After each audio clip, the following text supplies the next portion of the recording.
MaryAnn. The Lady from Nowhere, by Fergus Hume. Chapter I. The Tragedy of the Strange Room. On the night of July 24th, in the year 1896, between the hours of 11 and 12, Grangebury, a little known suburb of London, was wrapped in slumber, as became a respectable neighbourhood whose inhabitants retired regularly shortly after sunset.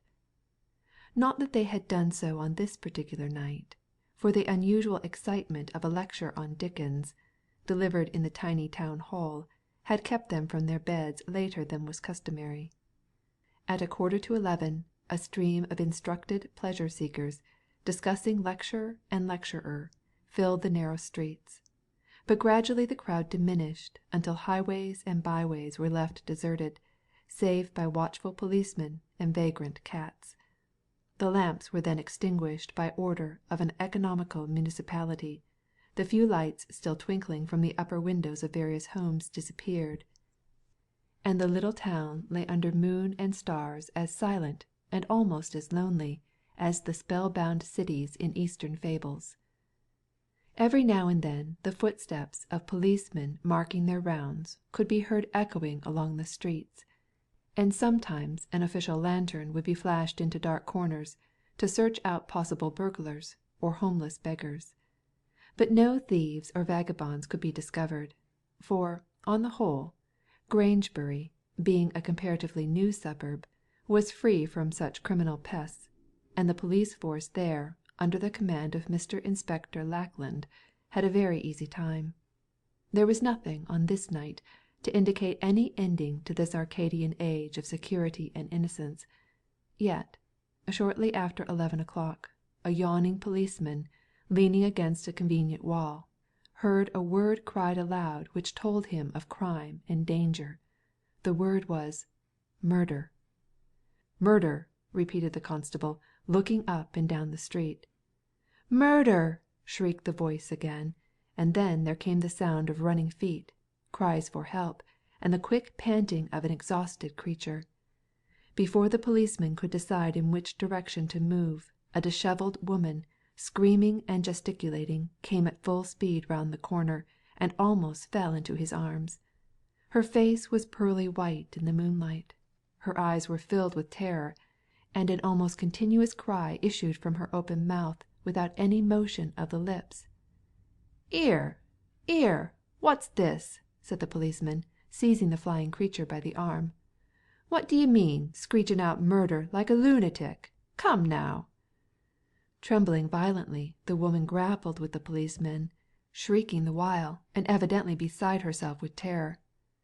Not being gifted with brains, the officer of the law shook her vigorously to brighten her intellect, and she wavered limply in his grasp like a dummy figure.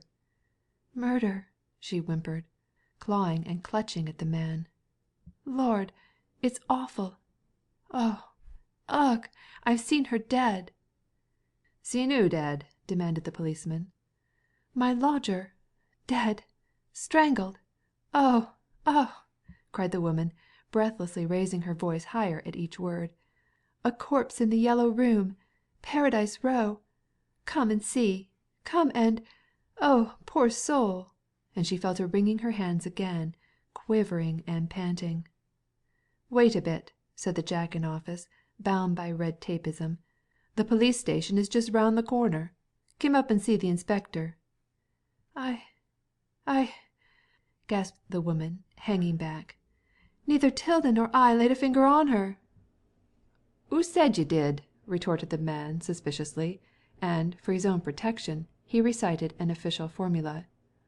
"What you say now'll be used in hevidence against ye. Kim up, I tell ye."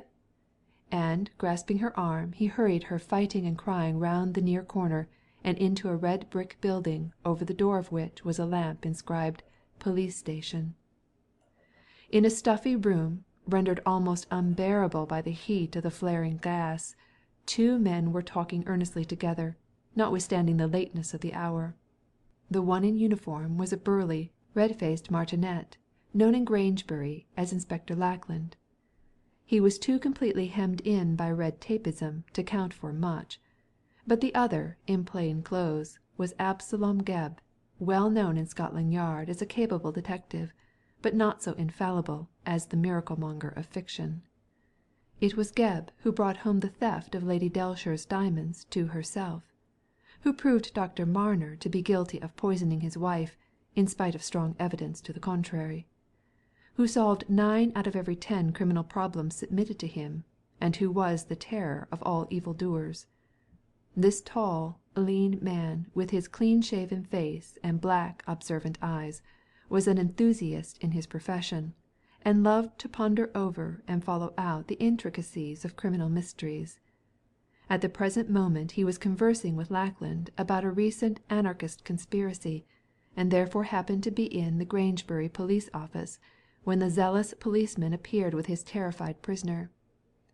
She cried out when she was thrust into the room, and, confronted by inspector and detective, covered her face with her hands. "Hey, what?" said Lackland, in his rasping voice. "What's all this about?" "Case of murder, sir," jerked out the policeman, pushing forward the prisoner. "Paradise Row. Woman strangled."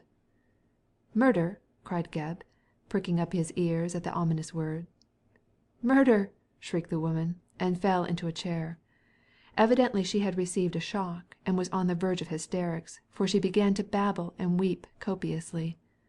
Accustomed to deal with this sort of emotion, Lackland seized a jug of water standing near his desk, and dashed the contents into her face.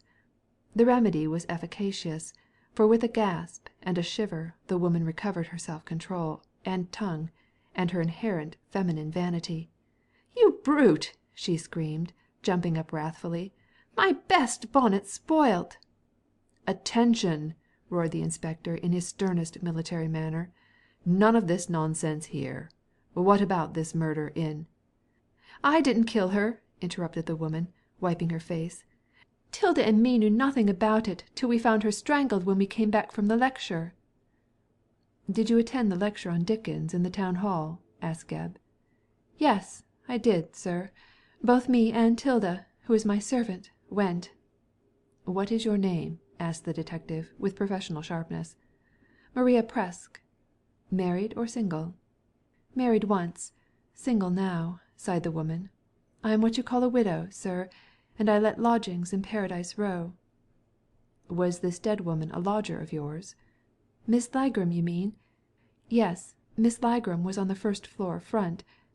"And who killed Miss Ligram?" asked Gebb, looking keenly at Mrs. Presk. The good lady turned even paler than before. I don't know, sir," she stammered, with a scared look. "I can take my stand in any court of—" "Face this way, ma'am," interrupted Lackland, who was indignant at the way in which Gebb was usurping his authority. "I'm in charge of this office. I'm the officer to take your evidence. Mr. Gebb, discipline." "All right. Go ahead," replied the detective, inwardly cursing the too methodical procedure of his superior. "I don't want to interfere, but," he added with emphasis, "I think we should go at once to look at the corpse." "All in good time, Mr. Gebb. More haste, less speed," said Lackland crisply. "And the more delay, the less chance of getting at the truth," retorted Gebb. The fact was that Gebb's sporting instincts were roused, and he wanted to be off on the trail while it was yet fresh. Every moment was of importance. Yet, as he was not in charge of the case, he was forced to stand idly by and hear the blundering inspector putting a lot of irrelevant questions, good for nothing, but wasting time. However, Gebb managed to extract some grains of wheat out of a vast quantity of chaff, and in a roundabout way, thanks to the inspector's method of questioning, learned the following facts, which were sufficient to inform him how matters stood at present. Mrs. Ligram was, or rather had been, since she no longer existed, a lodger in the house of Mrs. Presk, No. 13, Paradise Row. She was a quiet, inoffensive old lady, who gave little trouble, and who remained by preference in her own room. On the night of the 24th July, Mrs. Presk and her servant, Matilda Prain, had attended a lecture delivered in the town hall. The lecture, an amusing one on Charles Dickens and his works, had afforded them much pleasure, and they returned at 11 o'clock to Paradise Row in a state of high spirits. On passing round to the back entrance, they saw that a light was still burning in Miss Ligram's sitting room, and wondering at the sight, for the lodger usually retired early, Mrs. Presk, on entering the house, had gone upstairs to see if anything was wrong. To her horror, she found Miss Ligram dead, with a cord round her neck. Terrified by the sight, she had called up Matilda Prain, who, more impressionable and less hardened, had promptly fainted away. Mrs. Presk, a woman of energy and resource, had immediately sought the aid of the police, and now insisted that Lackland and his subordinates should remove the corpse and capture the murderer. "That last is easier said than done," was Gebb's comment on this demand. "By this time the assassin is far enough away. However, there's no time to be lost in looking at the scene of the crime, as I suggested." "Quite so," said Lackland, gruffly. "No time to waste, ma'am," to Mrs. Presk. "March. Gebb, come with me, and catch the murderer." This proposition recommending itself to Mrs. Presk, she left the police office with inspector and detective, and led the pair to her house, which was situated down a side street no great distance away. As the front door was closed, she conducted the men round the back way, through the kitchen, and up the stairs into Miss Ligram's sitting room. On the mat in the passage, Tilda, the servant, lay still insensible, so Mrs. Presk lifted her in her strong arms and carried her to the kitchen to be revived as speedily as possible, in case, as was almost certain, her evidence might be wanted. In the meantime Lackland and Gebb had entered the room wherein the crime had been committed, and were amazed at the splendour of the apartment. For colouring and evidence of wealth it was like a scene out of the Arabian Nights. The room was of no great size, with a window looking out to the street, and 2 doors, one leading in from a narrow passage, the other giving admittance into an inner apartment, evidently a bedroom. The walls were draped with rich hangings of satin, yellow as buttercup in hue, and a tent-like roof of the same tint and material was drawn in many folds to a dome-like centre, whence depended by a brass chain an Arabian lantern, studded with knobs of yellow glass, which, illuminated from within, shone like pale topaz stones. Tables, chairs, and couches were framed of gilded cane, with coverlets and quilts of yellow silk, and the ground of the carpet was of the same colour, embroidered with bunches of primrose flowers. Also there were tall, narrow mirrors framed in yellow satin, clusters of daffodils in grotesque Chinese vases of a deep yellow shade, and numerous candles, all lighted, in candelabra silver gilt. Near the window, from a brass chafing dish, standing on a tripod of the same metal, curled up a thin white vapour diffusing a heavy rich perfume, and everywhere lay knick-knacks of gold and silver more or less costly, fur mats and rugs dyed yellow, and many books covered in homely fashion with yellow paper. The prevailing colour of the room was a violent yellow, and this, with the glare of the candles, the glitter of the mirrors, the scent of the flowers, and the strong perfume of the incense, made the heads of the onlookers reel. Even the matter-of-fact inspector was impressed by the uncanny magnificence of the place. "By George, sir," he said to Gebb, with the instincts of an old soldier, "it's like a Mandalay pagoda. If 'twas in Burma, now, shouldn't mind looting it." Gebb was rubbing his hands with sparkling eyes. "By the sight of it," he said joyfully, "this is going to be a romantic case. I only hope I'll be lucky enough to get charge of it. Did you furnish this room, ma'am?" he asked, turning sharply to Mrs. Presk, whose pale grey face appeared over the shoulder of the burly, staring inspector. "No, I didn't," retorted the landlady. "Miss Ligram furnished it herself, and called it her yellow boudoir."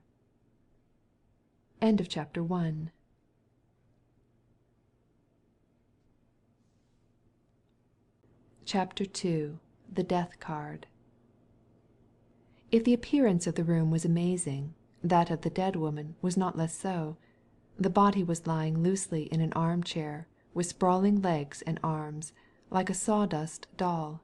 The head lay limply on the shoulder, and a yellow cord, evidently torn from a near curtain, was bound tightly round the lean throat. The distorted face, the protruding tongue, the bulging eyes, and discoloured skin, all showed that the poor creature had been strangled in the most remorseless manner. Before her was placed a low cane table, on the yellow coverlet of which a pack of cards was spread out face downward, but in the lap of the dead woman lay another card with the face upward. It was the ace of spades. Mrs. Presk, noting it for the first time, gave a screech of mingled horror and surprise. "The death card!" she gasped, stepping back. "Lord, how awful!" "What do you mean by the death card?" asked Gebb, sharply. "Why," said Mrs. Presk, astonished at the question, which to her seemed unnecessary, "it's the card in the pack as stands for death. When you turn up the ace of spades you know it's time to order your coffin." "Rubbish," said Gebb. "Humbug," roared the inspector, and they both shrugged their shoulders to show their contempt for such superstition. Mrs. Presk shook her head gloomily. "Talk won't alter the matter," she said, pointing to the card. "There's the death token, and there's the corpse. What do you make of that?" "I make this," said Gebb, dryly, "that the murderer must be a person of imagination."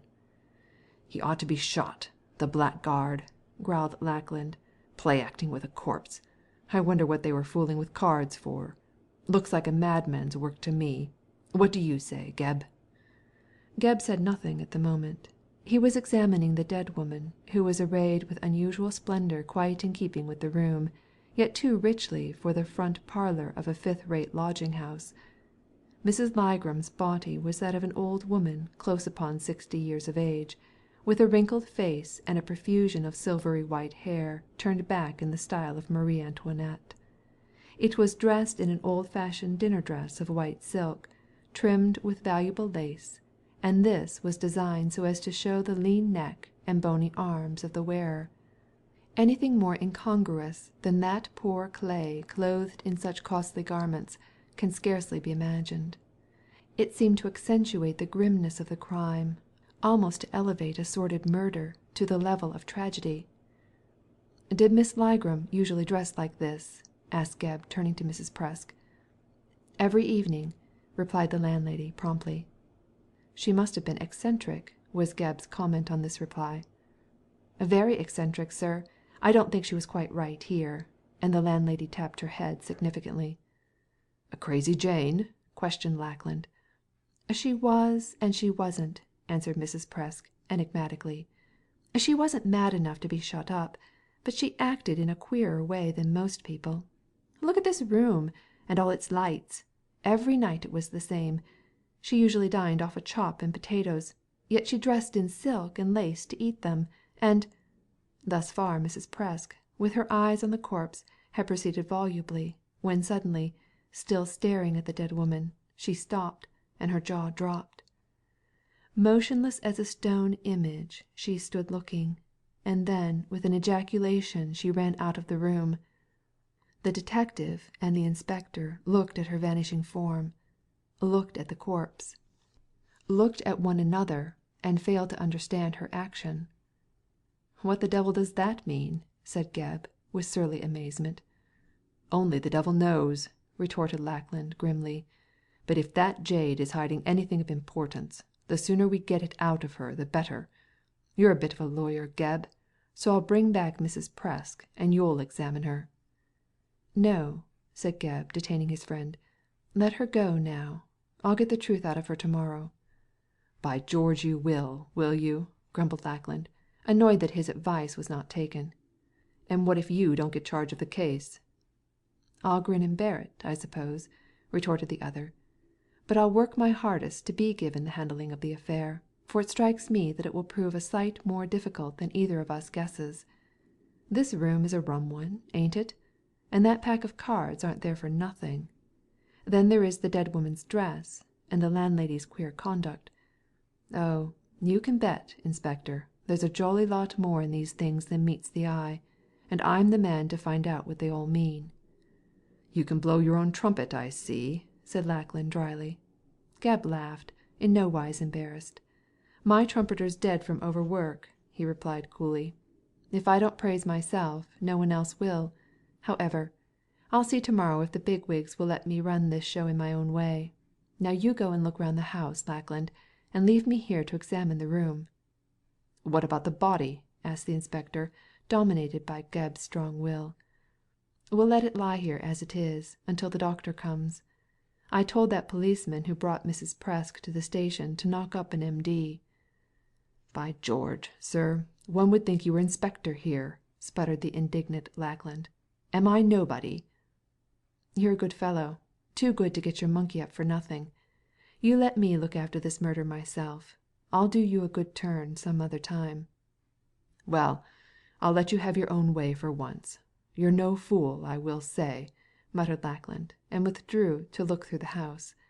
He knew that Gebb was very clever, and in his heart was not unwilling to avail himself of the detective's assistance. Therefore he left him to his own devices, and set out to seek Mrs. Presk in the kitchen. Having found her, he made her show him the house, but judiciously refrained from commenting on her late conduct. He left the elucidation of that to Gebb. Left to himself, the detective examined the dead woman and the room with minute attention to detail, keeping up a running commentary the while on his discoveries. He had a habit of talking aloud when alone, as if to emphasize his opinions, and, while examining the boudoir, soliloquized with appropriate actions like a stage player. "The furniture is quite in order," he murmured, his keen eyes roving hither and thither. "Therefore there can have been no struggle. The murderer was no intruder, but was expected. A visitor, perhaps a friend. Let me presume the criminal to be a man. He no doubt entered and was kindly received by the deceased. Here is a bottle, and 2 glasses with wine in each, so the two were friendly enough to drink in company. There is a chair on either side of this table whereon the cards are laid out. The dead body remains in the one nearest the wall, so I expect the visitor sat in the other with his back to the door. Were they playing cards? I think not, as in that case the whole pack would not be laid out in this fashion.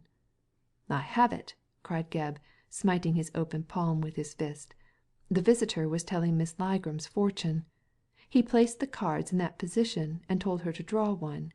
She drew the ace of spades, which yet lies in her lap, and when face to face with the omen of death, he killed her." Here the detective paused to consider if he was correct in assuming the assassin to be a man. Fortune telling, especially by cards, is usually indulged in by the other sex. But would a woman, however cruel, have so brutally strangled her unsuspecting hostess and, as it may be assumed, friend?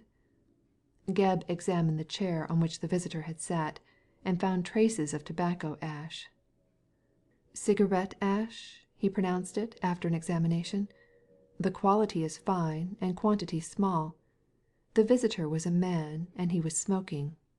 This is not like a professional fortune teller. Such a one would be too desirous of impressing his dupe to spoil the gravity of the situation by smoking. The man must have been a friend, and he probably told the woman's fortune in this way to throw her off her guard. Let us look further." The chair in which the dead body was lying stood some little distance from the hangings of the wall. These, as Gebb discovered on further examination, had been draped back with a cord to reveal a small oil painting, but the cord, which had a loop at either end to slip over a brass nail, concealed beneath the hangings of satin, had been deftly removed, not torn, from its peg, and flung round the victim's neck. On the floor behind the chair Gebb picked up a half-burnt cigarette, which had smouldered out. With this in his hand he returned to the centre of the room and looked once more at the cards. These attracted him strangely. "Without doubt the fortune-telling was a trick," he said aloud. "The man set out the cards, and while his victim was selecting one he lighted a cigarette, and rose to stroll round the room. Not suspecting any danger, which shows, by the way, that she must have trusted him, his victim let him pass behind her chair. While there, he slipped the loops of the cord off the nail. Then when she turned up the death card, a pure coincidence, no doubt, He threw the cord over her head and choked her before the poor wretch had time to call out for assistance. He then robbed the body at his leisure, and left the house. It's as clear as day." Presuming that the murderer had gone out by the front door, Gebb left the room and went into the passage. To his surprise he found that the front door was locked, but, as the detective noted, not bolted. He must have locked it after he left the house, thought Gebb, and no doubt did so to prevent intrusion and a too sudden discovery of his crime. I expect he threw away the key when outside, in the front garden most probably. I'll look." Before he could put his design into execution, which he intended doing by passing out the back way, Mrs. Presk arrived downstairs with the intelligence that Inspector Lackland was still searching the upper portion of the house for traces of the assassin, but could find nothing and no one. "So," said she, "I expect the wretch ran away after killing poor Miss Ligram." "By the front door," Gebb informed her, "and he locked it after him." "Did he?" said Mrs. Presk with a stare. "Now that's queer." "Why?" asked the detective sharply. "Because Mrs. Ligram always kept the front door locked and the key in her pocket. That was one of her queer ways which I never could abide." Without a word Gebb returned to the yellow boudoir, and searched in the pocket of the dead woman. Sure enough he found therein a large key, which Mrs. Presk immediately declared to be that of the front door. Gebb was puzzled, as this discovery upset much of his previous reasoning. "In that case the man could not have cleared out by the front door," he said, "as not having the key, he could not lock the door after him. Let us see the back door. He may have escaped in that direction." "The back door was locked," said Mrs. Presk promptly. "I had the key in my pocket when I went to the lecture." "Was the door locked when you returned?" asked Gebb, more puzzled than ever. "Yes, sir, it was. I had no thought that anything was wrong until I came upstairs and saw the corpse. Though, to be sure," added Mrs. Presk suddenly, "I fancied it strange that the lights should be burning so late in Miss Ligram's boudoir. I saw them from the road, you know, Mr. Gebb, and the sight gave me a turn, I can tell you." "He must have gone out through the back window," murmured Gebb. "Indeed he didn't, sir. When I brought 'Tilda out of her faint in the kitchen I looked at all the windows in the basement. They're all bolted and barred proper. 'Tilda and me's both careful on account of burglars." Gebb pinched his chin and shook his head in a perplexed manner, after which he walked to the window of the yellow room and examined it carefully. It was fastened by a snick, the position of which showed that the window was closed and could not have been used as an exit. "Let alone the danger of the cove being seen by a chance policeman and taken up as a burglar," mused Gebb. "What about the upstairs windows, Mrs. Presk?" "They're all locked, sir. Mr. Inspector examined every one." "Then the man must be in the house still," was Gebb's final conclusion. "He isn't," insisted Mrs. Presk, with a startled glance over her shoulder. "We've looked under all the beds and into all the rooms and cupboards. Unless he is a sparrow on the housetop, I don't know where he can be." "Well, there doesn't seem to be any way by which he could get out," said Gebb in a vexed tone. "Did you hear any sound in the house when you arrived home?" "No, I didn't, sir. I went up to see if Miss Ligram was ill, as I noticed that her room was lighted up. Then I saw the corpse, and called 'Tilda, who ran up and fainted. She ain't got my nerves, Mr. Gebb." "Did you lock the back door when you came in?" "Lawks, no, sir. 'Tilda and me was in such a flurry to see if Miss Ligram was ill, that we just left the door anyhow." "When you went upstairs was the door closed too?" "I think so," replied Mrs. Presk after a pause, "for 'Tilda banged to it, but it wasn't locked, I'll take my dying word on that." "When you came for the police, did you leave by that door?" "Yes, I did. By the back door, as Miss Ligram kept the front one locked." "Was it closed when you went out?" Mrs. Presk looked up suddenly, rather alarmed. "No, sir, it wasn't," she said in startled tones. "It was, as you might say, ajar." "Aha!" said Gebb triumphantly. "Then you may depend on it, Mrs. Presk, that when you came home the assassin was in the house." "In the house?" gasped Mrs. Presk. "Lor, sir, it ain't possible." "Yes. He did not know where to find the front door key, and discovering that the back door was locked, He just hid himself in the kitchen until you and the servant went upstairs to look on his handiwork. Then he slipped out to escape the consequences." Mrs. Presk's knees gave way, and she was fain to sit down, as far away from the dead body as possible, however. "It's past believing," she moaned, rocking herself to and fro. "Lord, what an escape Tilda and me's had from being strangulated. Ugh!" she shuddered. "Look at that poor soul, sir. Ain't it enough to freeze your blood?" "Did it freeze yours, that you ran out of the room?" asked Gebb, hoping to take her unawares. "No, it wasn't that," whispered Mrs. Presk, turning pale. "But I was afeared." "Of what?" asked the detective, rather puzzled. "Of you, sir," was the unexpected reply. "Indeed. Then you know something about the matter?" "Yes," issued from the landlady's pale lips. I noticed something." "What did you notice?" "I daren't tell you." "You must." Mrs. Presk rose and hastily made for the door. Before she could reach it Gebb had placed his back against it. "You don't leave this room until I know what you are hiding."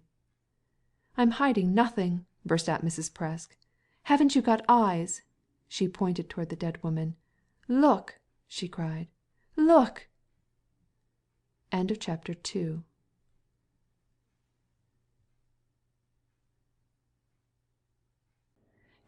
III. A woman without a past. As desired, Gebb looked at the gaily decked figure in the chair, and tried to find out what Mrs. Presk meant. "Well, I'm looking," he said at length, "but I'm blessed if I can see anything." "Of course you can't," cried the landlady, hysterically triumphant, "'cause they ain't there." "What aren't there?" "The diamonds." "Diamonds?" repeated Gebb with a start, as he noted that the dead woman wore no jewellery.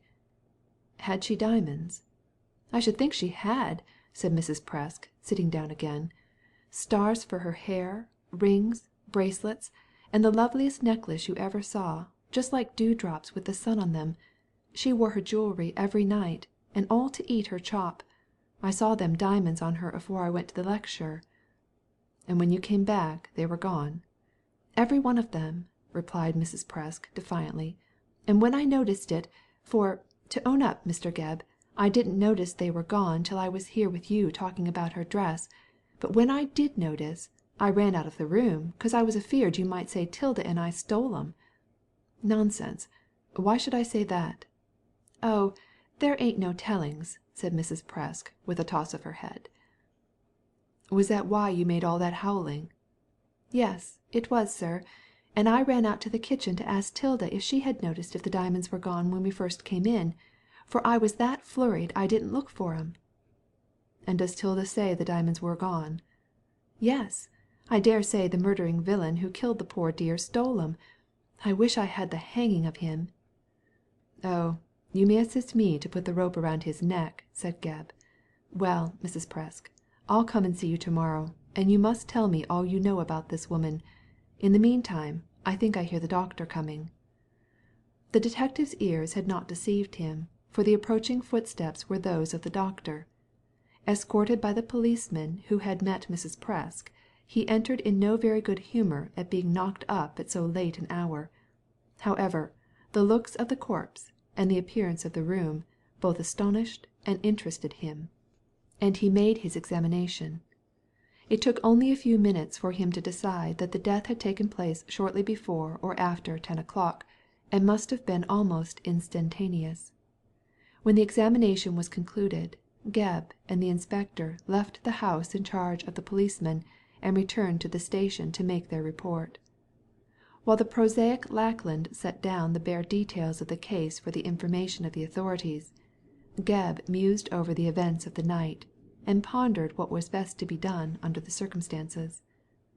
As yet he had gained no information from Mrs. Presk about her lodger, but intended to examine her on the morrow when she was somewhat recovered from the strain of the late events.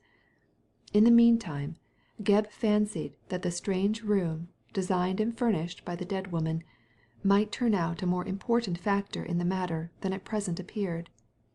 Even if Mrs. Presk did prove to be ignorant of Mrs. Ligram's past, which was extremely unlikely.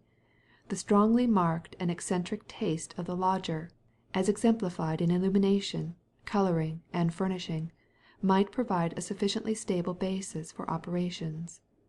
In a word, Gebb considered that the most promising clue to the mystery was the predominance of the colour yellow in the sitting-room.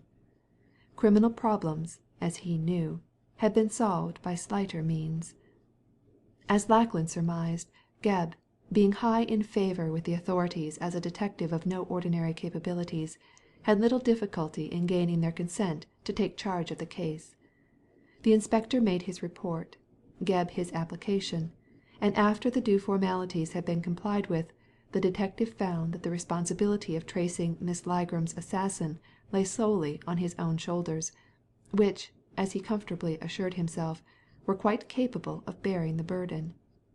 He was the more pleased with his employment, as the Grangebury murder case promised to be one of those mysteries which he loved. A dead woman, a strangely furnished room, a pack of cards, these were the elements of the case, and, so far as Gebb could see at present, there was no clue, save the lavish use of the colour yellow, to the past of the victim, or the identity of the assassin. In Mrs. Presk lay his sole hope of gaining intelligence likely to lead to some practical result. So, at 11 o'clock the next morning, Gebb, in an anxious frame of mind, was once more on the scene of the murder, and in the presence of his principal witness. In the searching light of day Mrs. Presk was more uncomely than ever. Tall, gaunt, angular, and dressed in the worst possible taste, she presented few of the alluring graces of her sex. To have wooed, and won, and lived with this strident Amazon, the late Mr. Presk must have been a suitor of no ordinary courage. However, she made an excellent witness, as her brain was clear, her courage high, and she had not a morsel of imagination. Moreover, her hysteria of the previous night had disappeared. She answered Gebb's leading questions in a cut-and-dried fashion, without discursive rambling after her own private opinions. But with all this, the examination, and the details obtainable therefrom, proved to be anything but satisfactory.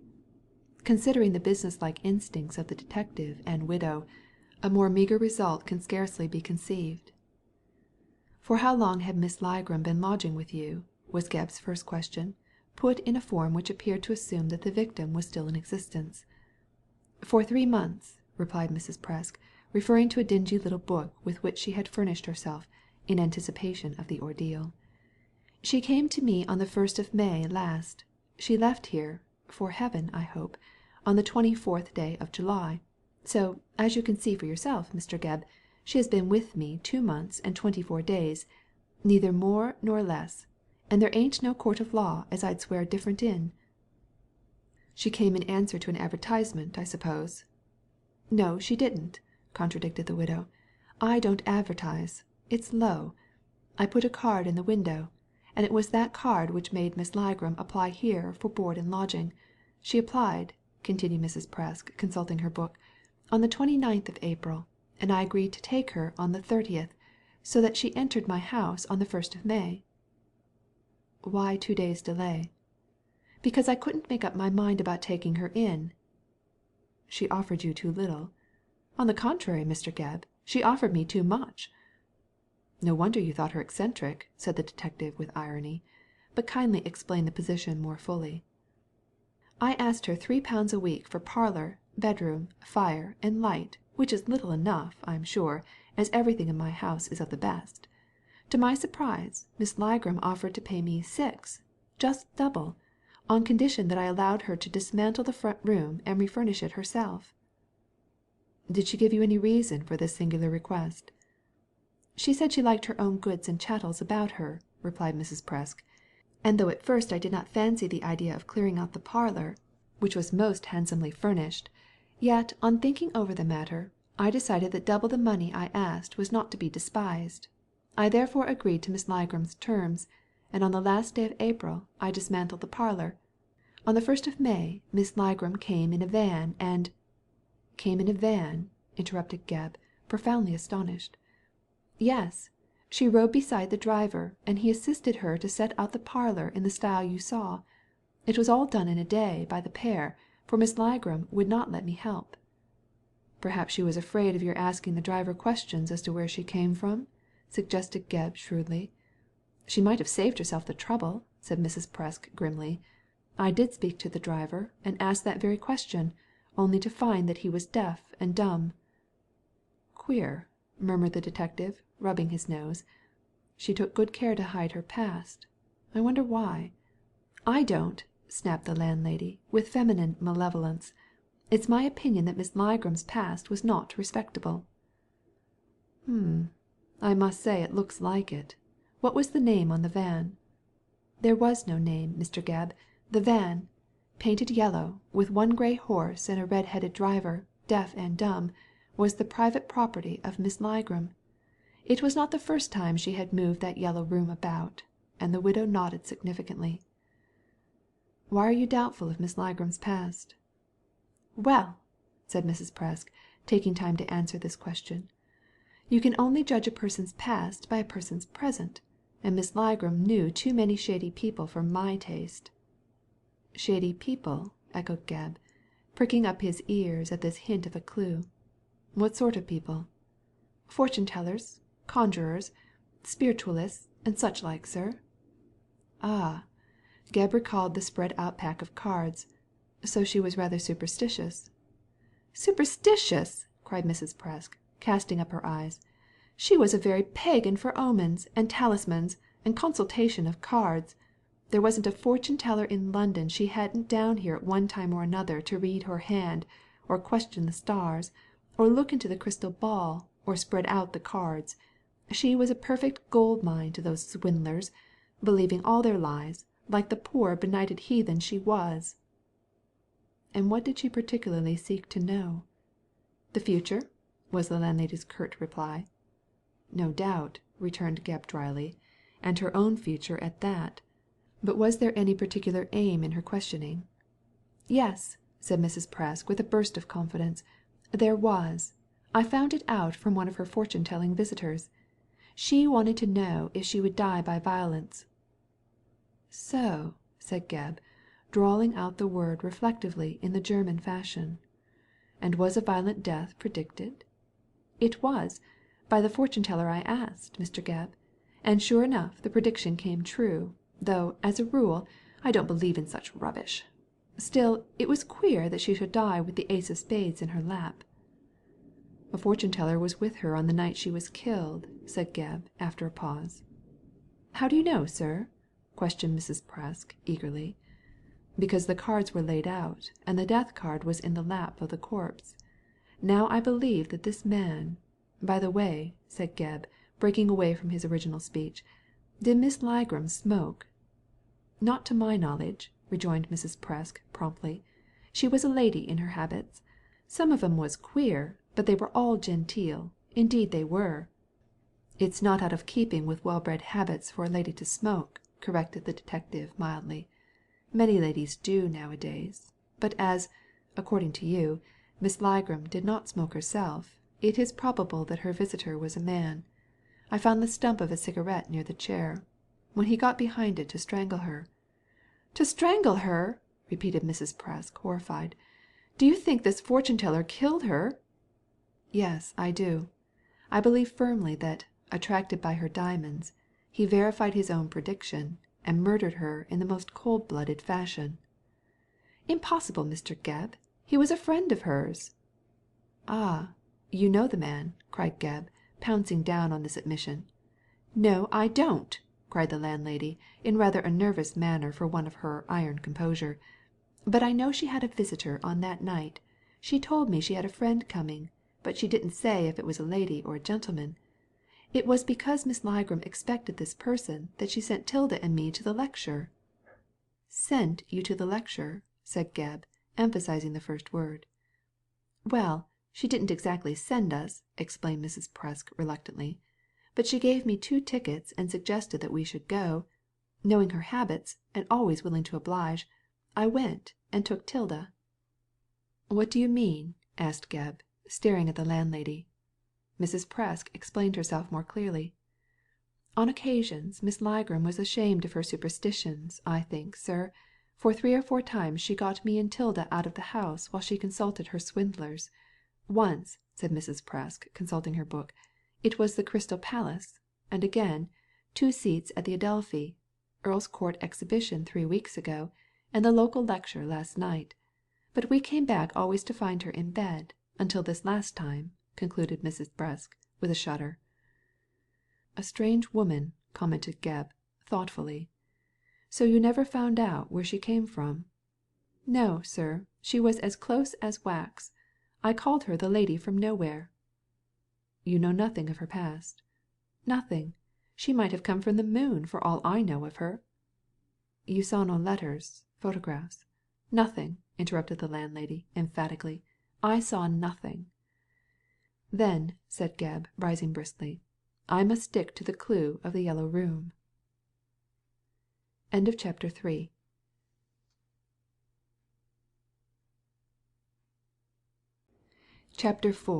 The Five Landladies. The journalist is the true Asmodeus of the day, and is quite as fond as that meddlesome demon of interfering with what does not concern him. He invades the privacy of our lives, unroofs our houses, reveals our secrets, and trumpets forth things best left untold to the 4 quarters of the globe. Gebb had an especial abhorrence of this magpie habit of the press, as he averred, with much reason, that excessively minute details of criminal cases set forth in the newspapers put the ill-doers on their guard, and warned them of coming dangers, with the result that they were easily able to evade the futile clutches of the hands of justice.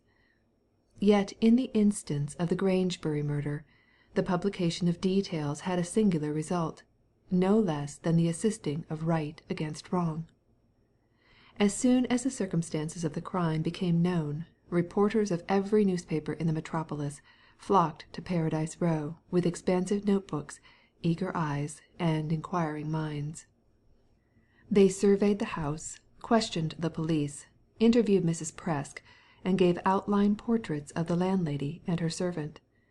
The yellow boudoir especially attracted their attention, and stirred their imagination to descriptions of Eastern splendour. It was hinted that its magnificence was on more than a kingly scale. It was compared to the celebrated room in one of Balzac's romances, and its furnishing and appointments were minutely detailed in glowing descriptions, exhausting the most superlative adjectives in the English tongue. Also the unknown history and strange death of its occupant were commented upon. Guesses were made as to her identity, and reasons were given for her secretive life, for her strange belief in, and consultation of, charlatans and fortune-tellers, and all those cunning gypsies who live by the gullibility of the public. Appeals were made in these articles to the deaf and dumb driver to appear and declare the mystery of the yellow van, the Yellow Room, and their queer owner. In short, as the journals were in want of sensation, they made the most of this material supplied by chance, and England, from one end to the other, rang with the tidings of Miss Ligram's death, Miss Ligram's boudoir, Miss Ligram's mysterious life. And all this trumpeting and noise, Gebb, the enemy of the press, heard with singular complacency, indeed, with pleasure and satisfaction. "As a rule I hate these revelations," said he to one who knew his views and wondered at his equanimity, "as in 9 cases out of 10 they do more harm than good by placing the criminal on his guard. But this is the 10th case, where it is advisable to make details of the crime as public as possible. I rely on these descriptions of the yellow boudoir to trace Miss Ligram's past life." "In what way?" demanded the inquirer. "In the way of the yellow van," replied Gebb, promptly. "As Mrs. Presk truly observed, the hard fact of that van shows that Miss Ligram was in the habit of moving from place to place with her tent, and setting it up after the fashion of an Arab, in whatever spot took her fancy. Now, when those other people who have had the yellow boudoir set out in its tawdry splendour under their roofs read of Miss Ligram's death, and recognise the description of her strange room, they will come forward and detail their experiences of the lady. So, in one way and another, we may be enabled to trace Miss Ligram's past life back to a starting point. It is the only chance I can see of gaining any knowledge." Within the week events of a strange nature justified the judicious belief entertained by the astute detective. Letters in female calligraphy were received at Scotland Yard, stating that the writers could give certain information to the police concerning the murdered woman. Also, a few days later, decayed females of the landlady genus presented themselves in person to detail their experiences of Mrs. Ligram and her eccentricities. From all these personal and written statements, it appeared that for 4 years, more or less, Miss Ligram had been moving from one part of London to another. In no one place she had remained longer than 6 months, and in each her conduct and mode of life had been the same. She arrived regularly in the yellow van, and, having obtained permission from the various landladies at the cost of paying double the rent demanded, as regularly set up and furnished her yellow boudoir. As in the latest instance of the Grangebury episode, she consulted fortune-tellers, spiritualists, and shady people of like nature, departing at the end of each tenancy without a word as to her destination. It would seem from this evidence that the woman was consistent in her eccentricities, and conducted her strange, secretive life on the most methodical principles. One thing which seemed of a piece with the dead woman's desire for concealment was that in every place she, so to speak, camped in, she gave a different name, each appellation being stranger than the last, and all apparently of her own manufacture. She figured at Hampstead under the name Margil. In Richmond she was known as Miss Ramling. When housed in St. John's Wood she called herself Milgar. And at Shepherd's Bush. But, for the sake of clearness, it will be advisable to let the several landladies speak for themselves. 5 persons, 5 pieces of information more or less similar, and 5 obviously made-up names. So much for the past of Miss Ligram. Mrs. Brown, of West Kensington, stated that she knew the deceased under the name Miss Limreg. She arrived at Mrs. Brown's in the month of May, '95, and after a 6 months' tenancy departed in the month of October in the same year. Mrs. Brown was ignorant as to where she came from, and equally at a loss to declare whither she went. Both in coming and going, Miss Limreg used as a means of transportation the yellow van, and during her residence she inhabited the yellow room of her own furnishing for the consulting therein of the fortune-telling fraternity. Mrs. Kane testified that a lady who called herself Miss Milgar arrived in Shelley Road, St. John's Wood, on the 1st day of November '95, and left the district in the last days of April '96. Her conduct during her 6 months' stay was similar to that described by Mrs. Presk and Mrs. Brown. On the evidence of such conduct, and the facts of the van and boudoir, both yellow in colour, Mrs. Kane had no hesitation in declaring that the murdered Miss Ligram of Grangebury was her eccentric lodger, Miss Milgar. The information given by Miss Bain, of Crescent Villa, Hampstead, showed that the name assumed there by the wandering lady was Margil, and that she took possession of her lodgings there in the month of November '93, having arrived, according to her custom, in the yellow van.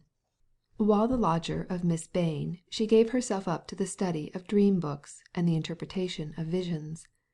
During her occupancy of Crescent Villa, the landlady, in spite of all efforts, could find out nothing about her past, or discover where she came from, and the so-called Miss Margil departed with her furniture towards the end of April, 1894. She left no address. Miss Lamb, resident at Richmond, entertained the unknown from November 1894 to April 1895. She knew her by the strange name of Ramlig, and always thought her weak in her mind, owing to her queer mode of life and belief in omens. When Miss Ramlig made any boastful speech reflecting on her worldly prosperity, she would touch wood to avert the omen. Absit omen, umberufen, in a good hour be it spoken, n'importe. These words and phrases were continually on her tongue, and she was a slave to all forms of superstition. She would not walk under a ladder. If she spilt salt, she threw a pinch over her shoulder. An unexpected meeting with a magpie, a hunchback, a cross-eyed person, or with a piebald horse, either made her rejoice in the most extravagant fashion, or threw her into a fever of apprehension.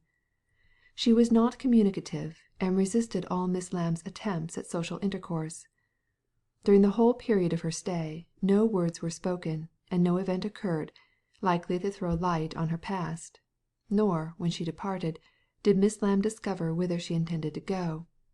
In coming, in staying, in going, Miss Ramlig was a mystery. The owner of Myrtle Bank, Shepherd's Bush, a bird-like spinster called Cass, informed Gebb that a certain Miss Migral lodged with her from the 1st of May to the end of October, 1894. She arrived in the van spoken of by the other witnesses. She paid double rent for the privilege of dismantling a room, and therein set up her tent-like habitation of yellow satin, furnished with cane chairs and tables, illuminated with candles, and perfumed with incense. She was, said Miss Cass, superstitious beyond all belief, actually divining by teacups, and believing in the future as foretold by the position of the tea-leaves, after the fashion of illiterate servant-girls. Miss Migral never went to church. She had, so far as Miss Cass knew, no Bible in her possession, but read books dealing with fortune-telling and necromancy. One of her favourite volumes was The Book of Fate, another The Book of Dreams, and she appeared to have an insatiable desire to know the future. But for what reason, Miss Cass, in spite of all efforts, was unable to discover. This strange creature departed with all her worldly goods for some unknown destination during the last days of October 1894. Mrs. Presk was the last landlady who received this mysterious woman, and knew her as Miss Ligram. She arrived at Paradise Row at the beginning of May 1896, and met with a violent death 3 months later. Mrs. Presk was as ignorant of the woman's past as the other landladies had been. She arrived from nowhere, and, no doubt, would have departed 6 months later in an equally mysterious fashion. But in the middle of her Grangebury tenancy, a violent death put an end to her further wanderings. Gebb heard all this evidence, which was monotonous from its sameness, with much satisfaction and great attention. By means of the details afforded by the 5 landladies and Mrs. Presk, he traced back the wanderings of the dead woman to the month of November 1893. But further back he was unable to go, for lack of information. In spite of all publicity given to the case, notwithstanding advertisements, and his own private efforts, no other witnesses came forward to give evidence as to the past of Miss Ligram. So, in finding he was at a dead stop, the detective resolved to stand, at all events for the present, on the information he had already acquired. For his own private information and guidance, he tabulated an account of Miss Ligram's names, addresses, and former landladies, together with the dates of her various arrests, as follows: Miss Bain, Hampstead. Margil, November 1893 to April 1894. Miss Cass, Shepherd's Bush. Migral, May to October 1894. Miss Lamb, Richmond. Ramlig, November 1894 to April 1895. Mrs. Brown, West Kensington. Limrag, May to October 1895. Mrs. Kane, St. John's Wood.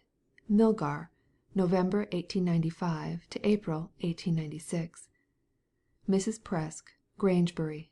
Ligram, April to July 1896.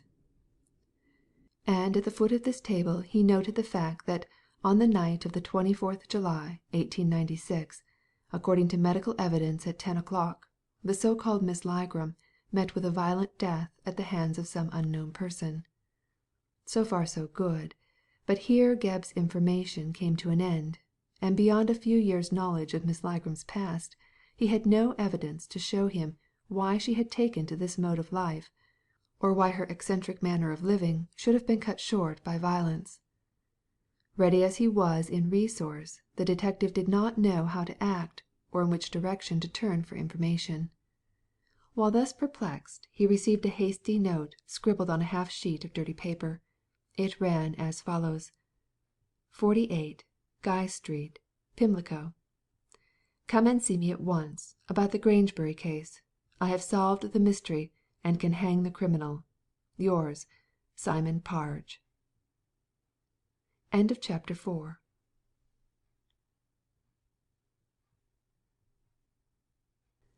Chapter 5. A Friend in Need. But that Gebb knew the writer of this curt note, which was hardly civil in its brevity, he would have been much surprised at the untoward chance of its coming at so critical a moment to help him out of his difficulties.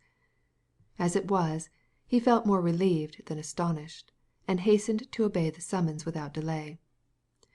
It was not the first time he had used Mr. Parge as a finger-post to point out the right path, and in the present instance he was rather vexed with himself that he had not applied before in this quarter for advice and guidance.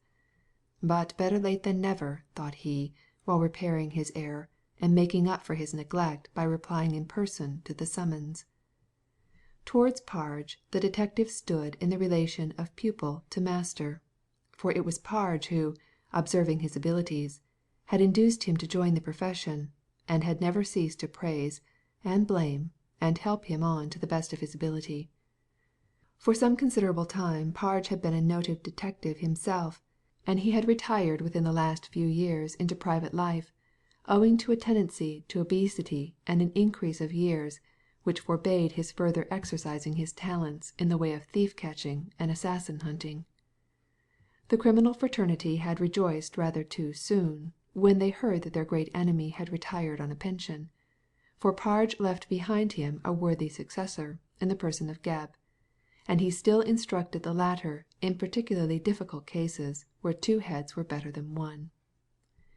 Mr. Parge, by reason of his 18 stone, was chained to an armchair for the rest of his life, but his brain was still active, and he took a sufficient interest in Scotland Yard affairs to read all criminal cases, and help his more active deputy to bring them to satisfactory conclusions.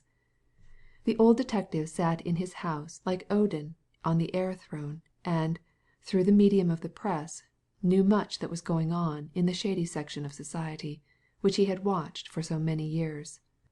Frequently he instructed Gebb how to act, and what conclusions to form on slender evidence, and the pupil, when at a loss, invariably turned to his master for a word of encouragement and explanation. But that Parge had forestalled him by sending the note, Gebb, later on, would have laid the case of the yellow boudoir before his, so to speak, sleeping partner. "I guess the old man will be in a rage," said Gebb to himself, as he hurried with all speed to Pimlico. "I should have seen him before on the matter, only it has bothered me so. He says he has solved the mystery. That means he has discovered who killed Miss Ligram. I don't believe it. With the greatest possible respect for Simon, I don't believe it." The ex-detective dwelt in a little house in a little square, and passed his time usually in a huge armchair placed conveniently near the window, so that he could survey the busy world from which he had withdrawn. He was a Daniel Lambert for size and rotundity, with a large red face like a full moon, and an impressive girth which would have made the fortune of an alderman. But his eyes were keen and bright, and the brain pertaining to this man-mountain of flesh was as active as one cased in the leanest of bodies. He was clothed in a gaudy-figured dressing-gown of blue and red, wore carpet-slippers on his large feet, a smoking-cap with a large tassel on his sparse locks, and sat amid a litter of newspapers. Parge took in nearly every morning and evening journal in London, and from dawn till dark read the police news, cutting out all such cases as he deemed worthy of his attention. In the evening he usually played whist with his wife and 2 cronies, or kept the company enthralled by his stories of the scoundrels he had exposed, and the underworld he had moved in. Mrs. Parge, an anemic woman, as slender as Simon was stout, waited on her husband, and thought him, intellectually and morally as he was physically, the greatest of men. She did all the housework with the assistance of a small servant, and, being an excellent cook, had contributed not a little to the weight and size of her spouse by preparing those appetizing dishes which her Simon loved. The couple had a comfortable income, a comfortable house, and both enjoyed the best of health, so that the Parge household was as happy a one as could be found in London. "My word, Absalom," said lean Mrs. Parge when she opened the door, "you're going to have a bad time. You're going to catch it. Simon saw you from the window, and is getting up steam to receive you." A series of growls proceeding from the near parlour proclaimed the truth of this warning, and when Gebb entered the presence of his master, steam was got up so far that Parge's smoking cap came skimming past the head of the visitor. Gebb picked it up and brought it to Parge, who received him and it with a growl of wrath. At Parge's feet lay a pile of newspapers, some open, some folded, some with evidence of scissors work, and some quite whole. On a near table there lay a large volume bound in red cloth, which Gebb recognized as one of the series of books in which Parge noted down the more important cases and stored his newspaper cuttings. He wondered if the old man had it at his elbow to throw at him, for Parge's fingers evidently itched to send the book after the smoking cap. But, as he refrained from further violence, Gebb concluded that the volume had been placed within reach of its owner for some purpose connected with his visit. He was right, as subsequent events proved. "Oh," growled Parge, glaring at the young man, "so you've thought fit to come at last." "I couldn't come sooner, Simon," protested Gebb, taking a chair. "I've been worried out of my life by this Grangebury case." "And what good has all your worry done, you fool? You've found out nothing." "Indeed I have. I've traced back Miss Ligram's life to the year '93. She is — but I forget. You don't know the case." "Don't I?" retorted Parge sharply. "I know a deal more than you can tell me. I suppose you are in difficulties over the matter?" Gebb admitted that he was. "And I candidly confess that I do not see my way out of them," he added, with an anxious look at Parge. The fat man grunted. "If you had come to me in the first instance I could have saved you a lot of trouble." "Can you explain the mystery, Simon?" "I can. If I couldn't I wouldn't have sent for you." "Do you know the motive for the committal of the crime?" "I do. I've employed my wits to some purpose, I can tell you." "And the name of the assassin?" "Yes. Didn't I say in my letter that I had solved the mystery, you fool?" "And where is he to be found?" continued Gebb, exhaustively. For the first time Parge replied in the negative. "There you have me," he grumbled, scratching his chin. "I know where he should be, but I don't know where he is. It will be your business to find him." "If you'll give me a clue to his whereabouts I'll do my best," was the meek reply of the pupil. "I can't," said the ex-detective, frankly. "I did my best to hunt him down 4 years ago, before I retired, and I failed." "Ho! Ho! So this cove has been in trouble before?" "Not only in trouble, but in prison." "On what charge?" asked Gebb, with openly expressed surprise. "On a charge of murder." "What! Is this assassination of Miss Ligram his second crime?" "It is," replied Parge, enjoying the astonishment of his visitor. "But this man — I'll tell you his name later on — did not intend to kill Miss Ligram." "But he did kill her — strangled her." "Not Miss Ligram," said the fat man obstinately. "Ligram was an assumed name." "I know that, Simon. She has passed under half a dozen names."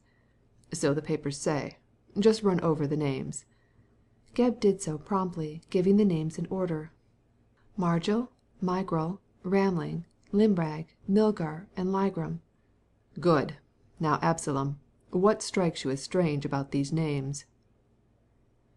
"They were all invented," said Gebb, after a pause. "Quite so," assented Parge, "and their invention does credit to the imagination of the lady. Do you notice that the same letters, differently placed, are used in every instance?" "Anagrammatic," said Gebb, with a nod. "Precisely. She manufactured all these false names out of her real one." "A very ingenious idea, Simon. And what is her real name?" "Gilmar," replied Parge slowly. "Miss Ellen Gilmar, of Kirkstone Hall, near Norminster, Hants." For quite 2 minutes Gebb sat in silence, looking at his chief in blended wonder and amazement. Try as he might he could not guess how the fat man had come by this knowledge. What he, with the use of his limbs and the power of the law, had failed to discover, this invalid, as he might be called, had found out without moving from his armchair.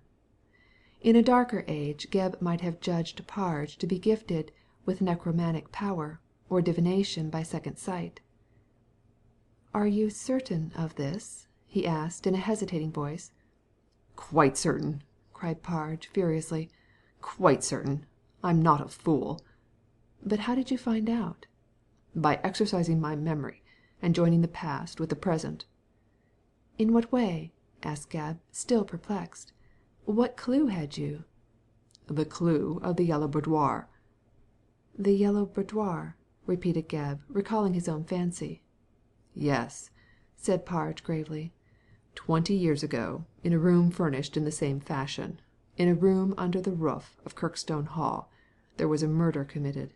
In this book," Parge here laid his hand on the large volume, "there is a full account of the trial of one Marmaduke Dean for the murder of John Kirkstone, and the crime was committed in the yellow boudoir."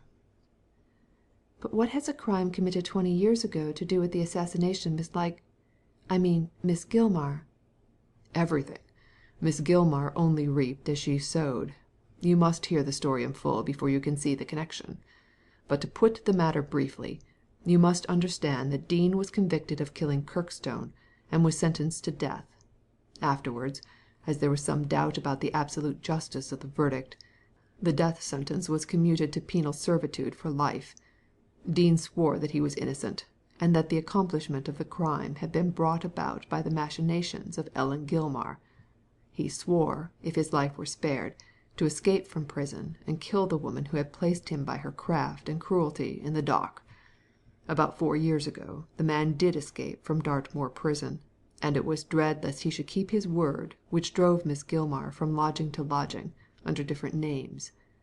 For some reason, best known to herself, she chose to dwell in a room, furnished and draped, similar to that in which the first crime had been committed. It was reading the description of that room which put me on the right track." "And you believe that Miss Ligram and Miss Gilmar are one and the same person?" asked Gebb, breathlessly. "I am certain of it, on the authority of the yellow boudoir." "And you think that Dean murdered her?" "Yes, I believe that Dean kept his word." "But what was his reason?" "Vengeance," said Parge, opening the red book. "Listen, I will tell you the case after my own fashion, and you shall learn the reason why Miss Ligram was strangled at Grangebury." Chapter VI.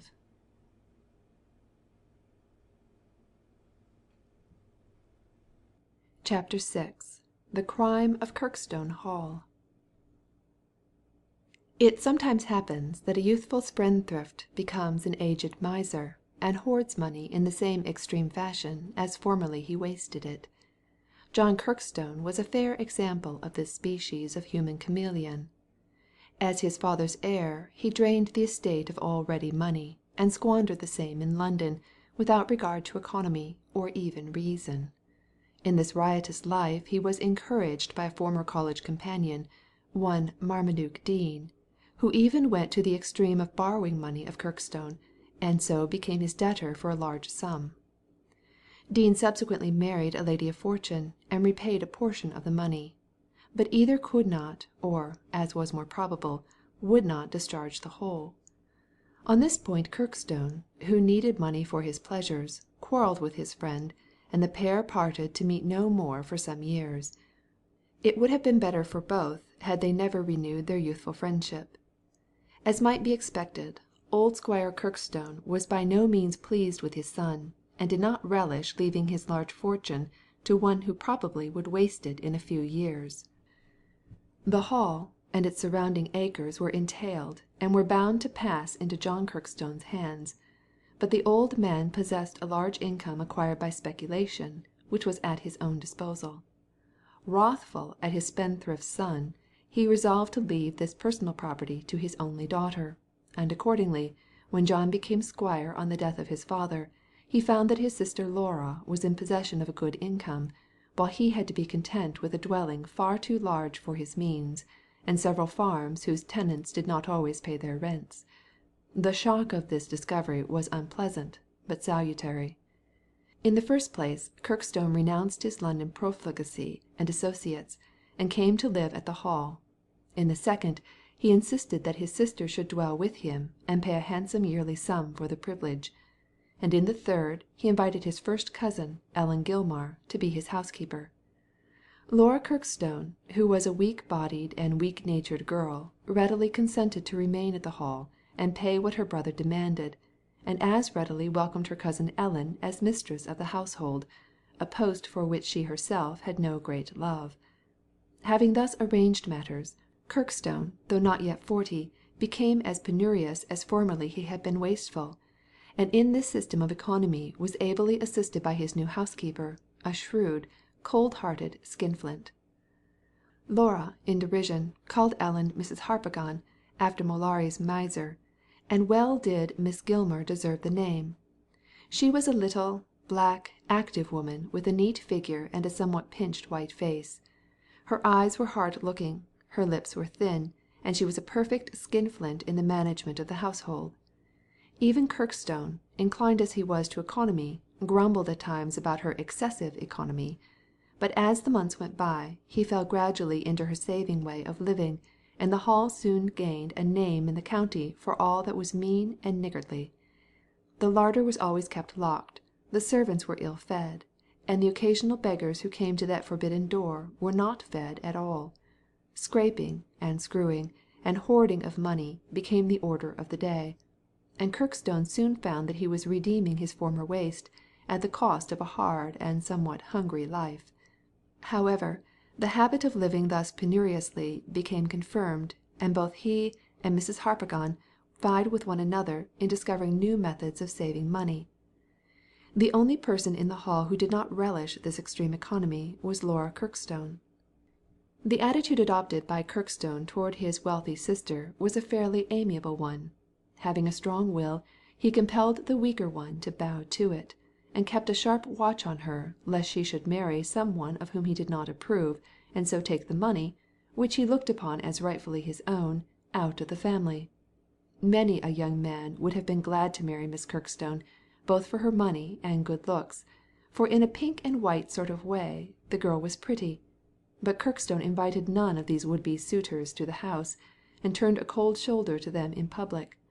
Laura was forbidden even to speak to them, and being kept closely to her own home, lived in the gaunt, grim hall like an enchanted princess guarded by 2 ogres. And none of the young knights who wished to marry her had sufficient courage to brave the black looks of Kirkstone, or the acidulated sneers of his amiable housekeeper and cousin. Such was the position of affairs at Kirkstone Hall when Marmaduke Dean again entered into the life of his former friend. It was the death of his wife which led to Dean's visit to Kirkstone Hall. He had squandered the fortune of the unhappy lady, and had treated her with so much coldness and neglect that she had died of a broken heart, leaving him a little son. Dean promptly placed the child with some distant relatives, and, being poor again, looked about him for some means whereby he could procure money. Recalling the easy-going and generous disposition of Kirkstone, he resolved to apply to him for aid, quite oblivious to the fact that he was already in his debt.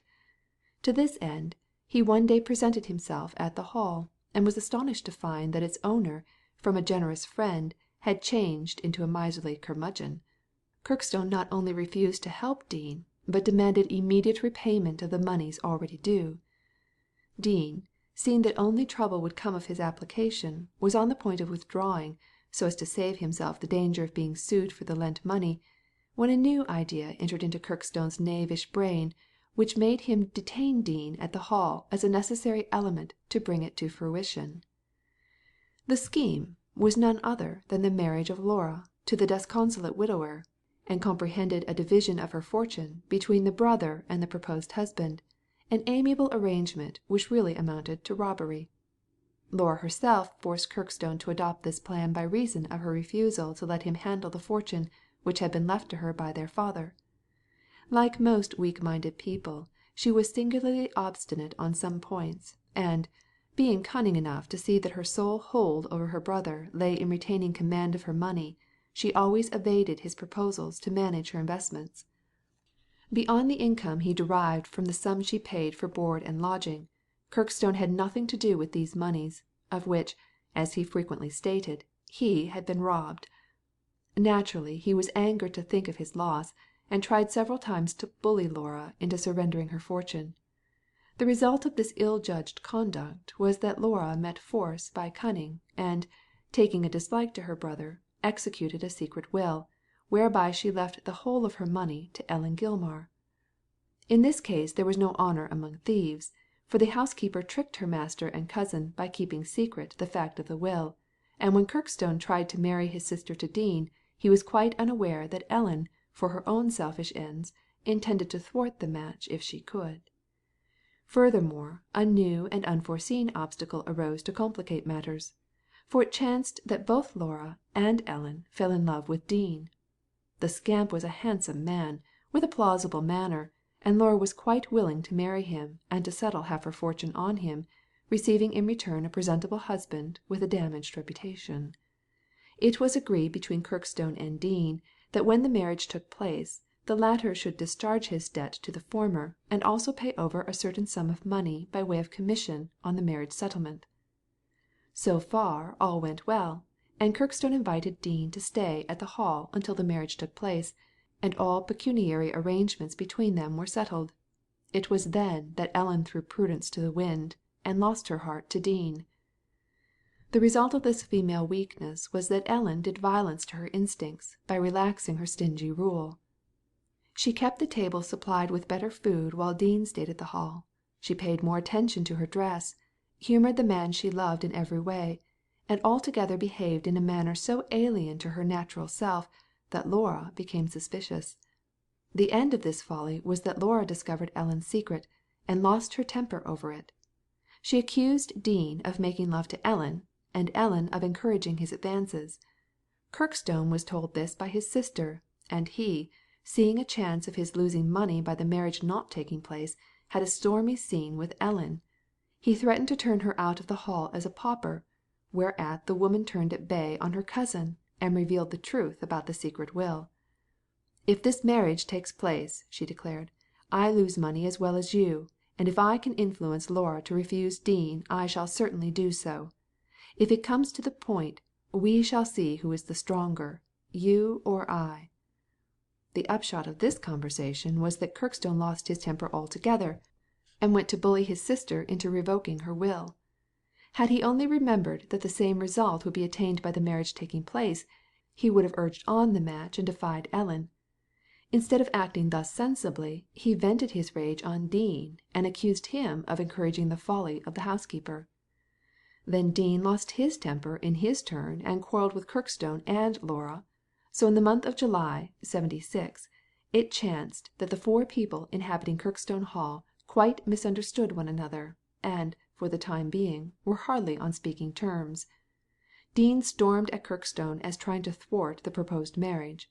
Kirkstone blamed Dean as having encouraged the love of Ellen, and Laura, in her weak way, fretted herself ill over the whole disturbance. Only Ellen, the cause of all the trouble, retained her placidity. She did not move an inch from her position. She had an end to gain, and in one way or another she was determined to gain it. It was while things were in this unhappy state that the country was startled by news that Kirkstone had been murdered by Dean. The tragedy took place in a certain room strangely furnished by the mother of the present squire, which was known as the Yellow Boudoir. It was a favourite apartment with Kirkstone, who had turned it into a smoking room. On the night of the 16th of July, Kirkstone and Dean were drinking and smoking in this room, when apparently they renewed their quarrel, with a fatal result. Kirkstone was found dead in the room at midnight, with a knife in his heart. This knife had been brought from America. It was a Bowie knife, by Dean, and his name was marked on the handle. Ellen deposed at the inquest that, guessing the pair might quarrel, she had gone downstairs shortly before midnight to implore them to part. Then she had seen Dean leave the Yellow Boudoir in a state of alarm and alcoholic excitement. Afterwards Kirkstone asked her to tell Dean to come down again. She did so, and Dean rejoined Kirkstone. When they parted for the second time Ellen went to the smoking room, and found Kirkstone lying dead with Dean's knife in his heart. The result of this statement was that Dean was arrested for the murder of his friend, and, mainly on the evidence of Miss Gilmar, he was found guilty. The man protested his innocence in vain, and would have suffered the extreme penalty of the law, but that a sympathizing section of the public, not satisfied with the judgment, prepared a memorial to the Home Secretary. The sentence was then commuted to penal servitude for life. The immediate result of the crime was that Laura, on seeing the dead body of her brother, and learning that the man she loved had murdered him, received such a shock that within 3 months she was dead. As her will in favour of Ellen had never been revoked, the former housekeeper came in for all her money. Also, as no male heirs of the Kirkstone family were left, Miss Gilmar, by the will of her great-great-grandfather, and as the daughter of John Kirkstone's paternal aunt, inherited the estates. Therefore Ellen Gilmar lost the man she loved, but found herself a wealthy and lonely woman. Only one thing she feared, and that was a violent death, for Dean had declared that his unjust sentence was due to her lying evidence, and that, if his life were spared, he would some day kill her. Apparently he had done so. Such was the statement of the Kirkstone Hall crime, which was undoubtedly in some secret way connected with the more recent murder of Ellen Gilmar at Grangebury. The question was, did Dean strangle her out of revenge, since he had escaped from prison about the time Miss Gilmar left the Hall on her lonely wanderings, and was at large to carry out his threat? If Dean murdered Kirkstone, he would have no compunction in committing a second crime to revenge himself on the woman who had delivered him into the hands of justice. If Dean did not murder Kirkstone, it might be that, enraged at his unjust sentence, he had killed Miss Gilmar to punish her for the lying evidence which had smirched his name and ruined his life. In either case, there was the threat to murder Miss Gilmar, which, on the face of it, implicated the convict in the Grangebury murder. Deeming the man guilty of the first crime, Parge declared that he had committed the second. Putting aside the first crime, Gebb maintained that Dean was innocent. It now remains to discover which of the two is in the right. End of chapter 6.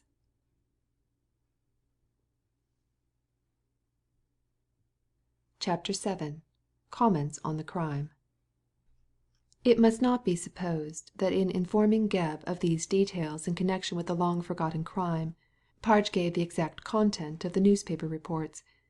He used them rather as notes to refresh his memory, and detailed the somewhat barren information in a conversational manner, adding, suppressing, and amplifying evidence in the way most necessary to convey a clear idea of the case to his hearer. Yet at the conclusion of his reading, or rather narrative, Gebb was not satisfied. To him the case seemed incomplete. "I know a good deal of what happened before the murder," he said bluntly, "but very little about the crime itself." "You know all that was reported in the newspapers," replied the fat man, casting the heavy book on the table with some irritation. "Probably. But now I wish to know such details as were not given to the public. You can supply them." "Certainly. Ask what you like, and I'll answer. You'll arrive at an understanding of the case soonest that way." Gebb remained silent for a few minutes, and watched Parge lighting his pipe. Then he asked suddenly, "Do you believe that Dean is innocent of this Kirkstone Hall crime?" "No," replied Parge deliberately. "I don't." "On what grounds?" "On the grounds of his defence." Said Gebb, with an astonished look. "Those are queer grounds on which to doubt a man." "Well, Absalom, you can judge for yourself. Dean declared that he was innocent." "They all do, and no doubt having regard to this new crime, he said that Miss Gilmar was guilty." "No, he did not accuse her. He ascribed the crime to Laura." "What, to the sister?" "Yes. The mean hound, to the woman he was about to marry. Is not such a foul accusation enough to make you believe the wretch to be guilty?" "Not quite," rejoined Gebb dryly. "A man may be a blackguard without being a murderer. Besides, this Laura seemed to have been weak, in fact, half-witted, so Dean might have some grounds for his belief. However, if you recall his defence, I shall be in a better position to judge." "Briefly," replied Parge, "his defence was as follows. He declared that he was left alone with Kirkstone in the Yellow Boudoir, or rather smoking room, at about 10:30 o'clock." Who left him and Kirkstone alone?" "The ladies. They accompanied the two from the drawing room, and chatted with them for a few moments before saying good night." "What!" cried Gebb suspiciously. "In spite of the disturbed atmosphere of the house, and the quarrelling?" "Yes. There existed, it seemed, a kind of armed neutrality, and, notwithstanding the situation, the quartette were civil enough to one another." "I have my doubts about so improbable a situation," said Gebb, shaking his head. "Well, and what took place after the ladies retired?" "Kirkstone and Dean quarrelled over the marriage. Kirkstone, it seemed, began to taunt Dean about his attentions to Miss Gilmar. Dean turned round, and declared that he was not attached to Miss Gilmar, nor, for the matter of that, to Laura. Both women, he said, were in love with him, and he could marry either without consulting Kirkstone.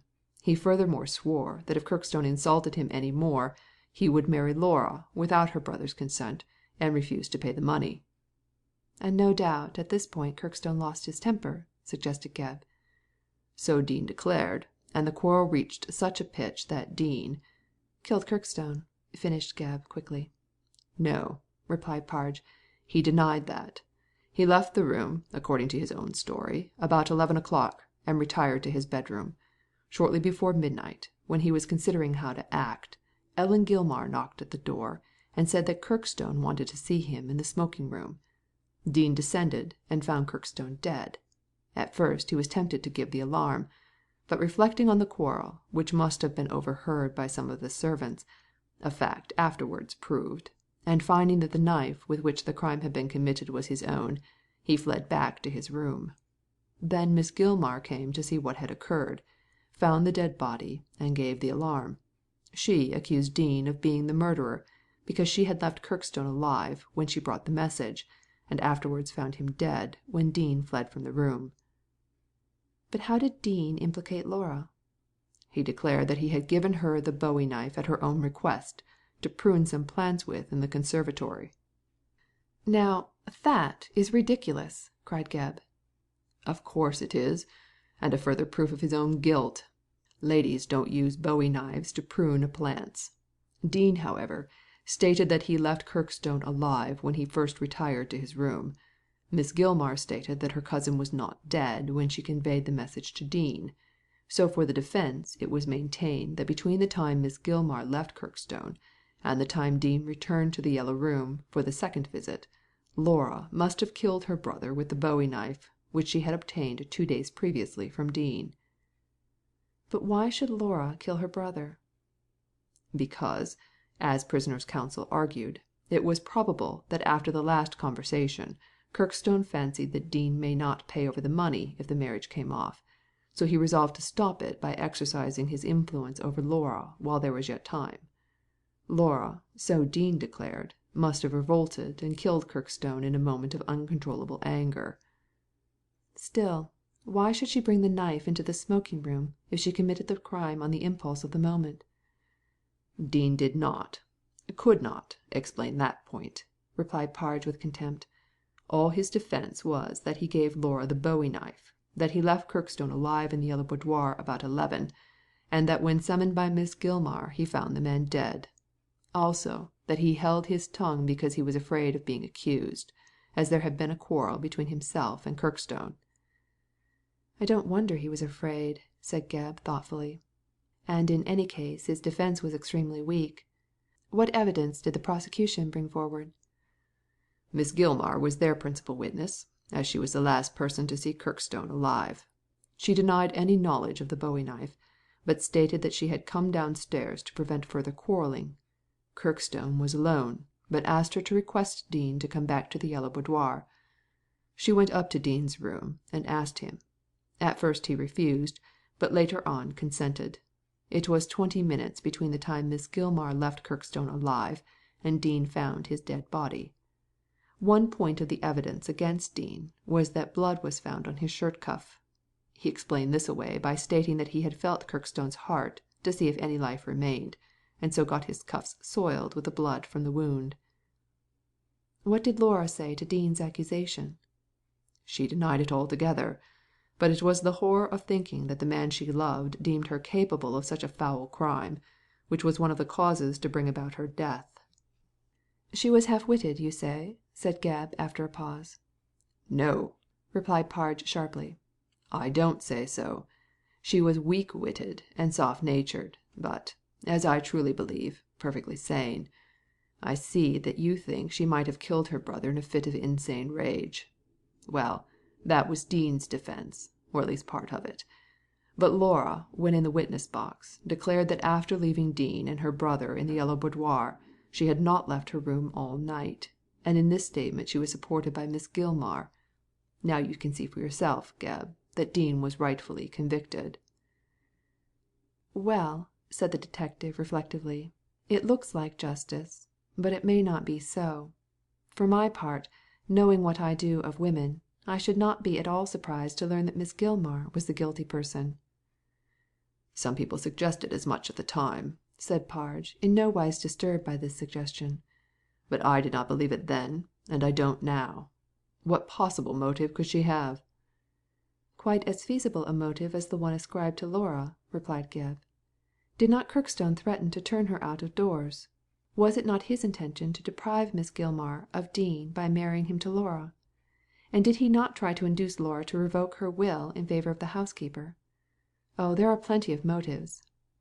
"But when do you suggest she committed the crime?" "Why, between the time Dean left the Yellow Room and returned to it again. I dare say she had a row with Kirkstone on her own account, and killed him, then went up to Dean with a lying message to implicate him in the matter." "But," objected Parge again, "why should she accuse Dean? He was the man she loved." "Yes, but he did not love her, and no doubt since she was old and ill-favoured, he showed his dislike to her advances too plainly. I fancy that it was a case of a woman scorned, and that Miss Gilmar revenged herself by accusing Dean. However, this is all theory," added Gebb, with a shrug, "and, as such, is worth little. Dean was condemned on Miss Gilmar's testimony, and, no doubt, intended to kill her if he could escape.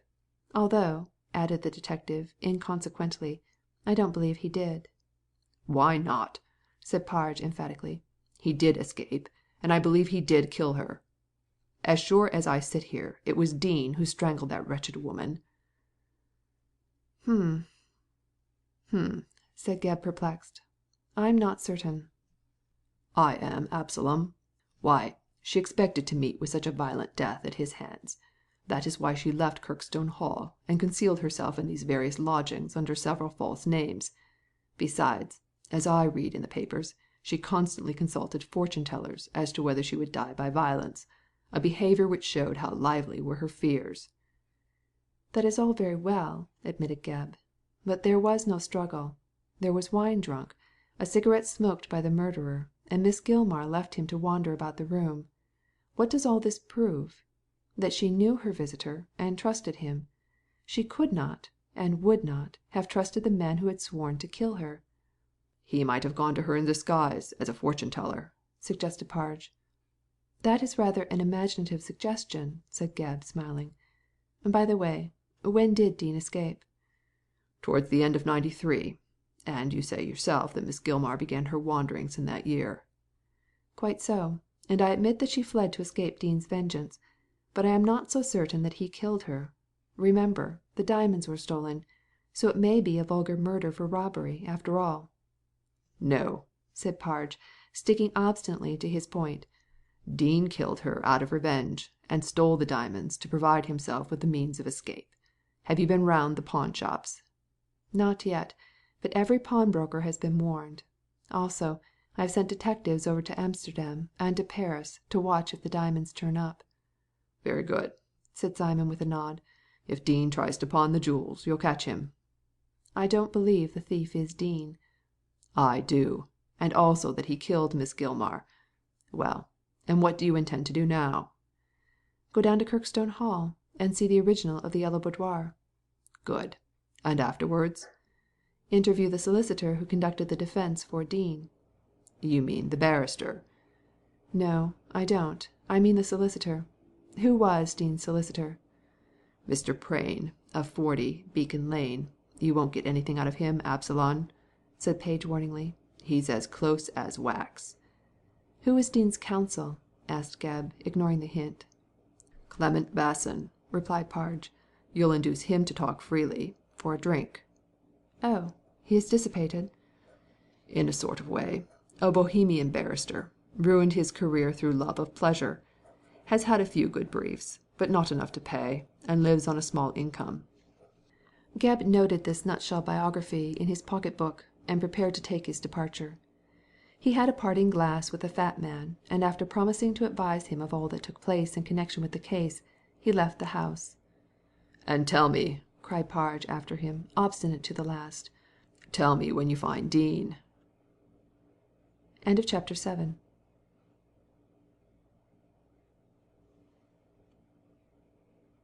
Chapter 8. Mr. Prain, Solicitor. When Gebb left Parge, he intended to go down to Norminster with as little delay as possible, and look over Kirkstone Hall. There he hoped to learn further details of Miss Gilmar's life, and to ascertain, if possible, whether she had other enemies besides the man she had condemned to lifelong imprisonment. Owing to her grasping disposition and penurious mode of life, it was probable that she had been extremely unpopular, and it might be that amongst those who disliked her might be found one who had carried the feeling so far as to kill her. On considering the circumstances of the case, Gebb could not bring himself to believe that Dean was the assassin. All the same, he was anxious to ascertain the hiding place of the convict, and make certain of his innocence of this second crime. With the first, which was before his time, he had nothing to do. On second thoughts, however, the detective judged it would be wiser to call on Mr. Prain beforehand, and learn his opinion on the matter. Also, Gebb wished to discover why the solicitor had not come forward to identify the body of Miss Gilmar. From the description of the yellow boudoir, so often referred to in the papers, he must have been aware that the so-called Miss Ligram was none other than Ellen Gilmar. If so, why had he not assisted the police to trace the woman's past history? It was mainly to elucidate this point, which might be an important one in solving the mystery, that Gebb called at the office in Beacon Lane. Mr. Prain proved to be a small, lean-faced man, with a sharp pair of eyes and a hard-looking mouth. He was neatly and spotlessly dressed in the plainest fashion, and his office, a somewhat dingy place, was as clear and trim as himself. When Gebb sent in his card, Mr. Prain had only to glance at the name to know that his visitor was the Scotland Yard detective, and told the clerk to show him in at once. It was with his hard little face set like a mask that Prain received the officer of the law, for he had quite expected sooner or later to receive such a visit, and was not unprepared. "You wish to see me, Mr. Gebb?" said the solicitor, in a low, crisp voice. "Yes, sir, in a case you dealt with 20 years ago." "Oh, then you have no question to ask about the case of to-day?" said Prain, composedly, and he darted a sharp look at his visitor to see how the shot told. "Do you know my errand?" asked Gebb, somewhat uncomfortably, for he was by no means pleased to find that the little solicitor was prepared for his reception, and could not conceive why it should be so. "Yes, Mr. Gebb, I do. If you had not called on me it is probable that I should have paid you a visit." "It is 2 weeks since the crime was committed, Mr. Prain, so you have had ample time to call." "No doubt," returned Prain dryly, "but it is so chanced that I was abroad in Italy. However, when I saw the description of the yellow boudoir I hastened back at once." "You guessed by the description of the yellow room that the murdered woman was Miss Gilmar?" "I did. But may I ask how you found it out?" "An ex-detective told me. He traced her identity by the same means as you did. But for his recollection of the room I should have known nothing." "Oh, so the yellow boudoir gave Parge the clue," said Prain thoughtfully. "Yes. But how did you guess that I referred to Parge?" "He was the detective employed by the prosecution to hang my client, but he did not succeed, for Dean still lives." "Ah, does he? Do you know where he is to be found?" asked Gebb sharply. "No," replied Prain, shaking his head.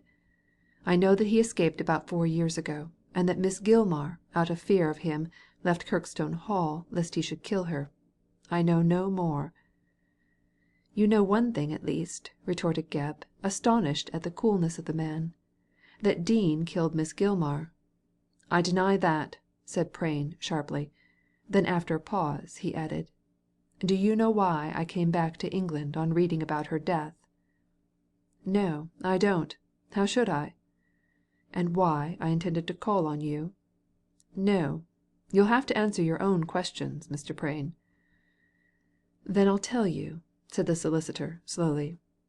"I wish to find out if Miss Gilmar left a confession behind her stating why and how she killed John Kirkstone. It was for that reason that I returned so quickly." "Miss Gilmar kill Kirkstone!" cried Gebb, thinking of his own suspicions. "Why, even your unhappy client did not accuse her." "My unhappy client, as you call him, was a fool," retorted Prain, coolly. "He thought that Laura Kirkstone was guilty, whereas I am sure that the housekeeper killed her master. But I could not bring the crime home to her, and Dean was condemned to penal servitude on account of a murder which I am certain he did not commit. When I heard of his escape, I thought he might find out Miss Gilmar and make her confess. He always intended to escape, if possible, for that purpose." Gebb thought for a moment. "Perhaps he killed her, after all, because she would not confess," said he, with some hesitation. "No," replied Prain. "Dean was wild and wasteful, and, between you and me, Mr. Gebb, not altogether as well behaved as he might have been. But I am sure that he was not the man to commit a murder. Believe me, he is as innocent of this second crime as he was of the first." "Well," said Gebb, thoughtfully, "I have my doubts regarding his guilt in both cases. I agree with you, going by the story told me by Parge, that Miss Gilmar killed Kirkstone. But who killed Miss Gilmar?" "Some unpleasant person, for the sake of the diamonds," returned Prain, promptly. "The diamonds?" "Yes. Miss Gilmar took possession of Laura Kirkstone's jewels, and amongst them were some valuable diamonds. I read in the papers that Miss Gilmar wore these diamonds nightly, and that when her dead body was discovered the diamonds were gone." "True enough," replied Gebb. "It might be a case of robbery, as you say. But if the murderer tries to dispose of these diamonds by sale or pawning, I'll be able to catch him."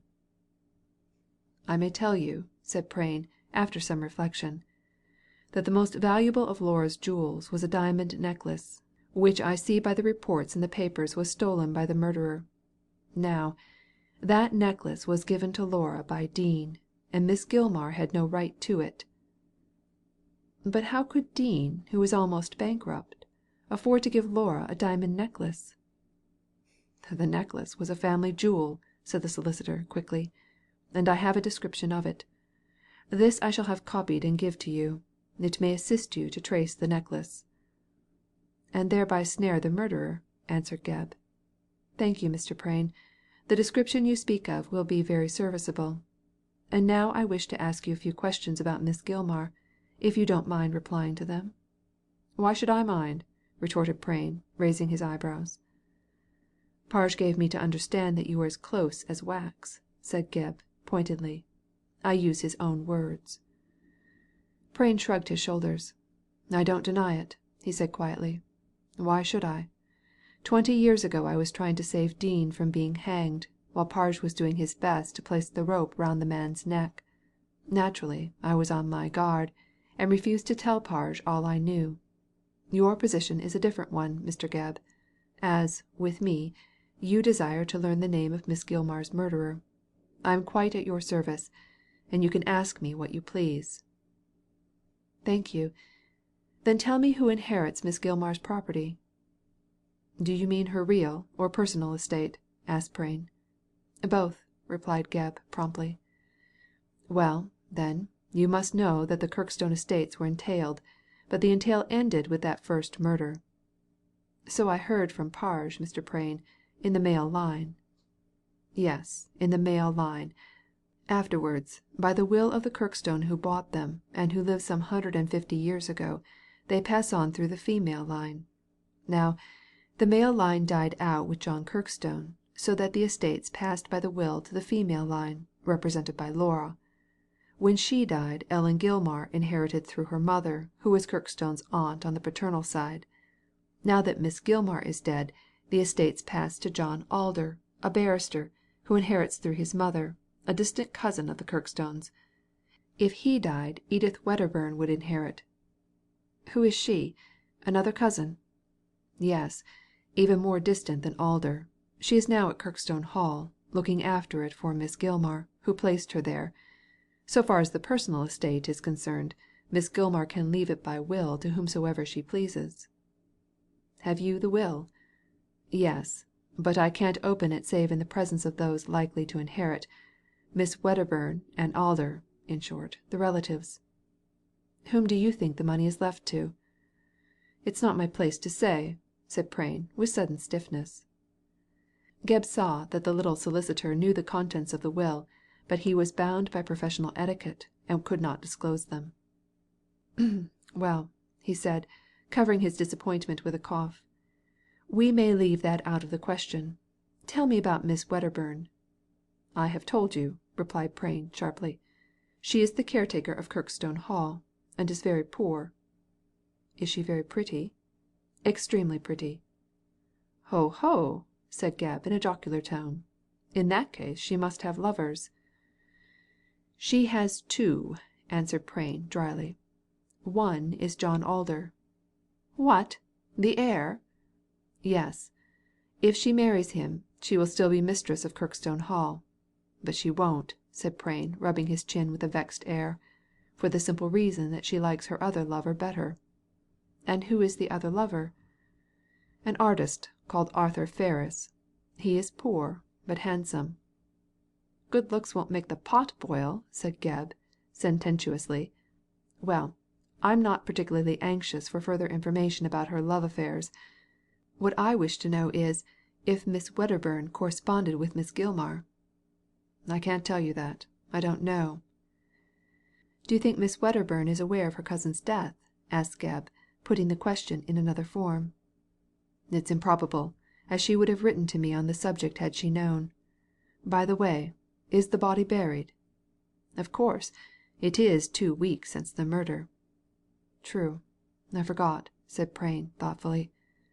I wonder if Alder knows about her death. He can't know, unless he traced her by the yellow boudoir. Oh, Alder doesn't know much about that room and its crime, as he belongs to the younger generation, and the story is almost forgotten. However, I'll write to him on the subject.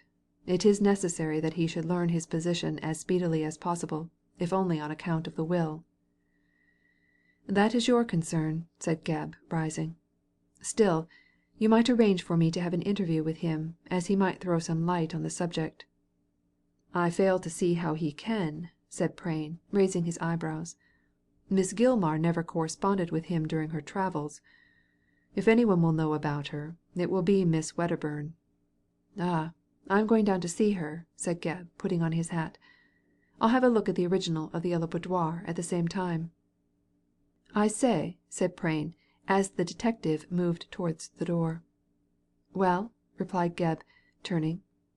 If you see Edith, ask her about her lover. Which of them, Alder or Ferris? Said Gebb, stolidly. Don't mention the name of either, repeated Prain, slowly. But ask her about her lover. Then, well, you'll see what will come of your question. The detective gazed steadily at the solicitor. What do you mean? He demanded, struck by the significance of the man's words and look. You'll find that out when she answers. How will she answer? Demanded Gebb, quite mystified. Ah, said Prain with a long breath. You ask and see. End of chapter 8.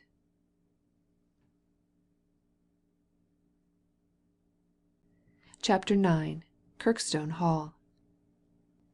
The day following his conversation with the little solicitor, Gebb left Waterloo Station for Norminster in Hampshire, and arrived at that quaint little town about midday.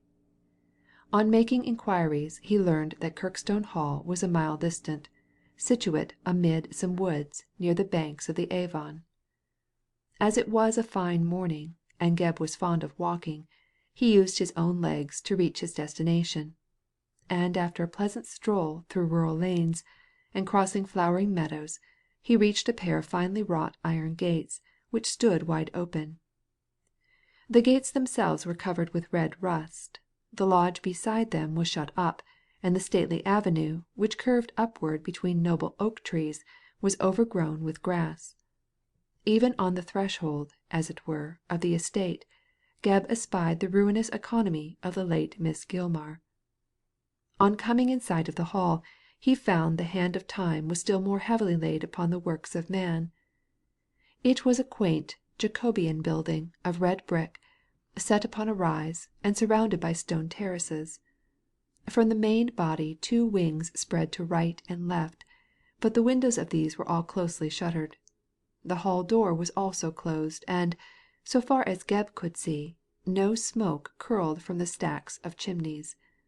The terraces were grass grown, the gardens untended and in disorder, and the whole place had a silent, melancholy aspect, as though the soul of the house had departed. It was the palace of the Sleeping Beauty, enchanted and spellbound, and it seemed as though there were a curse on the place. And no wonder, said Gebb, looking at the gaunt mansion, grim even in the sunshine, seeing the kind of people who lived in it, and the crimes they committed. He ascended the steps and rang the bell, but before the sound had died away, he was aware of a brisk step approaching, and turned to see a young lady walking along the terrace on the right. She was tall and dark, with fine eyes and a handsome face. Her figure was shown to perfection by the trim, tailor-made costume which she wore.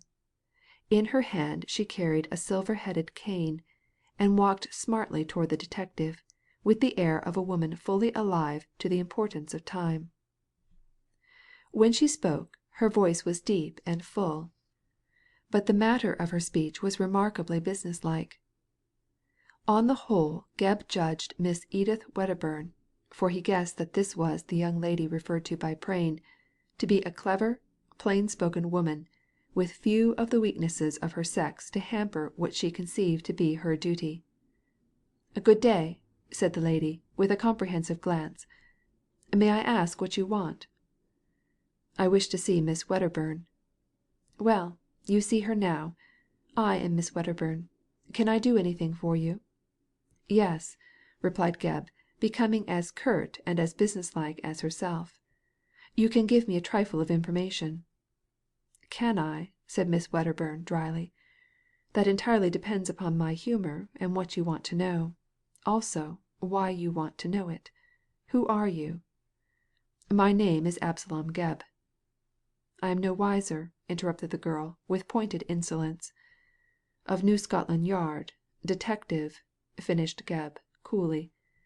This time his reply made a decided impression on his hitherto cool auditor.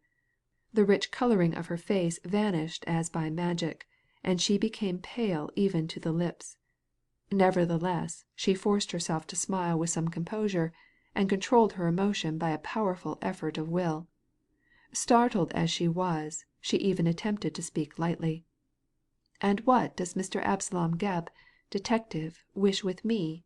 she said in a low voice, her eyes fixed on the man's face. "He wishes to ask you a few questions," said Gebb, in the same vein. "About what? About whom?" "About Miss Ligram." "Ligram? I don't know the name," said Edith, calmly. "Who is Miss Ligram?" "The owner of this place." "You are wrong there, Mr. Gebb. The lady who owns this place is called Miss Gilmar." "I am aware of the fact, but it suited her to take other names while she lived." "While she lived?" repeated Miss Wedderburn, raising her voice in surprise. "What do you mean?" "I mean that Miss Gilmar is dead." "Dead?" "Murdered."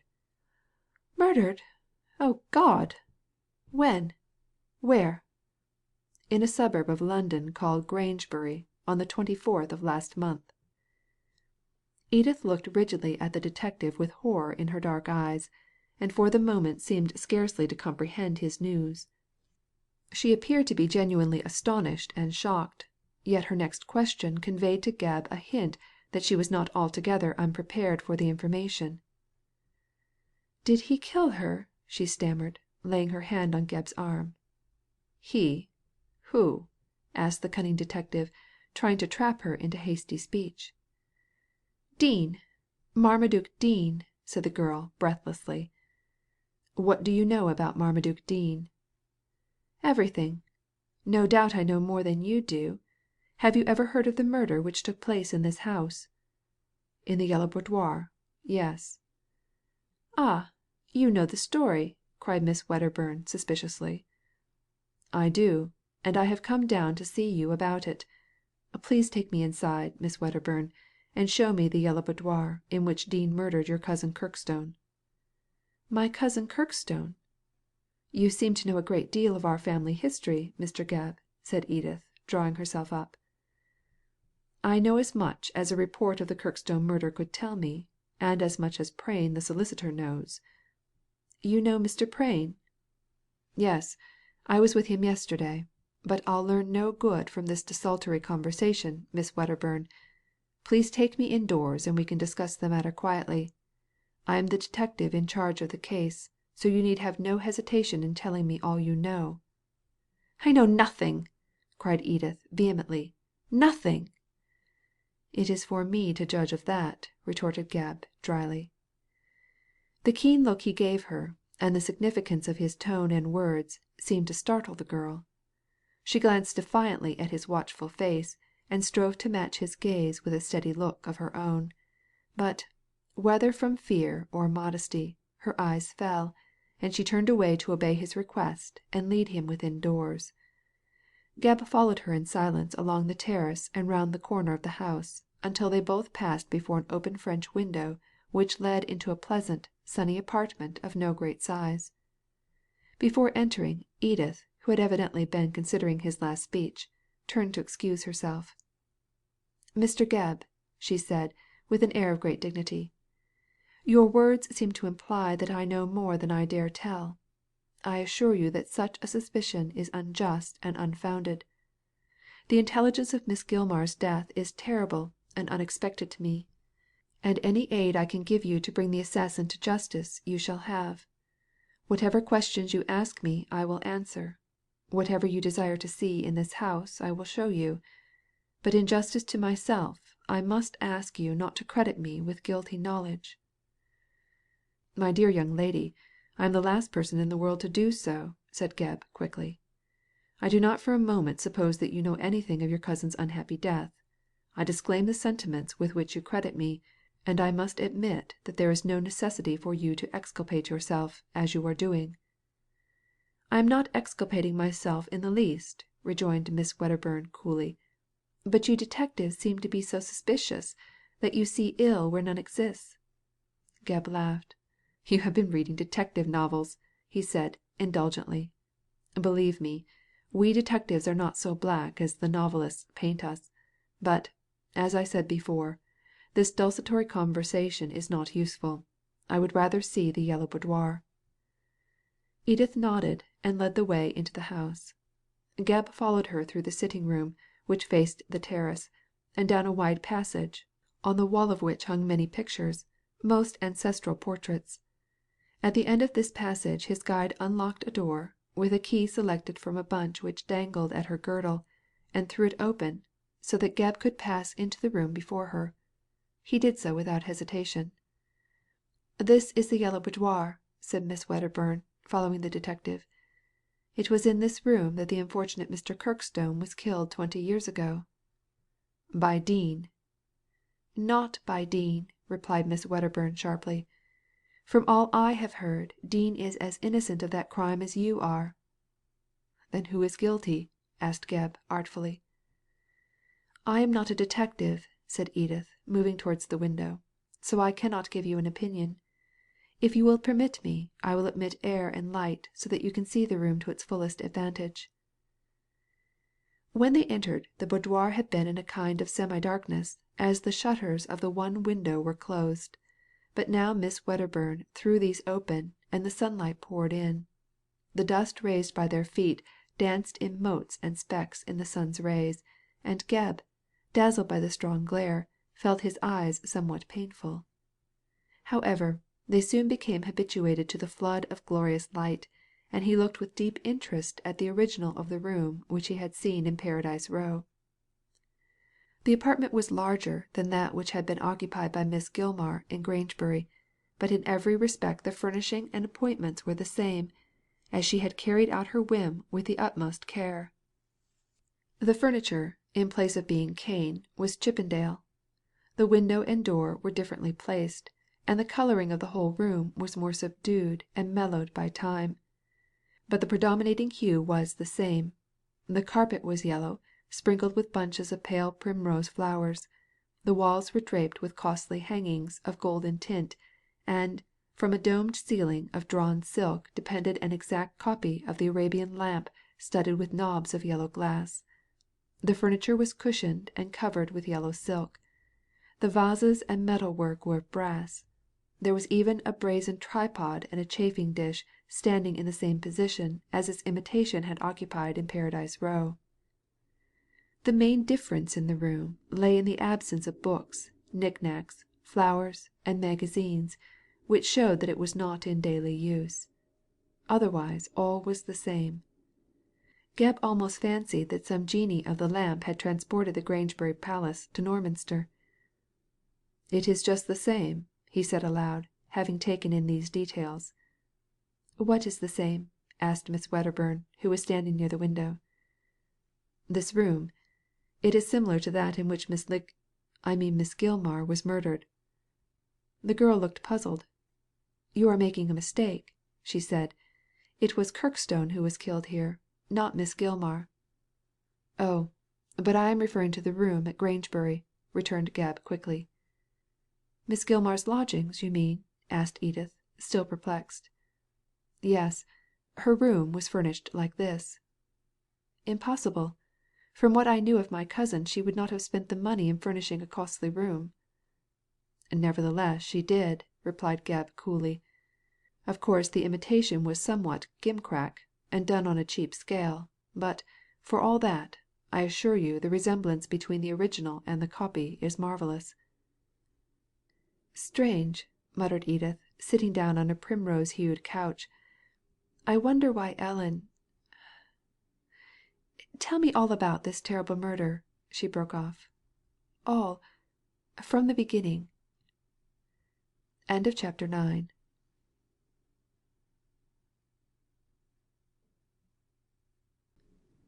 X.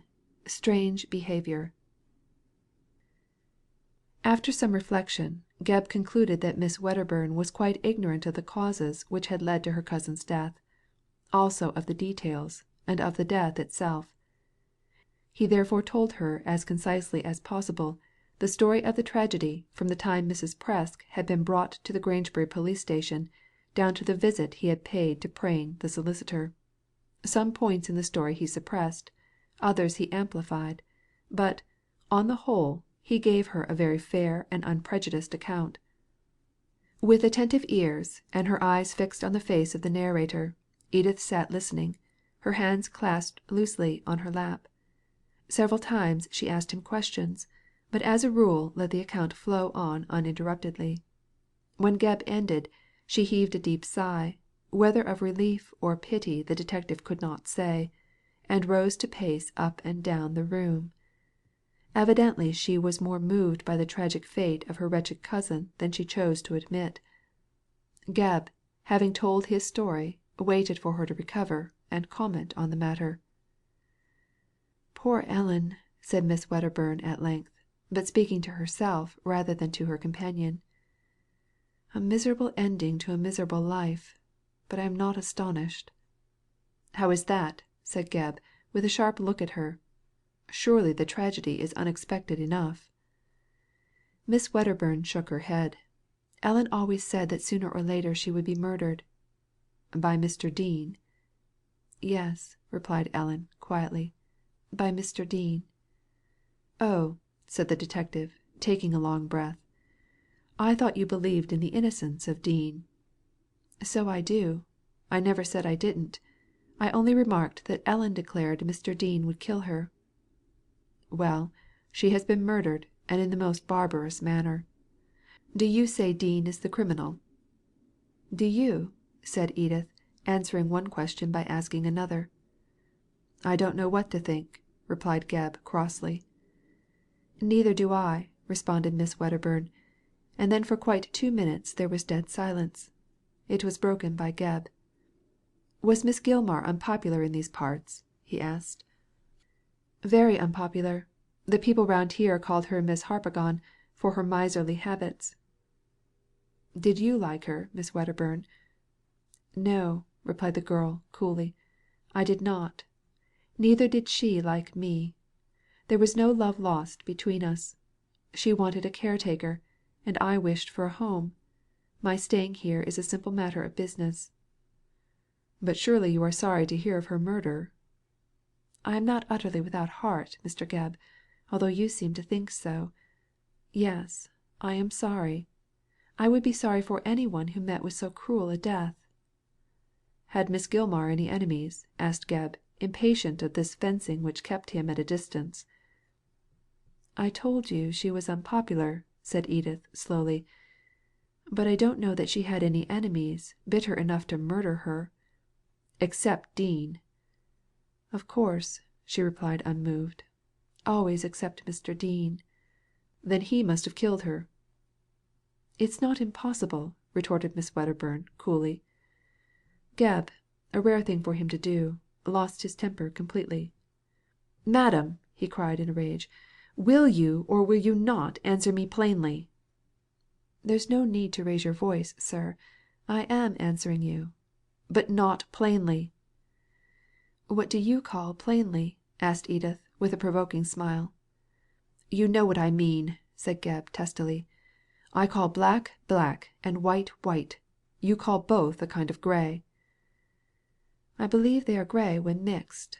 However, I see what you mean, Mr. Gebb, so do not lose your temper. You wish to know why Miss Gilmar left this place, how she left it, and why I am in charge." "Yes, I shall be glad of the information." "Very good," said Edith, calmly. "Then you shall hear my history."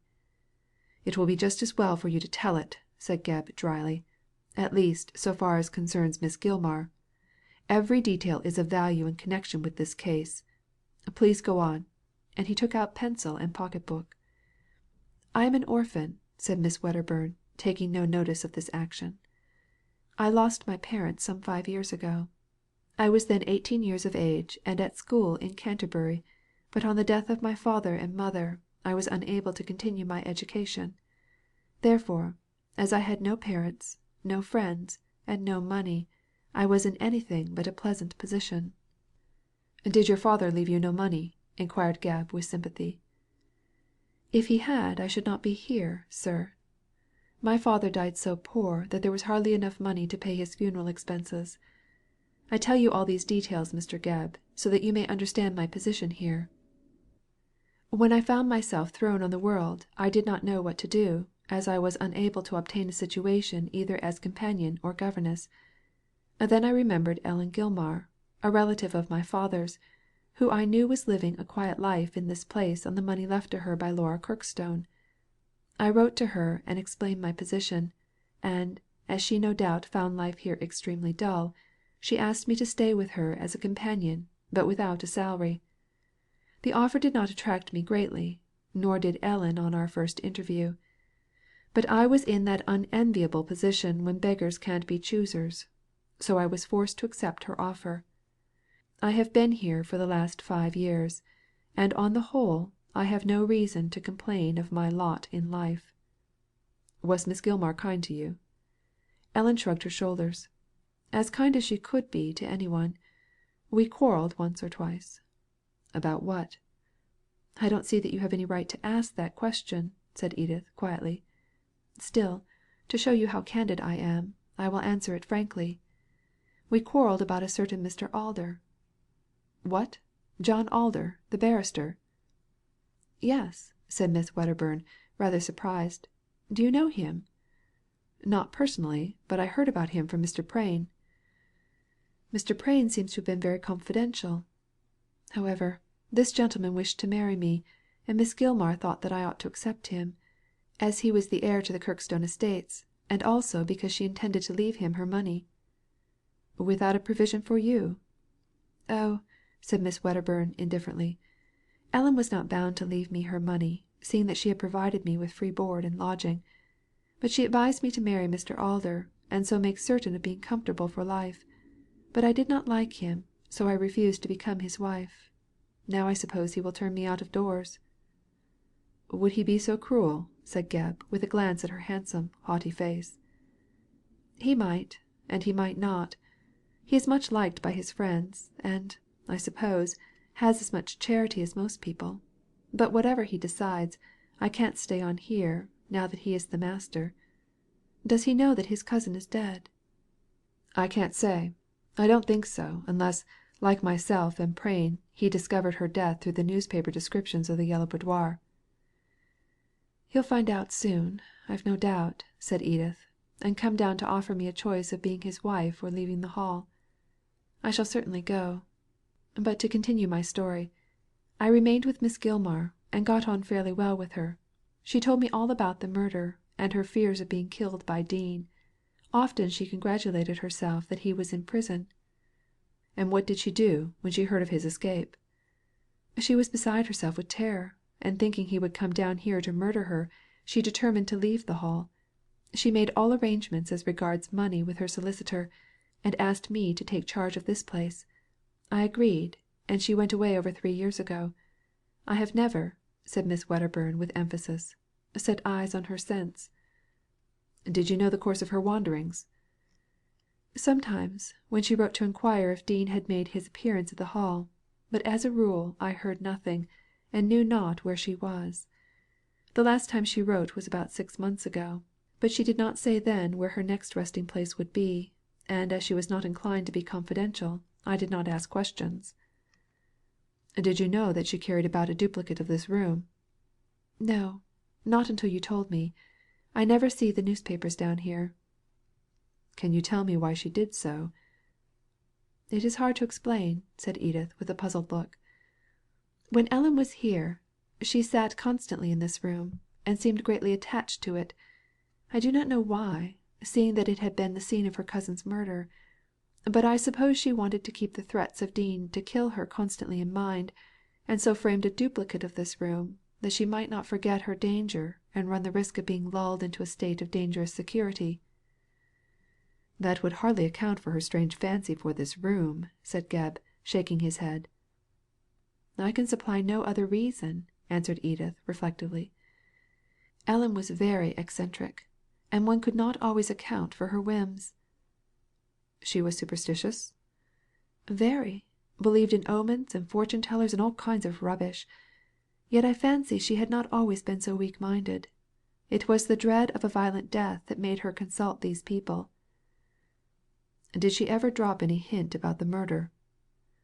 "She dropped no hint, as you call it," said Edith stiffly, "but told me the whole story very plainly. She quite believed that Dean was guilty." "Yet she might have killed Kirkstone herself," said Gebb, after a pause. "That is impossible. She had no reason to do so. And moreover, if she had been guilty, she would certainly have betrayed herself to me. It is no use speaking ill of the dead, Mr. Gebb." "Yet you cannot say that your cousin was a good woman." "Perhaps not," retorted Miss Wedderburn. "On the other hand, I cannot say that she was a murderess. Well, sir, I have told you all I know, and you see I cannot help you in any way." "I am not so sure of that," replied Gebb, coolly. "I have not yet closed my examination." Edith flushed and looked uneasy. "I don't like that word," she said in irritable tones. "It sounds as though I were a criminal in the dock." "That is a strange way of putting it, Miss Wedderburn. Why not compare yourself to a witness in the witness box?" "Oh, call me what you like," cried the girl, rising impatiently. "But let us finish our conversation as quickly as possible. I have told you about Miss Gilmar, about this room, about Mr. Alder. I know nothing more." "Nothing, Miss Wedderburn? Think again." "I tell you I know nothing," said Edith, now crimson with rage. "What do you mean by your hints?" "I mean that you have another lover," remarked Gebb, acting on the advice of Prain, but quite in the dark as to what it would bring forth. Miss Wedderburn sat down promptly again on the couch as though her limbs refused to support her, and the flush on her face gave place to a deadly pallor. She shook in every limb, as though overcome with terror. "Arthur," she faltered, "you know about—" Her voice stopped, and she fell back in a faint. CHAPTER XI.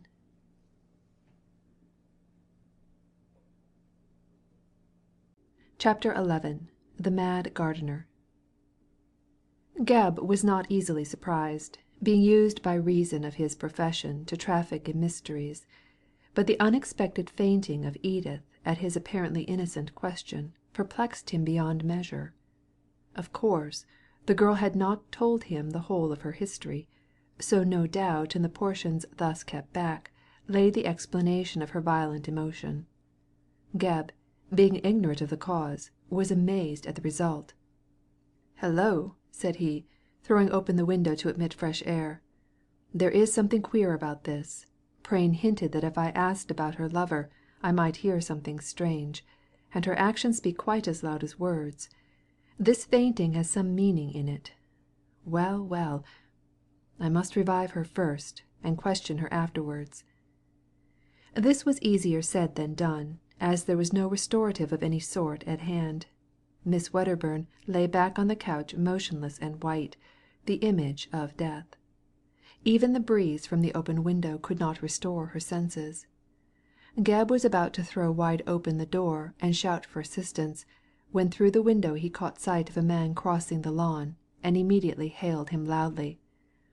The man jumped round suddenly, as though startled by the call, and after some hesitation moved forward slowly and unwillingly to crane his head into the room. He was a queer old creature, with shaggy white hair and untrimmed beard, and two glittering eyes set so closely together as to give him an uncanny look. He was dressed in a suit of old clothes discoloured and rusty, and, with his elbows on the window sill, mopped and mowed in a smiling vacant way at the detective. At the first near glance Gebb saw that the newcomer was not in his right mind. "Here, my man," said he, making the best of this doubtful assistance. "Bring some water. The lady has fainted." The man grinned and turned his eyes toward the white face of Edith. Over his own a shade passed, with the result of altering it from gay to grave. He even looked terrified, and with a kind of hoarse cry pointed one lean finger at the unconscious girl. "Is she dead? Did you kill her?" he asked in a harsh whisper. "No, no," replied the detective, soothingly, as he would speak to a child. "She has fainted. Bring some water." "Kill her," whispered the man, nodding. "It's a good room to kill people in. We use it for that here. I won't tell. I'd rather see her dead than alive. It's better for her. The grave's the bed for a weary head." "Hush! Bring the water," cried Gebb, shrinking back from the horrible creature. "Be off with you." The madman shrank back in his turn at the peremptory tone of the detective, and vanished with a nod, just as a sigh sounded through the room. The cool draught playing on the forehead of Edith had at length produced its effect, and with a second sigh longer than the first, she opened her eyes and looked vacantly at Gebb. The detective caught her hand and slapped it vigorously, whereat the girl sat up with an effort, and her faintness passed away. Still her brain was not quite clear, and she looked languidly at Gebb, as though she were in a dream. "What did you say?" she asked in a low voice. "Have I? What is it?" And she passed a slow hand across her forehead. "You fainted, Miss Wedderburn," replied Gebb, softly. "Yes, I remember. I fainted.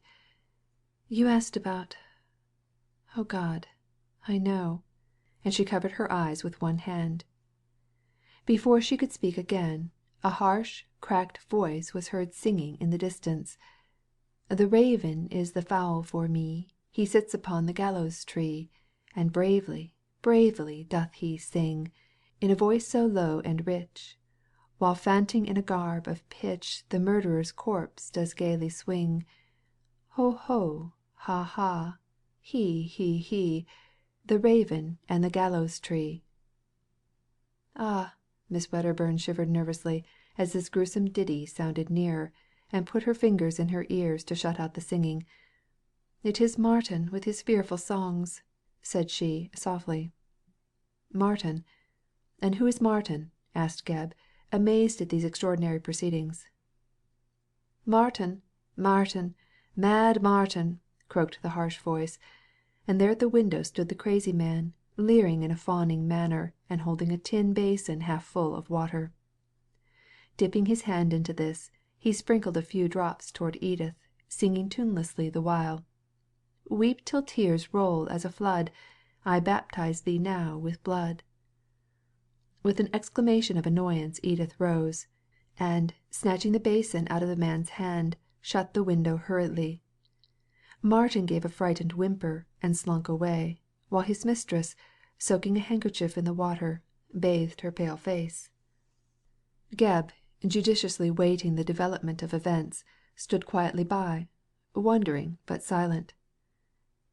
"Is this a lunatic asylum, Miss Wedderburn?" he asked when she was more composed, and he judged it judicious to recommence the conversation. "No, of course not," she replied irritably. "The man is mad, but quite harmless. Martin.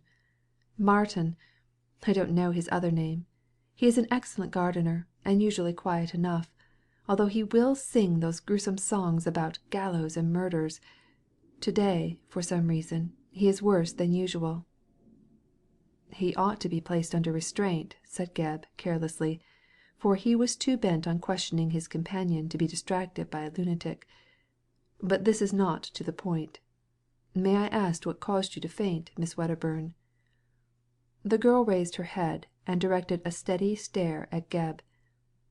"In my turn, may I ask why you came here to question me?" she said defiantly. "I thought I explained my errand before," replied the detective, mildly. "I am here to learn, if possible, who killed Miss Gilmar." "I cannot tell you. I know nothing about it. Until you gave me the news I was not aware even that she was dead." "Yet you were not so surprised by the information as I expected." "That can be easily explained, Mr. Gebb," said Edith, wringing out her wet handkerchief. "As I told you before, I knew of my cousin's fears. She was perhaps persuaded by Mr. Dean when he escaped from prison, with the avowed intention, it was reported, of killing her. She left her home, as I know, in order to hide from him. But it is possible, I say," she added with emphasis, "it is possible that Dean tracked her down and revenged himself for her conduct of 20 years ago. You wish to learn who killed Miss Gilmar, sir? I tell you I do not know. Mr. Dean, in my opinion, is innocent, but on the face of it, I admit that appearances are against him. Perhaps if you find the man and question him, you may arrive at the truth." "It is not improbable," replied Gebb, coolly, "but we must catch him first. Still, Miss Wedderburn, your opinion of Dean's guilt or innocence does not explain your recent conduct. To put a plain question, miss, what made you faint?" "That is my business," said Edith, haughtily, but with averted eyes. "And mine too. Why should you faint because I asked if you have another lover besides Mr. Alder?" "I refuse to answer." "In that case," observed Gebb, artfully, "there must be something wrong with Arthur." "How dare you call him Arthur?" flashed out Miss Wedderburn. "Call who Arthur?" asked Gebb, laying a trap for her hasty tongue. "Mr. She stopped and bit her lip, hesitating, as it would appear, whether to tell the name or not. After a momentary pause, she evidently deemed bold speaking the safest policy, for she continued calmly. "After all, There is no reason why I should not tell you his name." "None in the world, so far as I can see," answered the detective, with a shrug. "I know that his Christian name is Arthur. But what is the surname of your lover, Miss Wedderburn?" "How do you know that I have a lover?" retorted Edith, answering one question by asking another. "How do I know that you have two lovers?" corrected Gebb, coolly. "Because you told me about one named Mr. John Alder, and Mr. Prain spoke to me about the other. I came here with a certain amount of knowledge, miss." "Mr. Prain? What has he to do with it?" "I don't know. I'm waiting for you to tell me." Edith clasped her hands together with a restless movement and walked up and down the room hastily. Suddenly, as though making up her mind to the inevitable, she stopped before the detective. "Mr. Gebb," she said, clearly and distinctly, "I have no reason to conceal anything in my life. I am engaged to a gentleman named Arthur Ferris, whose occupation is that of an artist. He has nothing to do with the murder of Miss Gilmar. That I swear." "There's no need to swear," said Gebb, wondering at her vehemence. "But why did you faint when I asked you about him?" "I thought you might suspect him," faltered Miss Wedderburn in a low tone. "I know how suspicious you detectives are. You seem to think that I know more than I tell you. But you are wrong. I do not." "I suspect neither you nor Mr. Ferris," said Gebb, quietly.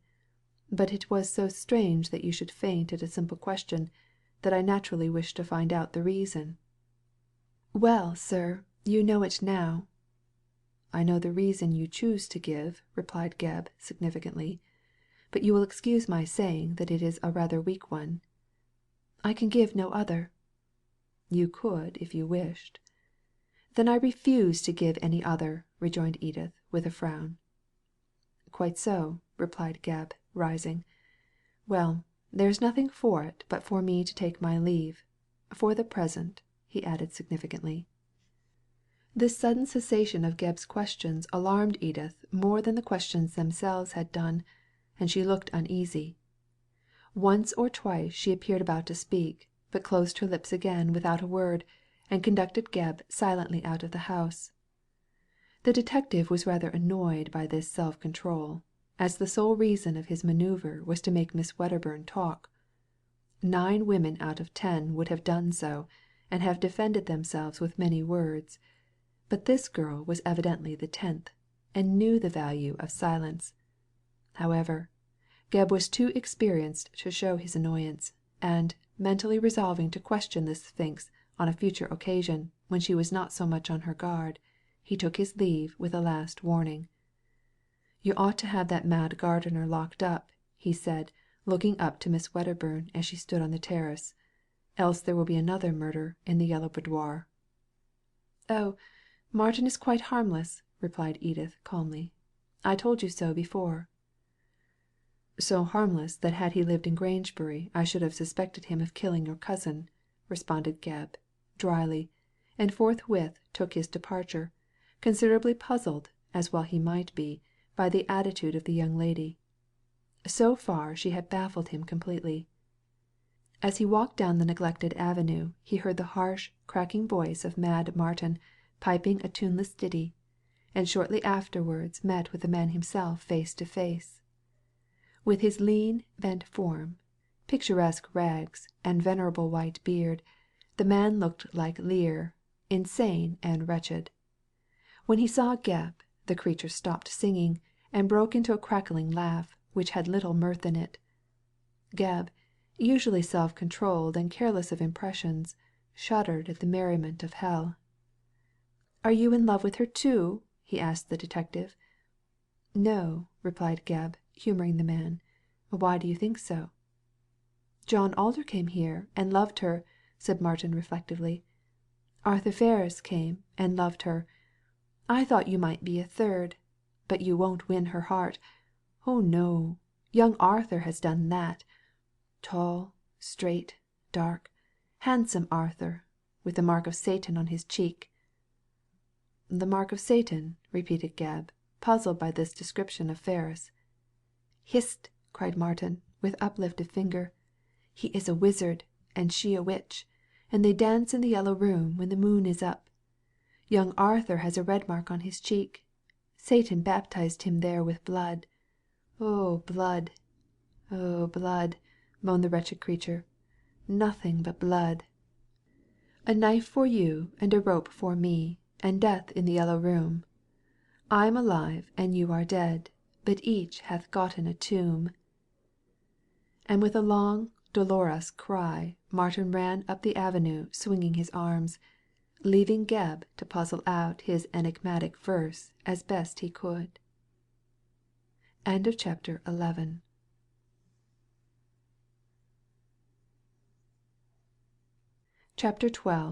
The Diamond Necklace. Gebb, much to his disgust, returned to Norminster as wise as he had left it.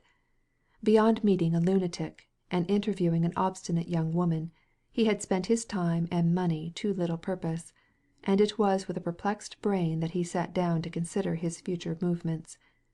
In the face of his failure he was at a loss how to act. Miss Wedderburn, with what looked like deliberate intention, only repeated the story he already knew. Miss Gilmar had confessed to a fear of Dean. She had fled from the Hall on account of that fear. Her travels and hidings and extraordinary precautions had been undertaken solely to thwart the revenge of Dean. Gebb was aware of these facts, but there was nothing more in them likely to instruct him. He had, so far, exhausted their capabilities. "What am I to do?" he asked himself for, say, the 50th time. "How am I to act? In what direction am I to move?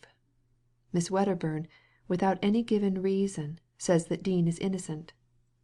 Prain is of the same way of thinking, and so am I. Parge alone seems to believe in Dean's guilt, and I don't agree with him. The man himself may be able to supply evidence to reveal the truth, but where is he to be found?"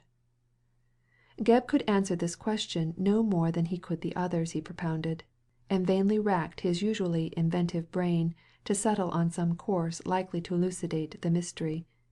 Finally, after mature reflection, he resolved to call upon Prain, and ask him to explain the meaning of Miss Wedderburn's fainting. The lawyer had told him to ask a certain question, and see what answer it would bring. Well, he had done so, and the answer was that the girl, without any apparent cause, had fainted.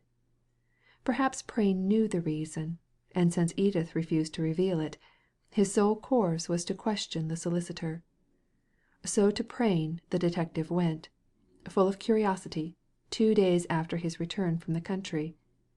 The interval had been filled up in attending to business unconnected with the Grangebury mystery, but now Gebb returned to it again, and sought Mr. Prain in the hope of learning something tangible, but his spirits were very low.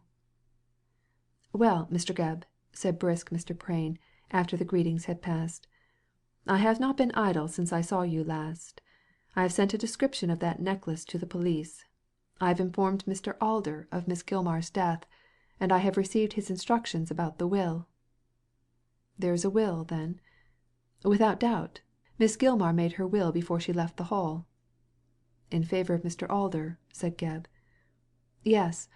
Of course, by the will of Kirkstone's ancestor Mr. Alder becomes possessed of the Hall.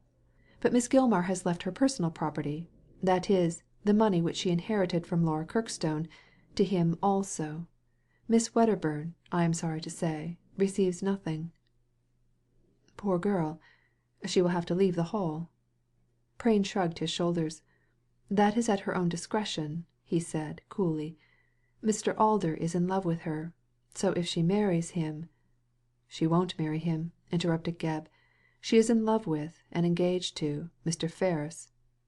"Ah, she told you about that scamp?" "She told me very little, Mr. Prain, but she fainted when I mentioned the man under the very general description of a lover." "She fainted? Prain looked so serious and perplexed that Gebb was impelled to question him further touching the matter. "Why did she faint?" asked the detective, bluntly. "I don't know. That is, I can't exactly say," stammered the other. Gebb looked at the solicitor, who in his turn stared at the carpet, the ceiling, at the papers on his desk, anywhere but at his questioner. "Mr. Prain," he said seriously, "you are not treating me fairly." "I beg your pardon," said Prain, nervously, and as a rule he was not a nervous man. "I don't see how you make that out." "I do," replied Gebb, sharply. "You know the reason of that fainting." "Perhaps I do, but I am not at liberty to reveal my knowledge. The secret is Miss Wedderburn's." "Has it anything to do with this murder?" "No," replied Prain, decisively. "That it has not." "Then why did you tell me to ask her about Ferris?" "Because I wanted to be sure of something, and that fainting has enlightened me." "Can't you tell me more?" cried Gebb, with some indignation. "No, I cannot," answered Prain, bluntly. "Get Miss Wedderburn's permission, and I will. But even if you did know, the knowledge would be of no use to you." "Has Miss Wedderburn any theory about this murder?" "Not that I know of. You saw her last, Mr. Gebb." "Does she know who killed Miss Gilmar?" "Why not ask her?" said Prain, evading the question. "I did, and I can't make out what she means. She says that Dean is innocent, but won't give her reason. Now, Parge declares that Dean is guilty." "Well, Mr. Gebb, perhaps he is." "Indeed," sneered Gebb, who was growing irritated. "Last time I saw you, Mr. Prain, you denied his guilt." "And I do so now," cried Prain, warmly. "I believe, as you do, Gebb, that Dean is innocent of both crimes. He killed neither Kirkstone nor Miss Gilmar. I don't know what Miss Wedderburn's reasons are, but she is right to defend Dean. Still," added Prain, with a shrug, "I don't deny that many people look on the man as a murderer." "Does Mr. Alder believe in Dean's guilt, in his double guilt?" "Yes, he is sure of it. You can ask him for yourself," added Prain, looking at his watch. "He'll be here soon." "I'll be glad to meet him. But what is your opinion about this crime?" "I told you the last time I saw you," replied the solicitor. "Miss Gilmar was murdered by one of those fortune tellers for the sake of her diamonds. Recover that necklace, and you will soon trace the assassin." "It's not much of an idea," said Gebb, scornfully. "It's the best I've got, at all events," retorted Prain, with heat. "I have done my best to prove its truth by sending a description of that necklace to the police." "I dare say the description is in the hands of all pawnbrokers by this time," said Gebb, thoughtfully. "Well, we shall see what will come of it. What about Ferris?" "Ferris?" repeated Prain, in no wise astonished at this abrupt question. "Well, he is an artist, and a bit of a scamp, with whom Edith Wedderburn is in love. I don't know why. Perhaps because he is a scamp. Women seem to like scamps for some reason best known to themselves." "Is he handsome?" "Very. Tall and dark, rather military looking." "Has he a mark on one cheek?" "Yes, a birthmark, but not disfiguring. How did you know about it?" "That lunatic at Kirkstone Hall told me. He called it the mark of Satan. By the way, who is that man?" "A gardener who used to live at the Hall in Kirkstone's time. I think the tragedy of the Yellow Room must have sent him off his head. At all events, he ran away after it occurred, and only turned up a year or two ago, quite mad." "Why don't they lock him up?" "Well, you see, Miss Wedderburn, who is a rather strong-minded young woman, thinks kindness may cure him, so she gave him back his old post of gardener. If Miss Gilmar had been there, I don't think he would have been allowed to stay. I don't think either that Miss W.'s experiment will be a success." "He sings the most gruesome songs, about murder, and blood, and the Yellow Room." "I know," replied Prain, cheerfully. "I'm afraid that last muddled his brain and inspired his muse. He didn't sing or compose verse when I knew him, but the man's a complete wreck. He used to be rather handsome and stupid, but his own father wouldn't know him now. I'm sorry for the poor devil, as now that Alder owns the Hall I dare say he'll be kicked out, and have to end his days in an asylum. The best place for him, in my opinion," said Gebb, emphatically. "He is as mad as a March hare, and not half so harmless. Hullo, who is that knocking? Come in." It proved to be a note from Inspector Lackland asking Gebb to come down to Grangebury. In the first instance it had gone to Scotland Yard, and, as it seemed important, had been sent on to the detective, who had left word that he would be at Prain's in case he was wanted. "Seems important," said Gebb, reading it. "I wonder what Lackland wants to see me about. Prain?" But Prain was not attending to him. He was busy shaking hands with a tall, broad-shouldered man, fair-haired and blue-eyed, and altogether comely to look upon. This gentleman was introduced to Gebb by the name of Alder, whereby the detective was informed that he stood in the presence of Miss Gilmar's heir and Miss Wedderburn's lover. Alder, on hearing Gebb's name, looked at him keenly, and saluted him with marked cordiality. "I am glad to meet you, Mr. Gebb," he said in loud and hearty tones.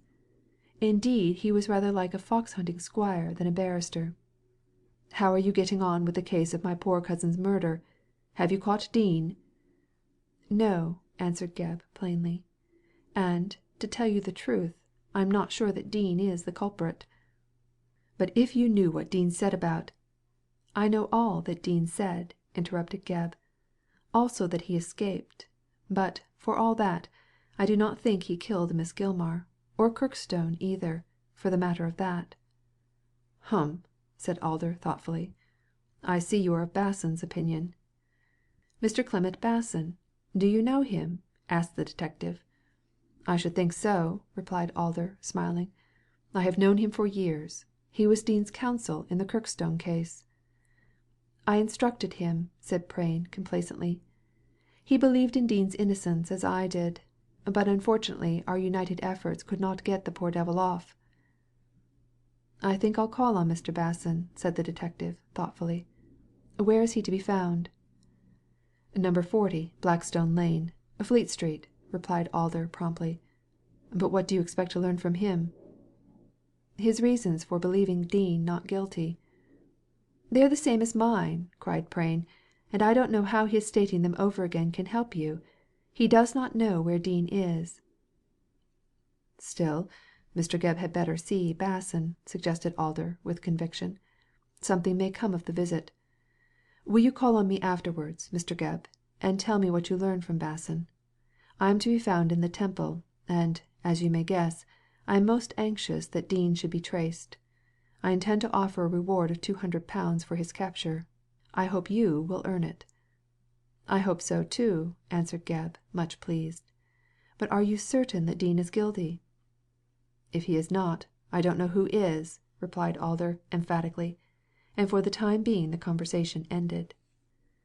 Gebb left Alder to consult with Prain as to the necessity of exhuming the body of Miss Gilmar for identification, and took his way down to Grangebury to learn why the bluff Lackland had written so earnest and urgent a note.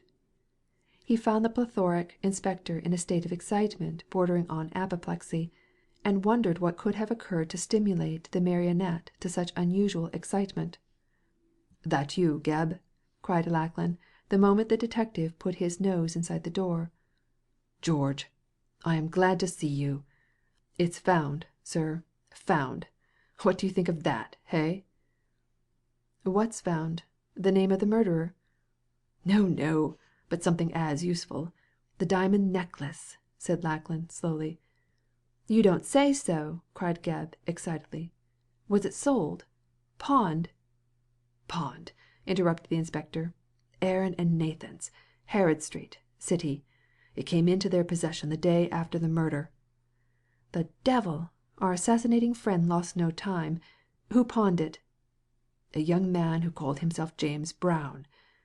"James Fiddlesticks," said Gebb, contemptuously. "A false name. What is he like?" "Tall, dark, handsome," said Lackland, with military brevity. "Aaron said that he put the necklace up the spout as cool as a cucumber. He was—" "Hold on," cried Gebb, eagerly. "Had he a mark on one cheek? A birthmark?" "By George, he had. A purple spot, but not large enough to spoil his looks." "I thought so," said the detective, joyously. So it was Arthur Ferris did it." "Arthur who?" asked Lackland, gruffly. "Arthur Ferris, of Chelsea. Artist. He pawned the necklace. He stole the diamonds. He murdered Miss Gilmar. "Hurrah, we've got him!" Chapter XIII.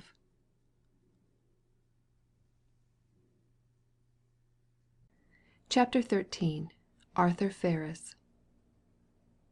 The unexpected discovery that Ferris had pawned the necklace spurred Gebb to unusual activity. No longer doubtful how to act, he hastened to procure a warrant of arrest against the young man. Yet before doing so, and to be certain that his belief was not a false one, he called first at Aaron and Nathan's. These worthy Jews he questioned closely concerning the necklace and the man who had pawned it. The ornament corresponded in every way with the description furnished by Prain, and the individual, on the evidence of his appearance, and of the birthmark on his right cheek, could not be mistaken for any one but Ferris. Furthermore, his connection with Edith, who in her turn was connected with the murdered woman, gave colour to Gebb's assumption that Ferris was the guilty person. "I understand now why Miss Wedderburn fainted," said Gebb to himself. "She thought, when I mentioned him as her lover, that I had discovered the truth, and feared for his safety. No doubt, having informed him about that necklace, and Miss Gilmar's fear of death, he killed and robbed the woman in the hope that Dean would be blamed." If things were as Gebb surmised, Ferris, in hoping that his crime would be laid to the charge of Dean, displayed an amount of cunning hardly compatible with his disposal of the plunder. He had accomplished the crime so cleverly, and had escaped so mysteriously, that Gebb could not understand why he had pawned the necklace so openly, the very next day, under the obviously false name of James Brown. The rashness nullified his former caution, for he might have guessed that information concerning the jewels would be sent to all pawnshops. As a criminal, Ferris evidently had to learn the ABC of his craft. "Why did he not wait until the storm blew over before pawning the necklace?" murmured Gebb, much perplexed. "Or at least, take the stones out of their setting and sell them separately, either in London, Paris, or Amsterdam. Discovery would have been more difficult in that case. And why did he pawn them so hurriedly, unless he intended to leave England? But in that case Edith Wedderburn would have known of his intended departure, and probably would have gone with him. Rum sort of cove he must be." Gebb in this manner argued the case for and against Ferris, for the young man's conduct displayed such a mixture of caution and rashness as to perplex the detective. Still it was no use, as he well knew, to waste his time in making bricks without straw, when the arrest of the culprit might enable him to gain a frank explanation of these obviously silly actions. So Gebb, on the evidence of the pawning, procured a warrant and proceeded to take Ferris in charge. As a further mark of the man's folly, he had given a wrong name but a right address, and Gebb, proceeding to Chelsea, asked at an Eden Street house for Mr. Brown, only to be told that Mr. Ferris was the sole lodger in it. The naive simplicity of this novice in crime almost made the detective swear to his innocence on the spot. "Confound it," said Gebb, disconcerted by this. "The man has gone about the pawning so openly that I really believe he is guiltless of the crime. Either that, or he's a born fool, although even that is doubtful.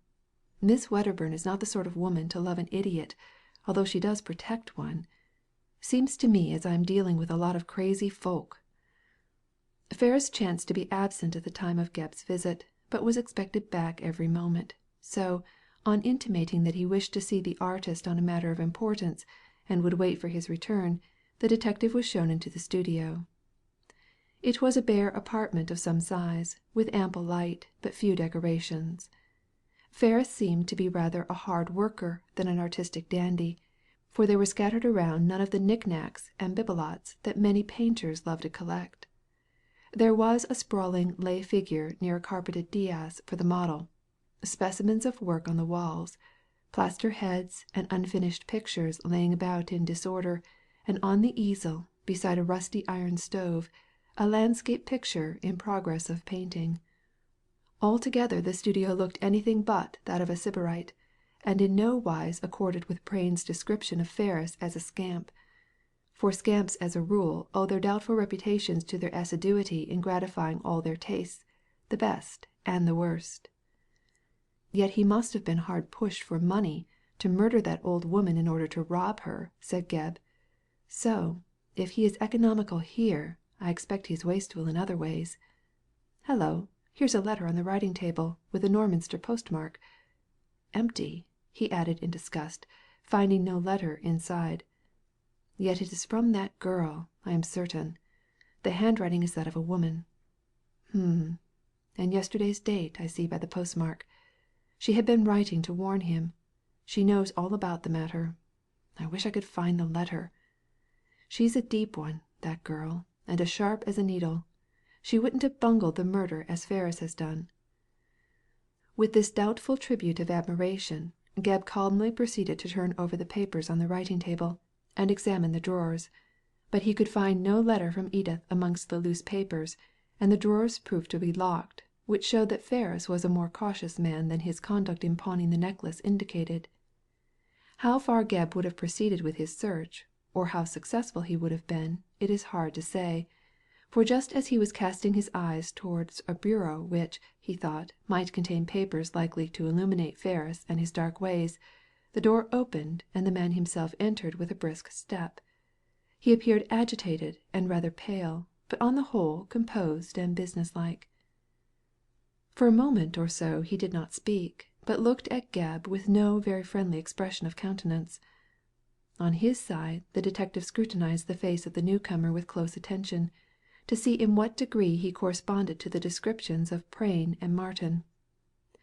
He beheld a tall, slender man, with an intelligent expression and brilliant black eyes.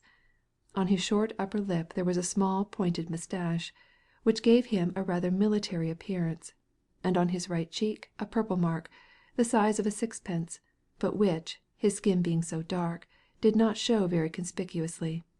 He was dressed quietly and in good style, and to all appearance was a man who respected himself too much to indulge in the profligacy with which he was credited by Prain.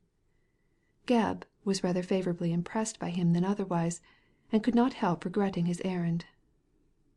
"I am told you were waiting to see me," said Ferris, civilly. "May I inquire your business?" "Is your name Arthur Ferris?" "It is.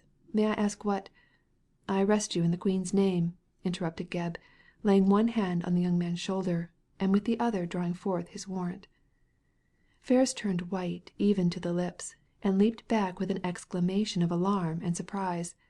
The detective's action seemed to amaze him. "Arrest me? Why? What for? Who are you?" "My name is Gebb. I am a detective. Here is my warrant for your arrest, Mr. Ferris, on a charge of murder." "Murder!" repeated Ferris, much agitated, as was natural. "You accuse me of murder? There is some mistake." "People in your position always say so," replied Gebb, dryly, "but there is no mistake. You murdered a woman called Gilmar on the 24th of July last." "It's a lie. I no more murdered Miss Gilmar than you did." "That has yet to be proved, sir. Here is my warrant, and I have a couple of men outside in case of need. However, I have no desire to make trouble, and if you come along with me quietly, I shall use you civilly. We can drive to the prison in a hansom." Ferris, who was looking round wildly, as though for some means of escape, started and recoiled at the sound of the ill-omened word. "To prison?" he echoed hoarsely. "Great God! You would not take me to prison? I am innocent, I tell you. I know nothing of this murder." "We have evidence to the contrary," said Gebb, quietly, "and I advise you, sir, to hold your tongue. Anything you say now will be used in evidence against you." "I shall not hold my tongue," said Ferris with more composure. "There is nothing I can say likely to inculpate me in the matter. I protest against your action. I protest against being treated as a criminal." "You can protest as much as you like, Mr. Ferris, but you must come with me. You may thank your stars that I have not put the darbies on you. Give me your word not to attempt escape, and we'll walk out arm in arm. No one will guess where you are going. You see, I wish to make matters easy for you." "I shall not try to escape," said the unfortunate young man, proudly, "as I have done nothing wrong. If I must go to prison on this charge, I must, and I thank you, Mr. Gebb, for your civility. But I swear before God that I am innocent of this crime." With this speech he resumed his hat and walked slowly out of the studio. Gebb followed forthwith, and slipped his arm within that of Ferris, so that the pair seemed to be leaving the house in a friendly way. Two men were waiting at a distance, but on Gebb's nodding to them, to intimate that his charge was amenable to reason, they walked off, and shortly afterwards the detective and Ferris got into a hansom. Gebb directed the driver whither to go, and then turned to comfort his companion, for whose despair he felt extremely sorry. Certainly the young man's conduct did not suggest guilt. "Cheer up, Mr. Ferris," he said kindly. "If you are innocent you will soon be out of this trouble." "I don't know how I ever came into it," replied Ferris, disconsolately. "You mean kindly, Mr. Gebb. Therefore, in spite of what you say regarding my remarks being used against me, I shall speak freely. I did not know Miss Gilmar at all. I never set eyes on her in my life, and until yesterday I was not aware of her death." "I see. Miss Wedderburn wrote and informed you of that," said Gebb, coolly. "What do you know of Miss Wedderburn?" asked Ferris in surprise. "I have seen her and spoken with her, and I know from her own lips that she is engaged to you. On your writing table I saw a letter with a Norminster postmark and yesterday's date, so I guessed that she wrote to you about Miss Gilmar's death." "She did. I have no reason to conceal it. But she did not mention that she had conversed with you." "Perhaps not, Mr. Ferris. She is a young lady who can keep her own counsel." "She has no secrets that I know of," said Ferris, haughtily. Gebb shrugged his shoulders. "She has one about you," he said, calmly. "Indeed," replied the other, with sarcasm. "And do you know what it is, Mr. Gebb?" "I did not know when I saw her, but I know now. Miss Wedderburn is aware that you killed Miss Gilmar." "Did she say so?" asked Ferris, anxiously. "No, but I guess that is her secret. You are guilty, you know." "I swear I am not," rejoined Ferris, vehemently.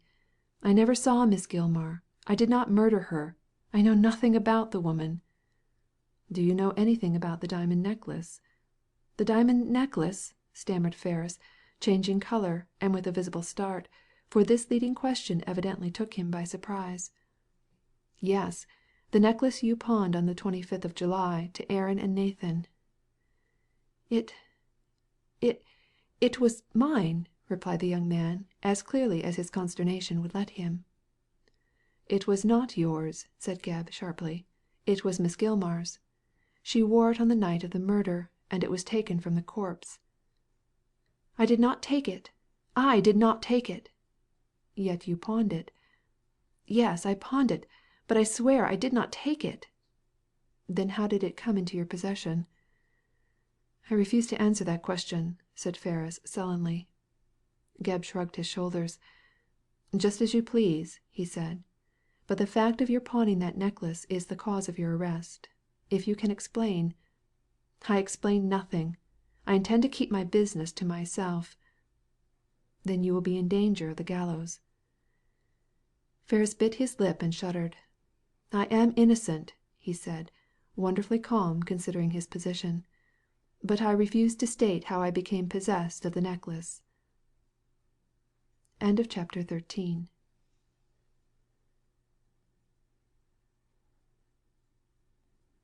XIV. A surprising discovery.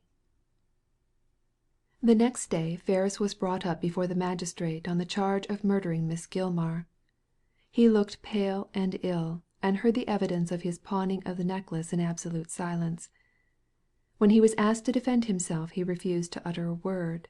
He declined even to engage a solicitor. So in the face of this conduct there was nothing for it but to commit him for trial. Ferris asked for bail, but his request being refused, he was taken back to prison, still silent. He might have been a stone image for all the information the law got out of him, and every one marvelled at his obstinacy, so dangerous to himself, so inexplicable to others. Gebb could not understand why he acted in this way, and risked his life in so obstinate a manner. Certainly Ferris declared himself to be innocent, but he refused to prove the truth of his words, and preserved an impenetrable silence which at once perplexed and provoked the detective.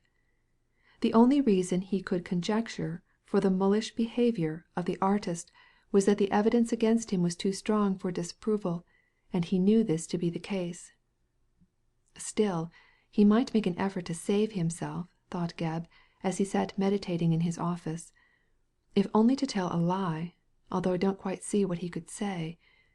Mrs. Presk declared that Miss Gilmar wore her jewels on that evening, and when we found the body those jewels were gone.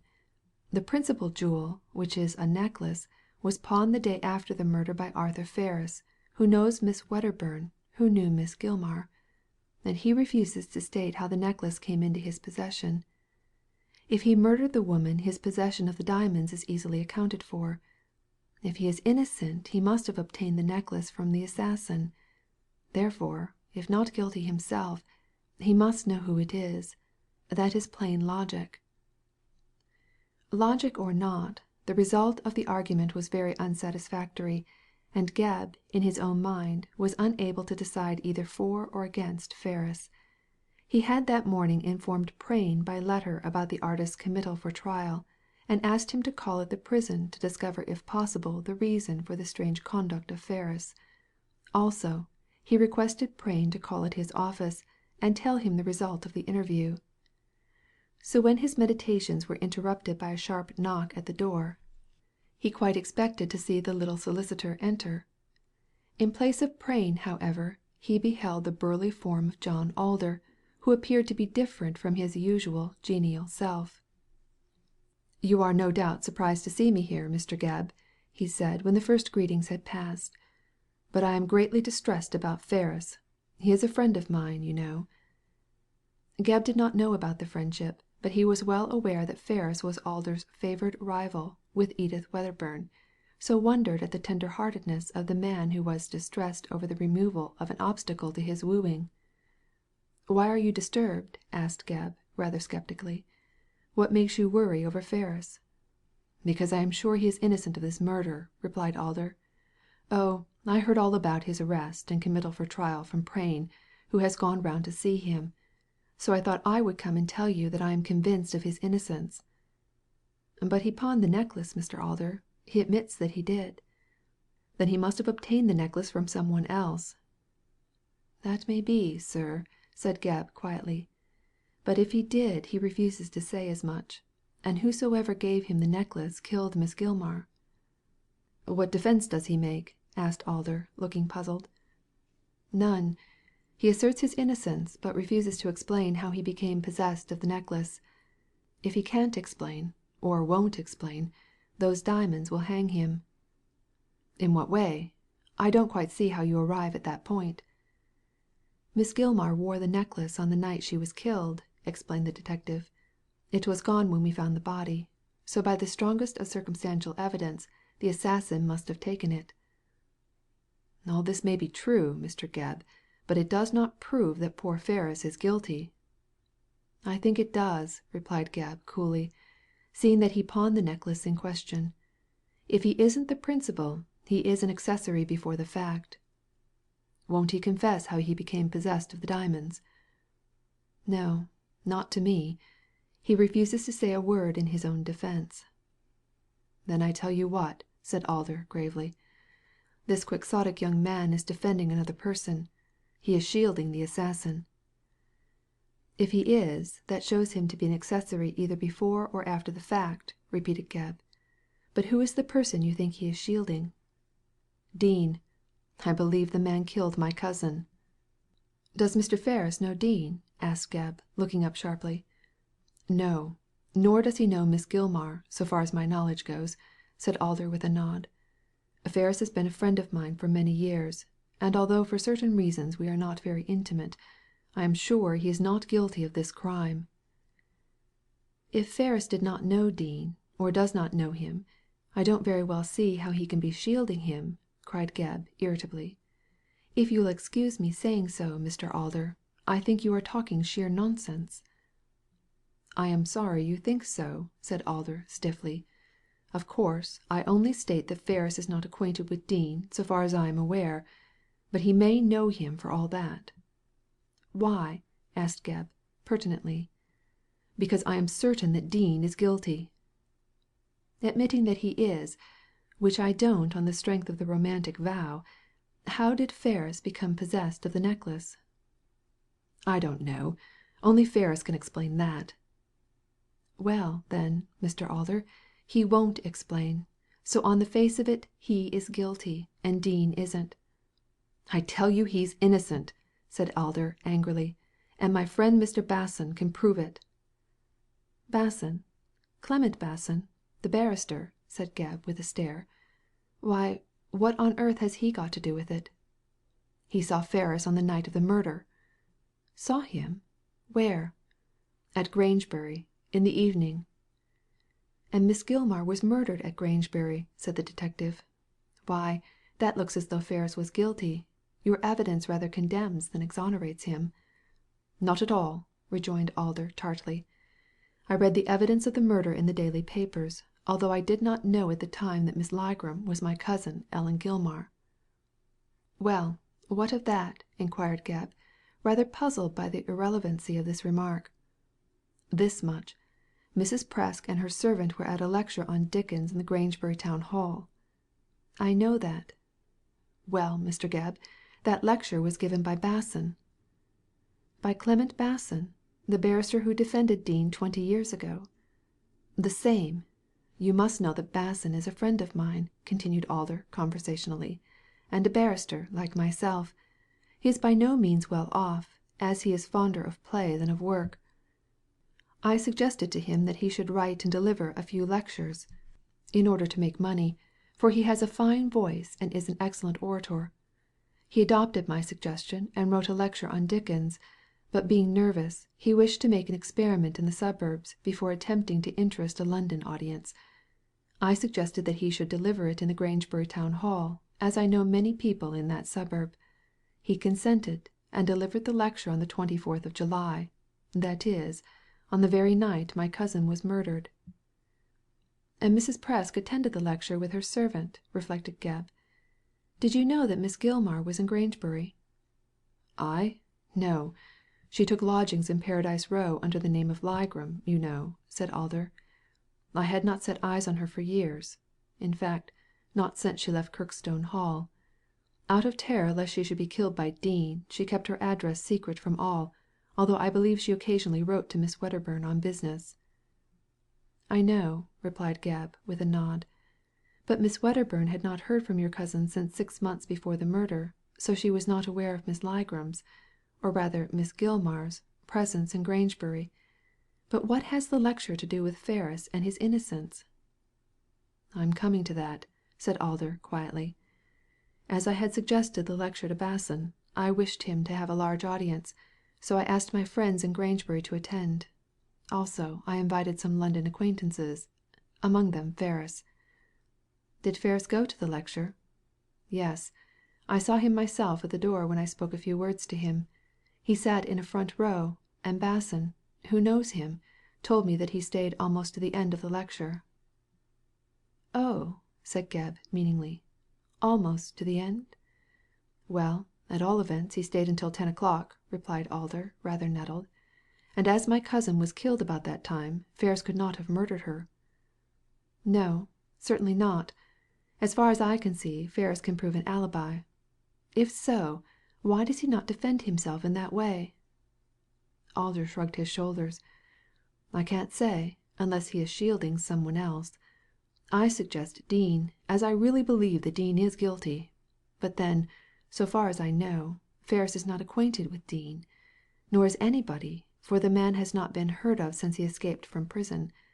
But you see, Mr. Gebb, that if my cousin was murdered at 10 o'clock, and the medical evidence says she was, Ferris, who was in the Grangebury Town Hall at that hour, cannot be guilty." "I admit that. I shall look into the matter," said Gebb. "And let me tell you, Mr. Alder, that I think very well of you for coming forward with this evidence, as I know that Mr. Ferris is your rival." "With Miss Wedderburn," said Alder, colouring. "True enough. But for all that I don't want him to be hanged when I know that he is innocent. If Miss Wedderburn marries Ferris, I'll just have to put up with it, that's all." Gebb was about to express further admiration of Alder's conduct when the door opened unexpectedly, and Prain came hurriedly into the room. The little man looked worried, and with a nod to his brother lawyer, he threw himself into a chair near the detective's desk. "Well, Gebb," he said in a vexed tone, "I have been to see that young ass, and I can't induce him to speak." "There will be no need for it," said Gebb, quietly. "I now know that he is innocent, Mr. Prain." "How is that?" asked the solicitor, in amazement. Whereat Gebb, with the assistance of Alder, told him of the presence of Ferris in the town hall at the hour the murder was committed. Prain was more amazed than ever. "Great heavens!" he said. "If the man is innocent, and can prove it, as you say, why doesn't he speak out?" "Because he is screening some one, I think," said Gebb. "I know he is," said Alder, "and I believe that some one is Dean." "Why?" asked Prain with a sharp look. "I believe Dean committed the crime, Mr. Prain." "Yes, but you also believe that Ferris does not know Dean," cried Gebb, crossly. "So why should he shield him?" "That is a paradox," said Alder, smiling. Prain looked up with a grave expression on his face. "It's a paradox which I can explain," he said shortly. "Ferris does know Dean." "He does know Dean?" cried both his hearers in amazement. "Yes. I may as well tell you both that Arthur Ferris is the son of Marmaduke Dean."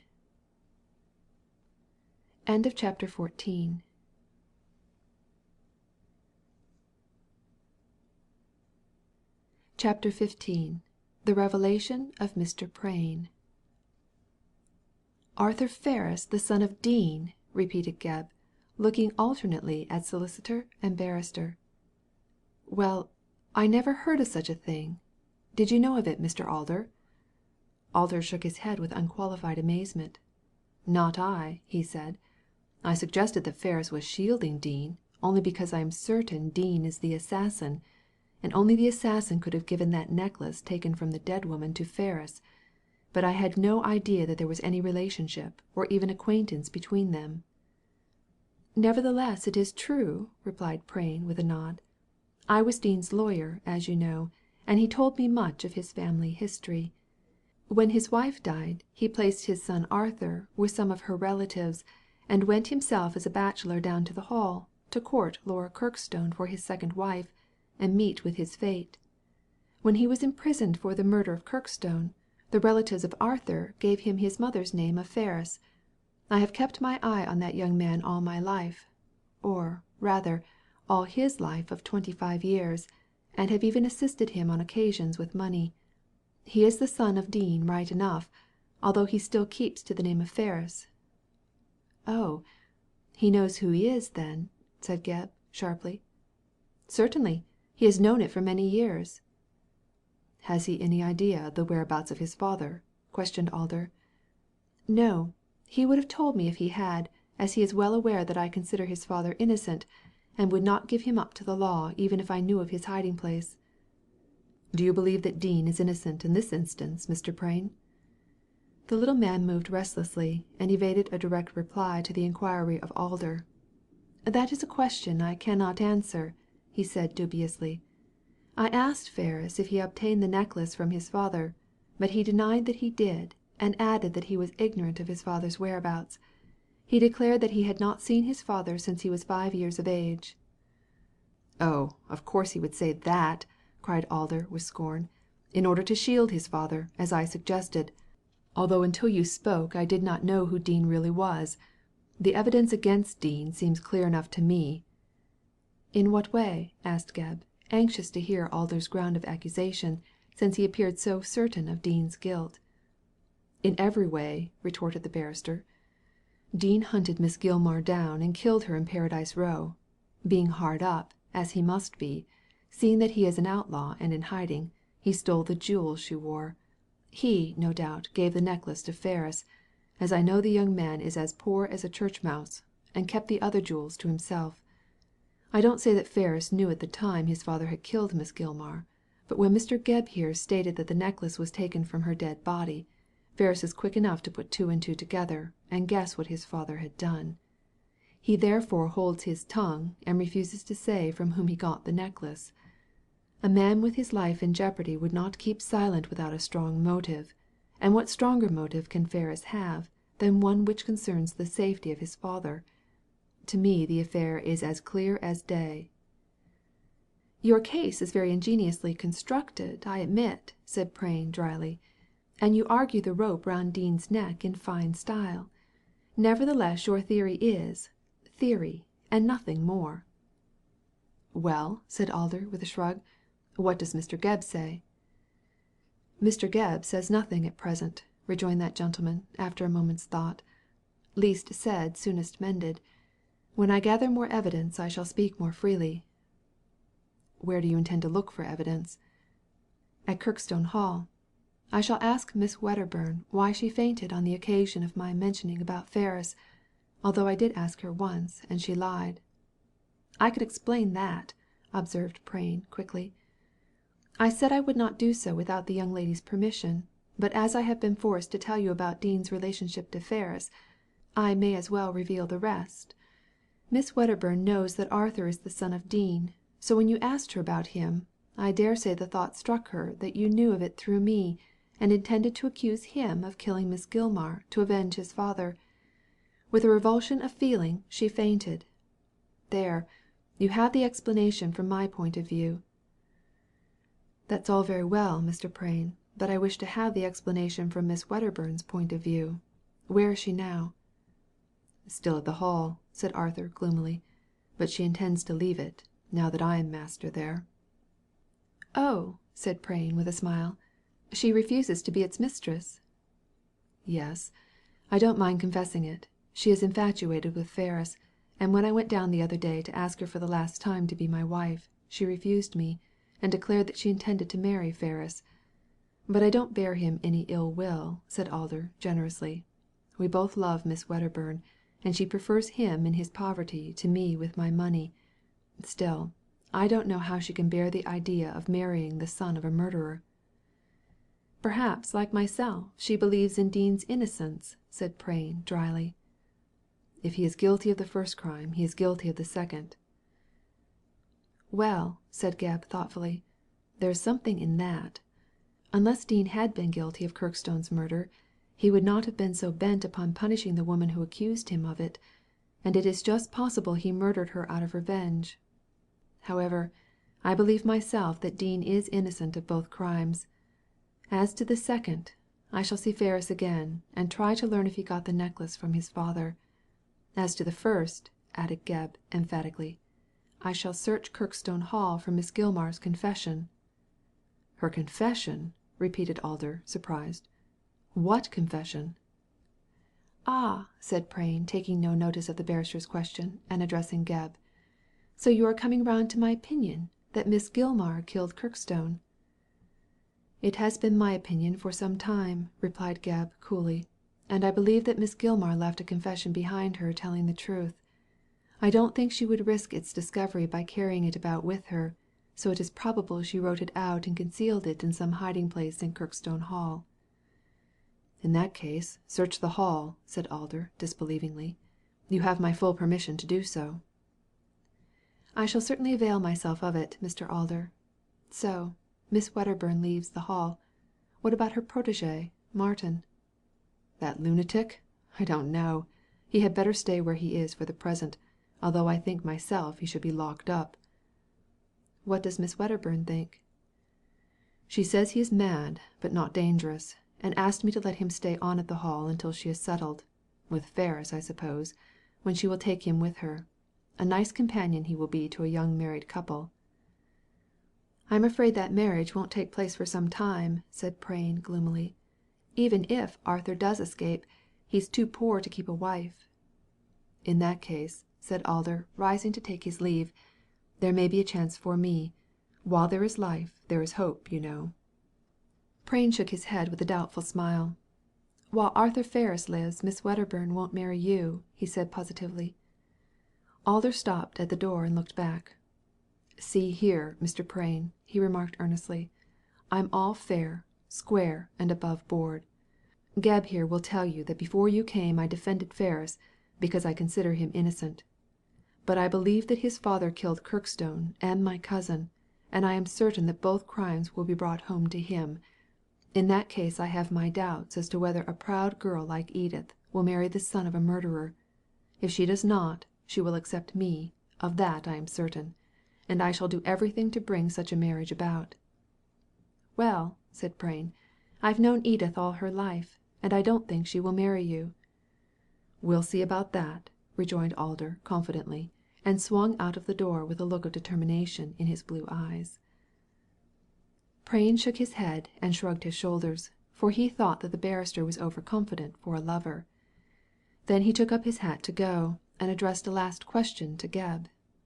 "Well, sir," said he grimly, "and what do you intend to do now?" "Three things, Mr. Prain, and I don't mind telling you what they are. I intend to question both Ferris and Miss Wedderburn. I intend to search Kirkstone Hall for that confession of Miss Gilmar's, which I really believe exists. And I intend to call upon Mr. Clement Basson." "What about Basson? Can he prove anything?" "He can prove an alibi in favour of Ferris," said Gebb, and forthwith related to Prain all that he had been told by Alder regarding the lecture in the Grangebury Town Hall. Prain listened attentively and nodded his head approvingly, for he was pleased to find a loophole for Arthur's escape. "Very creditable to Alder," he said when the detective finished. "His conduct in speaking up for Ferris deserves our praise. Few men would be so generous to their rival. But if this is so, why did not Ferris clear himself before the magistrate? He will be free now, had he done so." "Well," said Gebb thoughtfully, "so far as that goes we come back to Mr. Alder's belief. Ferris is shielding his father." "If he is," said Prain, "Dean must be guilty." "It looks like it. But I tell you what, Mr. Prain," cried Gebb emphatically, "as sure as I sit here Dean is innocent. Whosoever killed Miss Gilmar was expected by her, was a friend with whom she was at ease. That was proved by the smoking and the wine. She would not have been at ease with Dean." "He might have been disguised as a fortune teller," suggested Prain. "No, I don't believe it. No disguise could have hidden him from the eyes of a woman who feared him so. Whoever killed that woman, it wasn't Dean. Then why is Ferris shielding Dean?" "We don't know if he is. You yourself said that he denied it." "I know I did. I know he does," cried Prain in despair. "God bless my soul, what a case this is! The more we talk about it the more confused does it become. I tell you what, Gebb, your only chance of arriving at the truth lies in either forcing Ferris to confess where he got the necklace, or in hunting down Dean." "I'll try the first of your suggestions at once," said Gebb, putting on his hat. "And if Arthur Ferris won't confess to me, I'll write and ask Miss Wedderburn to come to town." "What good can she do?" "She can make him confess the truth. What the man won't do for justice he may do for love. However, I'll see him at once. Justice will make the first attempt, love the second." "And both will fail," cried Prain. "You'd better catch Dean, my good man." "That's easier said than done," retorted Gebb, and the two parted, each more or less exasperated. And very naturally, for the perplexities of the Grangebury murder case were enough to anger the mildest natures, and those of Prain and Gebb were rather the reverse. Irritated and puzzled by the complexion of affairs, Gebb did not let the grass grow under his feet, but at once visited the prison in which Arthur Ferris was confined. He easily obtained permission to see him and entered to find the young man looking ill and worn, but as firm as ever in his policy of silence. Gebb came to the reason of his visit forthwith. "Well, Mr. Ferris, you are a nice gentleman to stay here, when a word from you in the court would clear you of all this." "What word?" asked Ferris, suspecting a snare, and speaking cautiously. "Why, word where you were at the time of the murder. I know you did not kill Miss Gilmar." How do you know that?" asked the young man, with a start. "Because you were at the Grangebury Town Hall listening to the lecture on Dickens," replied Gebb. "Mr. Alder told me." "It is very kind of Alder to defend me," replied Ferris, frankly. "Yes, Mr. Gebb, it is quite true. I was not near Miss Gilmar on that night. I am innocent." "Then why didn't you say so?" "I did, several times." "But why don't you produce your alibi?" "Because I don't choose to," retorted Ferris, slowly, and turned sulky again. "So you are shielding your father, after all?" "Who told you about my father?" he asked tremulously. "Mr. Prain," said Gebb. "Your father is Dean, who swore to kill that woman for accusing him of Kirkstone's murder. He escaped and killed her and gave you the necklace, and you won't speak because you want to save your father's neck." "My father has nothing to do with it, Mr. Gebb. I did not get the necklace from him. I don't know where he is. This is my last word," said Ferris firmly. And it was. Gebb begged and implored and threatened, but to no purpose. Whatever Ferris knew he kept to himself.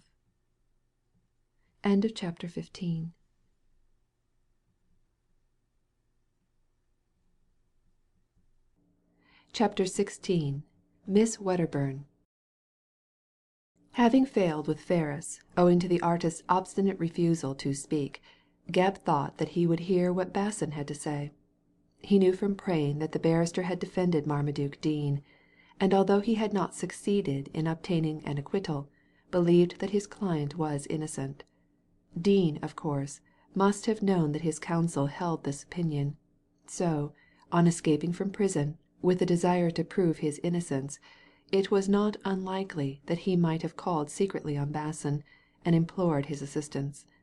If so, Basson might know a good deal about the man, if he could only be induced to speak out, and it was to gain his confidence in this matter that Gebb paid him a visit. Of course he may know nothing, thought Gebb, as he walked the next day towards Blackstone Lane, in which Mr. Basson, according to Alder, had his abode. On the other hand, if Dean called on him, which is not unlikely, he may know a good deal.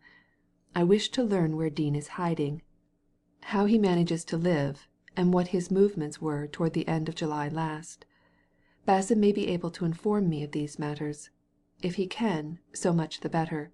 If he can't, I'll go down to Kirkstone Hall to search for that confession and see Miss Wedderburn before she leaves the place. If she can't force Ferris to speak, no one else can. The man is as obstinate as a pig. With this elegant simile Gebb turned out of Fleet Street into Blackstone Lane, and shortly found himself climbing the narrow staircase of No. 40. Mr. Basson, being poor and briefless, and evidently careless of his ease, lived at the very top of the high building. After ascending 4 flights of steep stairs, the detective came upon a door with the name Clement Basson painted on it in black letters. Also there was a dingy scrap of paper on which was written "Back in 5 minutes." So it seemed, much to Gebb's disappointment, as though Basson were not in his office. However, 2 or 3 sharp knocks brought forth a grinning boy in a suit several sizes too small for him, and this lad, having put Gebb through a short examination with the intention of discovering if he had a bill or a writ, or a judgment summons in his pocket, at length relented, and announced that Mr. Basson was within. Evidently the "back in 5 minutes" label was used to beguile creditors into thinking that Mr. Basson was absent. That announcement, and the conversation with the juvenile Cerberus, gave Gebb an immediate insight into the state of Mr. Basson's finances, and his Bohemian mode of hand-to-mouth living. Shortly he was ushered into a dingy chamber, very barely finished and very dirty. There was a yellow blind pulled up askew on an unclean window. Below this a deal table covered with green baize, ink-stained and worn out, which was piled up with dirty papers. An ancient bookcase, with a brass screen, was filled with an array of untidy-looking volumes in calfskin, with red labels. There were 2 chairs, one for the lawyer and one for any possible client, a rusty grate, filled with torn-up papers, and an empty Japan coal-scuttle. In the midst of these ruins of prosperity, like Marius amid the remains of Carthage, sat Clement Basson, a tall, jovial-looking man with a fine head of grey hair, a quick eye, and a neatly trimmed beard and moustache. He was carelessly dressed in a kind of sporting fashion, and wore an old cricketing cap on the back of his head. The man was clever, kindly, and quick-witted. He was also thriftless, weak-willed, and untidy. His worser qualities weighed down his better, and with many qualifications for climbing to the top of the tree, Mr. Basson preferred, out of sheer idleness and lack of concentration, to dance gaily round the trunk in ragged attire. He looked like a survival of Grub Street, one of the feather-headed crew who wrote pamphlets and starved in garrets, and naturally belonged to the reigns of the early Georges. He was quite out of place in the late Victorian epoch, an ironical survival of the unfittest. "Good day," he said in a rich baritone voice, advancing to meet his visitor. "What can I do for you, Mr. Gebb?" "Gebb, sir, not Gab," answered the detective, seating himself in the one other chair. "The boy said Gab," retorted Basson, returning to his chair. "He was thinking of his own gift, maybe," and he laughed heartily at his rather feeble joke. "Well, Mr. Gebb, have you brought me a brief?" "No," said Gebb, smiling, for the man's good humour was infectious. "I'm in a different branch of the law to a solicitor. I don't deal in briefs so much as in handcuffs." "Ah, you are a detective. A Bow Street runner." "Yes, in charge of the Grangebury murder case." "Just so," said Basson with a nod, and looking grave. "I read about it in the papers. And now I remember, your name was mentioned. Well, and have you caught the blackguard who murdered the poor woman?" "Not yet. I've come to see if you can help me." "I?" said Basson, much amused. "You've come to the wrong shop then. How should I know the assassin?" "If I can believe Mr. Alder, you knew him once," was Gebb's reply. "Ah, so Alder has been speaking to you about me. He thinks Dean is guilty, and I was Dean's counsel in that Kirkstone case. Is that what you are driving at, Mr. Gebb?" "It just is. Do you believe that Dean is guilty?" Basson did not reply immediately. He lighted a German pipe of porcelain, and, blowing out the match, placed it in a little pile which lay near the inkstand. Then he puffed out a cloud of smoke, and through it looked at his visitor. "Why do you ask me?" he demanded abruptly. "I want your opinion. I know from Mr. Alder that you did not believe Dean guilty of Kirkstone's murder." "No, that I did not," rejoined Basson hastily. "No more than I believe Mr. Ferris, poor boy, guilty of this one. I was coming to tell you that he was at my lecture on the night of the murder, but Alder said he would speak to you about it. Did he?" Gebb nodded.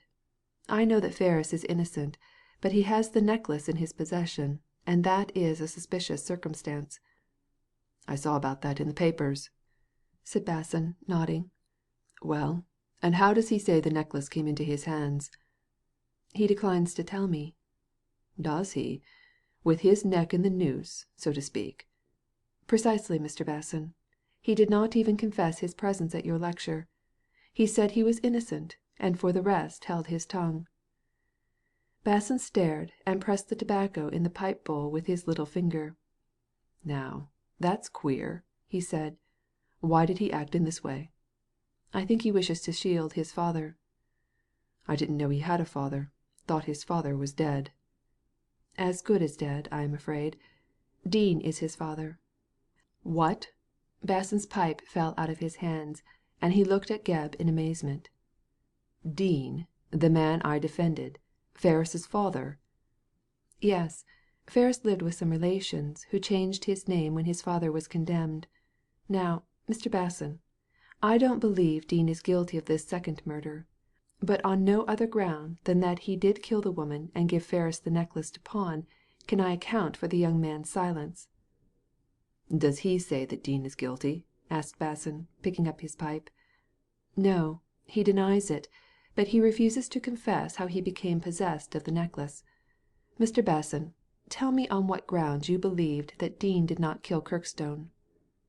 "No motive," rejoined Basson. "People don't commit murders without motives. But a year or two ago I got an anonymous letter which strengthened my belief in his innocence. Wait a bit, and I'll get it for you." He opened a small safe, standing at the end of the room near the bookcase, and after 5 minutes' groping in its depths, at last fished out a dingy bit of paper which he brought back to Gebb. This he spread out on the table, and raised his finger to enforce the attention of the detective. "Dean declared his innocence to me," said the barrister with forensic force, "and I believe him.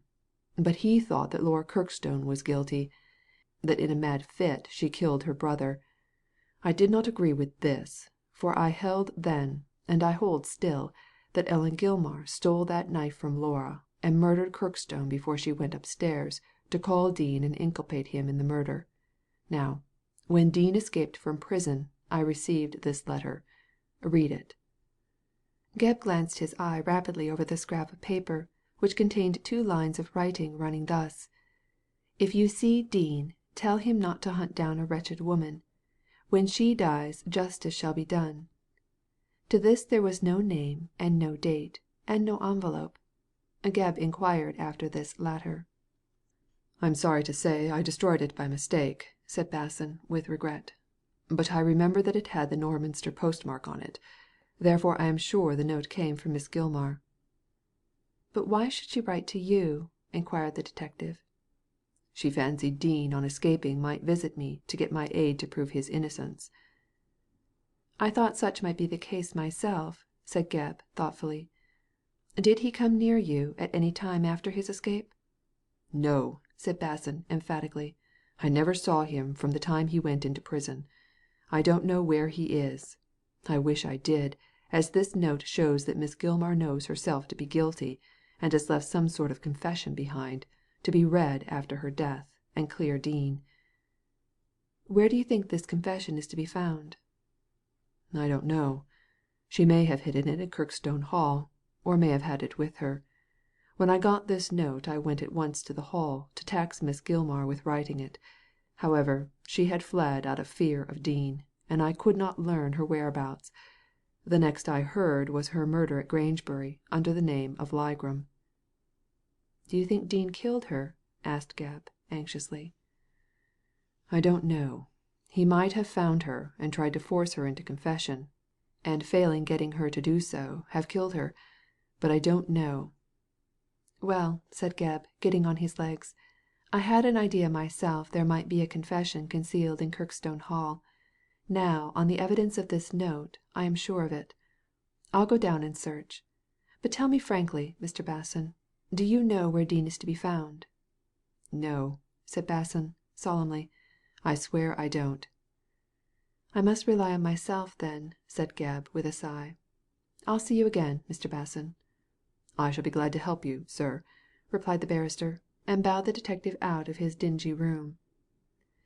Gebb retired in an exultant frame of mind, as he had discovered beyond all doubt that a confession by Miss Gilmar was in existence, which would probably exonerate Dean from all complicity in Kirkstone's murder. The question was, where to search for it. On his way back to the office, Gebb tried vainly to find an answer to this query, but it was banished from his mind when he discovered that no less a person than Miss Wedderburn was waiting to see him. She approached him at once when he entered, and there was a sparkle of rage in her eyes, which intimated that the object of her visit was not a peaceful one. "Here you are at last, Mr. Gebb," she said in a wrathful tone. "And pray, sir, what do you mean by arresting Mr. Ferris?" "Oh, that's your trouble, is it, miss?" answered Gebb, coolly. "Well, my dear young lady, I arrested Mr. Ferris because he pawned the diamond necklace." "And what has that to do with you, may I ask?" "This much, miss. The necklace was the property of Miss Gilmar, and was removed from her dead body." "Nothing of the sort!" cried Edith, vehemently. "Ellen was alive when she gave away that necklace." "Gave away that necklace?" repeated Gebb, starting up. "What do you mean?" "What I say," rejoined Miss Wedderburn, tartly. "I gave the necklace to Arthur, and it was Miss Gilmar who presented it to me in Paradise Row, on the night she was murdered." Chapter XVI.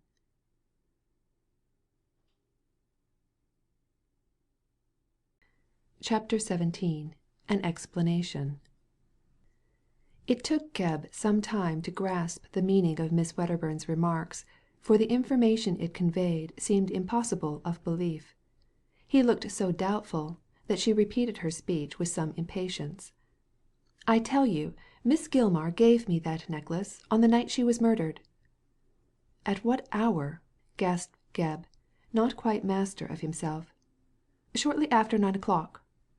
"Did you see her on that night?" "Of course I did," said Ellen sharply. "How else could I have got the necklace?" "But you told me at Kirkstone Hall that you did not know Miss Gilmar was in Grangebury." "That is perfectly true," rejoined Edith, colouring, "but I told you many things that were false. I was forced to do so to protect Arthur and myself." "So you knew of the murder when I paid my first visit?" "Yes, and when you inquired after Arthur I fancied you had discovered his pawning of the necklace, and that you intended to accuse him of the crime. Naturally I was anxious to save him." "That was why you fainted," said Gebb, suddenly enlightened. "It was. In a moment I saw Arthur's danger, as I knew well he would not say that I gave him the necklace, so the thought made me faint. When I learned later that you knew nothing, I held my tongue." "You did, and to some purpose. I congratulate you on your power of acting, Miss Wedderburn. You deceived me completely." "What else was I to do?" said Edith, resentfully. "You would not have had me betray myself, or Arthur. How did you find out that the necklace was pawned?" "That I shall explain later," replied Gebb, annoyed by her attitude. "And, in my turn, may I ask why you killed Miss Gilmar?" Edith stared at him in surprise, and laughed. "You are making a mistake," she said with haughty coolness. "I did not kill Ellen Gilmar." "But you were with her on that night?" "So I was. But I left her at 9 o'clock, and then she was alive and well. Why should I kill her?" "To obtain the necklace." "What nonsense you talk, Mr. Gebb. She gave me the necklace for Arthur of her own free will. Even if she had refused to give it to me I should certainly not have murdered her. I love Arthur very much, it is true, but hardly enough to commit so wicked a deed for his sake." "Do you swear that you are innocent?" asked Gebb, looking at her keenly. "Yes, I swear I am," she answered, meeting his look with much frankness. "If necessary, I can prove my innocence and that of Arthur." "Oh, Mr. Alder has proved his innocence already." "Very kind of him," said Edith, with sarcasm, "for I dare say he was glad enough to hear of Arthur's arrest." "You do him wrong, Miss Wedderburn. On seeing the case in the paper Mr. Alder came round at once to see me. He stated that Mr. Ferris was present in the Town Hall at Mr. Basson's lecture, and therefore could not have been with Miss Gilmar at 10 o'clock, the hour when she was killed. He proved your lover's innocence." Edith raised her eyebrows and looked surprised. "Why did Mr. Alder do that?" she said, half to herself.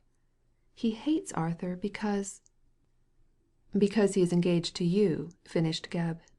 "That is a mistake, miss, for Mr. Alder is quite friendly with Mr. Ferris, and bears him no grudge for winning your hand. You may not credit it, but Mr. Alder is a real gentleman." "The leopard can change his spots, then," said Edith, still puzzled. "I should never have thought that Mr. Alder was so generous. It is very strange," she finished musingly. "Very strange indeed." The detective quite agreed with her. He thought that the whole affair was wonderfully strange, particularly as he was ignorant of how Edith had obtained a valuable necklace from an old miser like Miss Gilmar. And also, he could not understand her reason for taking it. He quite saw that she had deceived him in order to save herself and Ferris from being accused of the murder. But he was doubtful if she was so innocent of all knowledge concerning the death as she feigned to be. With this idea in his mind he addressed her with some sharpness, and asked her a leading question.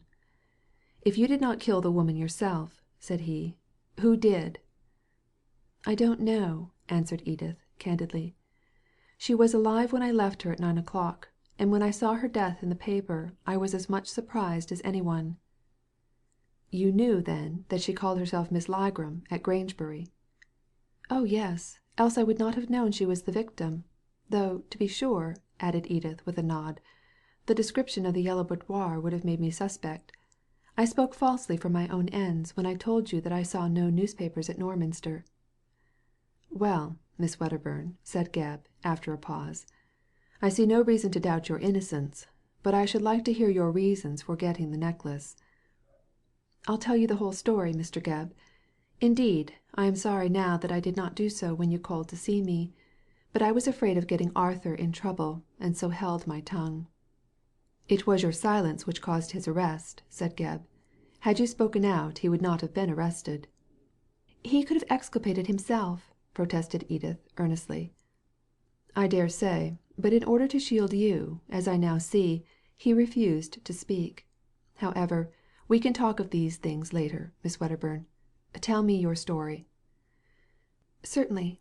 I shall explain fully," said the girl quickly, "and anything you do not quite understand you can ask me about afterwards.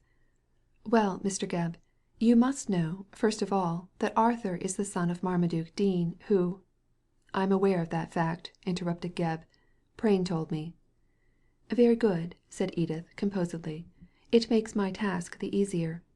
Yes, he is the son of Dean, and when his father escaped from prison, some years ago, he came down to Kirkstone Hall to see if the poor man had returned there. You know that Dean desired to revenge himself on Miss Gilmar for her share in his condemnation. Well, Arthur thought that his father might have gone to the Hall to punish her, so he came down to warn Miss Gilmar and prevent a second crime, if possible." "And what did Miss Gilmar do?" "She was greatly alarmed by the news, and, terrified lest Dean should really come, she went away, as I told you before, and hid herself in London under those several names. It was in this way that I became acquainted with Arthur, and we were very friendly. He used to visit me frequently, and in the end we fell in love with one another." "As was natural," said Gebb, smiling. "But before you proceed, tell me if Dean ever came to the Hall, as he was expected." "No," replied Edith vehemently. "He never did. I don't know where he is." "Does Ferris know?" asked the detective eagerly. "Not he. Neither of us have set eyes on his father. The poor man may be dead for all we know." "I'm not so sure of that," said Gebb, thinking of the murder. "Go on, please." "I would not tell you about my engagement," said Edith, who did not relish the smiles of the detective, and therefore spoke with some resentment, "but that it is necessary for the safety of Arthur and myself that I should speak freely.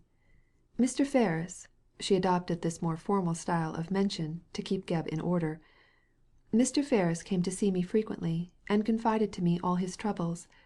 He was greatly in want of money, and his pictures did not sell, and he had no one to help him.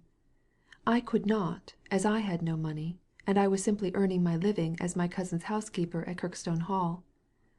In July Mr. Ferris was in such distress that I resolved to aid him by obtaining from Miss Gilmar the diamond necklace which had belonged to his father." "I know," said Gebb, who was listening attentively, "the necklace which Dean gave Laura Kirkstone." "Yes, it was a family jewel, and Dean gave it to Laura only because she was to be his wife. When she died it should have been returned to Dean, or, as he was a convict, to his son. Miss Gilmar, however, seized it and all the rest of Laura's jewels. With the other jewels I had nothing to do, but I was resolved to obtain the necklace for Arthur. Was it not right to do so?"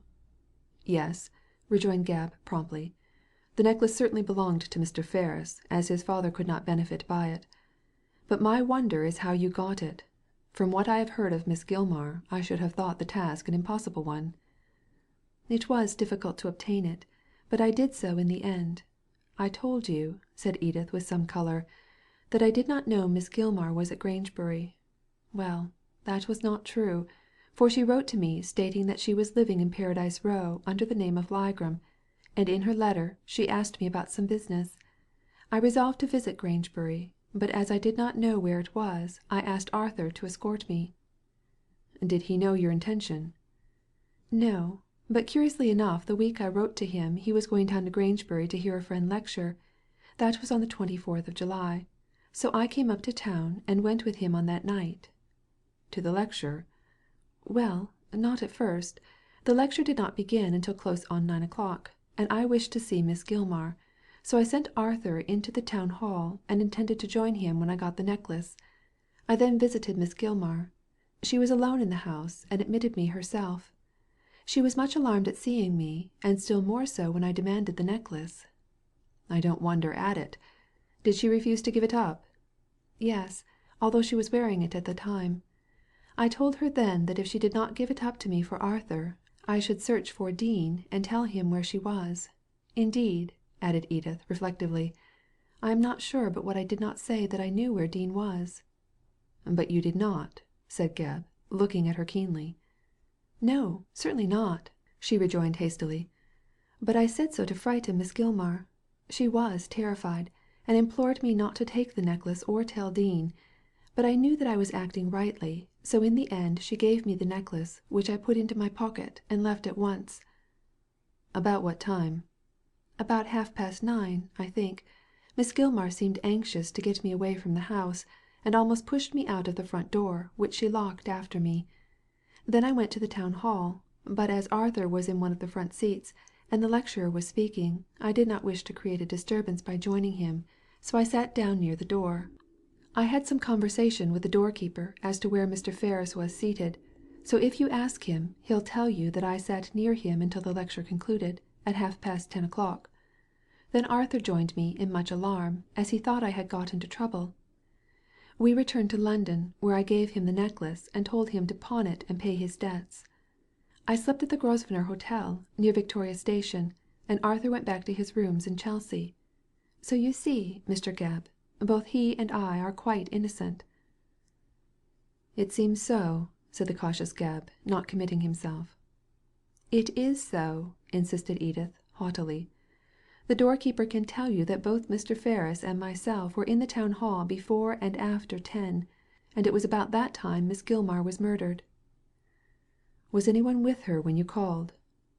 "No, I told you she was alone, but there was wine on a small table, and with that, and the way she pushed me out, I was sure she expected some one."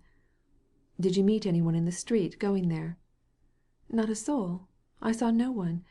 Everybody in Grangebury seemed to be at the lecture." "Did you write and tell Mr. Ferris about my visit to you?" "Yes, I did, and warned him not to pawn the necklace, as he might be suspected. But it was too late, for he pawned it the day after I gave it to him. But he is innocent, as you see, Mr. Gebb. Surely he will be released." "When his trial takes place he will," said Gebb. "He would have been let off before if he had told his story to the magistrate." "Ah," said Edith in a low voice, "he held his peace for my sake. Good, brave Arthur. No wonder I love him." End of chapter 17.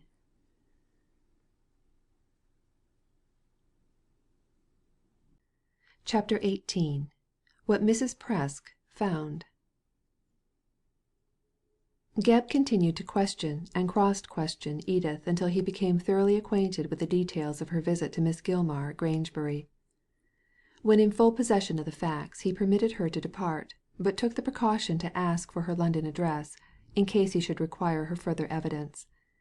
Edith informed him that since leaving Kirkstone Hall she had been staying with an old schoolfellow in Bloomsbury Square, and was likely to remain there for some time, or at all events until she could find a situation. "I must work, you know, Mr. Gebb," she confessed frankly. "I am very poor." "Yet had you accepted Mr. Alder you would—" "Accept Mr. Alder!" interrupted Edith, colouring. "I would sooner sweep the streets than marry anyone but Arthur. Mr. Gebb," she added imploringly, "now that you are convinced of his innocence, do get him out of prison." "I'll do my best," promised the detective. "He will come up for trial in a week or two, but in the meantime if I place the actual facts of the case before the magistrate who committed him, I have no doubt he will be admitted on bail." "Anything, dear Mr. Gebb, so long as he is set free." The detective proved to be as good as his word, and worked zealously in the interest of Ferris. As the forthcoming trial would probably be a mere matter of form, seeing that the latter evidence acquitted him, the magistrate readily accepted bail for a small amount, and, to Edith's astonishment, the person who guaranteed it was Mr. Alder. He came forward in the most friendly way to stand security for his rival, and would not even hear of Edith thanking him when Arthur was released through his generosity. "I knew he was not guilty," said this benefactor to Edith, "and I told Gebb it was a shame keeping an innocent man in prison."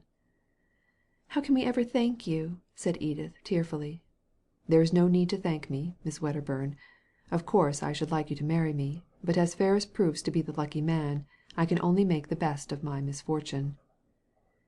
In her own heart Edith could not understand the kindness of Mr. Alder, for up to the present she had always thought him hard-hearted and selfish.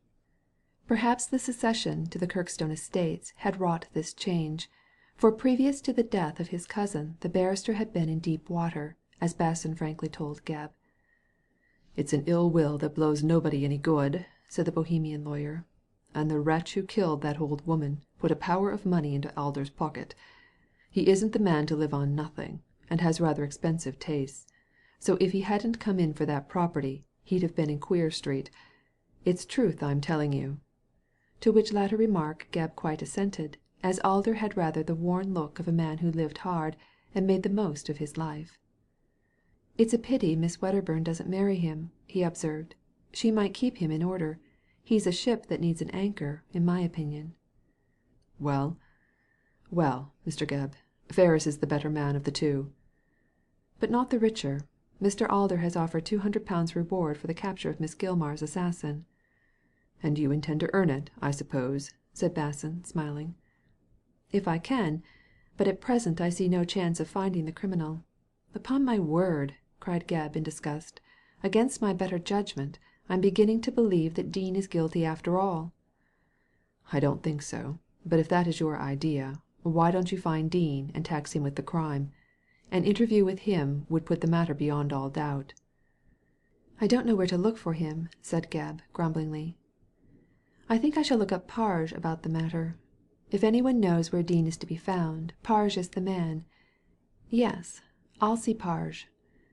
"You may see Parge," said Basson, in a tone of contempt, "but it's doubtful if you'll ever see Dean. He has vanished so completely that I should not be at all surprised to learn that he is dead. If he was alive and in hiding, surely the police would have found him out before now." "The police only perform miracles in novels," replied Gebb, dryly, and went off to see Parge. The fat ex-detective received him almost as wrathfully as he had done on the occasion of the previous visit. Gebb had been so busily employed in searching for Miss Gilmar's assassin that he had foolishly omitted to pay Mr. Parge the attention which that gentleman considered his due. Therefore he was greeted by his chief in anything but a friendly way. "And I don't want to hear any more excuses," said Parge, scowling. "Too much time is lost telling unnecessary lies. Let me know how much further you've got on with the case." Glad to escape further blame, the detective related all that he had discovered in relation to Ferris and Miss Wedderburn. Parge listened attentively, and was gracious enough to signify his approval of Gebb's conduct. "You have not done badly," he said, with a nod, "although your discoveries have been due more to good luck than to your own intelligence. If the girl had not confessed about her visit and her giving of the necklace to Ferris, you would still be in doubt about his innocence." "No, I wouldn't," protested Gebb. "Before Miss Wedderburn spoke I was quite sure that Ferris was guiltless. Alder's evidence proved that he was at the lecture at the time the crime was committed." "It didn't prove how Ferris became possessed of the necklace, however," snapped Parge. "But I don't see that you are much further on than before. Have you examined that doorkeeper as to Miss Wedderburn's presence in the lecture hall on the night and at the hour of the murder?" "I have not had time, Simon. To-morrow morning I am going down to see him." "At Grangebury, I suppose," said Parge. "Will you find the man there?" "Yes, the doorkeeper is also caretaker of the hall." "Then at the same time you had better call on Mrs. Presk. I suppose the goods of Miss Gilmar have been moved by Alder as her heir?" "Yes, the body was exhumed and has been identified, and now Alder has taken possession of the estates. Prain is attending to all legal matters concerning the will, and, by Alder's direction, he dismantled the yellow boudoir. I don't see what I shall gain by seeing Mrs. Presk." "You can find out if she discovered anything touching on the first or second murder." "I don't quite understand." "Bah!" cried Parge, angrily. Can't you understand that a woman would not be in possession of a dead woman's goods without satisfying her curiosity in some way? I'll bet you, Absalom, that Mrs. Presk has searched in all Miss Gilmar's boxes, and clothes, and papers to find out what she can about her. Now it is just possible that Mrs. Presk may have come across that confession you talk about." "Do you think it exists?" asked Gebb, with some scepticism. "Yes, I do. That hint in the anonymous letter written to Basson shows that Miss Gilmar had it in her mind to do justice to the man she wronged." "But you declared that Dean was guilty," said Gebb, recalling his first conversation. "So I did. It seemed so at the time," rejoined Parge, promptly. "But I have altered my mind, especially since you told me about that letter written by Miss Gilmar to Basson. Either she or Laura Kirkstone killed the man. I don't know which. Neither do you. So for the gratification of our mutual curiosity, and for the clearance of Dean, you had better find that confession." "Well, Simon, if that confession is anywhere, it is hidden at Kirkstone Hall." "It might be," replied Parge, cautiously. "On the other hand, Miss Gilmar might have written it after she fled from the Hall, and have carried it about with her from place to place. If Mrs. Presk has found it, she is just the kind of woman, from your description, to make money over it, by refusing to give it up until she gets her own terms. Call on Mrs. Presk, Absalom, and find out the truth." "I'll do so," said Gebb, making a mental note of this. "But what about Dean?" "Well, I believe Dean is guilty of murdering Miss Gilmar," said Parge, "even if he is innocent of the first crime. He committed the second in order to punish the woman who unjustly condemned him. I am sure he had every cause to wish her ill. She treated him most vindictively." "It is no use our discussing that matter," said Gebb, tartly. "I believe, on arguments I furnished you with before, that Dean is innocent. You think he is guilty. Time and discovery may prove which of us is right. The question now is, where is he to be found?" "I can't say, Absalom. He escaped from prison in 1893, and we hunted for him high and low, but without success. He vanished as completely as though the earth had swallowed him up. I thought myself he might have gone to Kirkstone Hall to kill Miss Gilmar, and I searched the neighbourhood, but he was nowhere to be found. From that day to this not a word has been heard of him." "I suppose there's no use hunting for him?" "It is a waste of time, to my mind," retorted Parge, crossly. "You see what Miss Presk is doing. Question her. Question the servant who— By the way, what is the servant's name?" "Matilda Crane, but she knows nothing." "It is well to ask her, however," warned Parge. "The people who seem to know least usually know most. Now go away, Absalom, and don't be so long in looking me up again. I am anxious to get to the bottom of this case." "You can't be more anxious than I am," replied Gebb, disconsolately. "At all events, I am more hopeful," rejoined Parge, and dismissed his pupil, who went away with the conviction that the old man was worn out, that he was past work, and that no aid or useful advice could be expected from him. But Gebb still had sufficient reverence for his elder not to hint at these things. Besides, Parge might have turned the tables on him had he been too frank. The next day he went down to Grangebury, and called at the Town Hall to interview the caretaker. He proved to be a smart ex-soldier, with an observant eye and a good memory, which gifts he made use of on the present occasion for the benefit of Gebb, and also of his own pocket. "I remember the lady quite well," he said, after some thought. "The young gentleman called himself Mr. Ferris, and told me he was going in, but that a lady, by name Miss Wedderburn, would come afterwards, and he asked me to bring her up where he was sitting in the front seats. She came in about 9:30, but refused to let me take her up to the front, as she did not wish to disturb the lecturer. She sat down near the door, and when the lecture ended the young gentleman joined her, and they went out together." "Were they in the hall before 10:00?" asked Gebb. "Yes, sir. Before 10 and after 10. I saw them both." This unprejudiced testimony put the matter beyond all doubt, so Gebb gave the man a florin, and went away quite convinced that Ferris and Edith were innocent. He next called upon Mrs. Presk, and had an interview with that lady, and with her servant. What the landlady told him may be gathered from a conversation later in the day which Gebb had with Edith. It was in the afternoon when Miss Wedderburn saw him.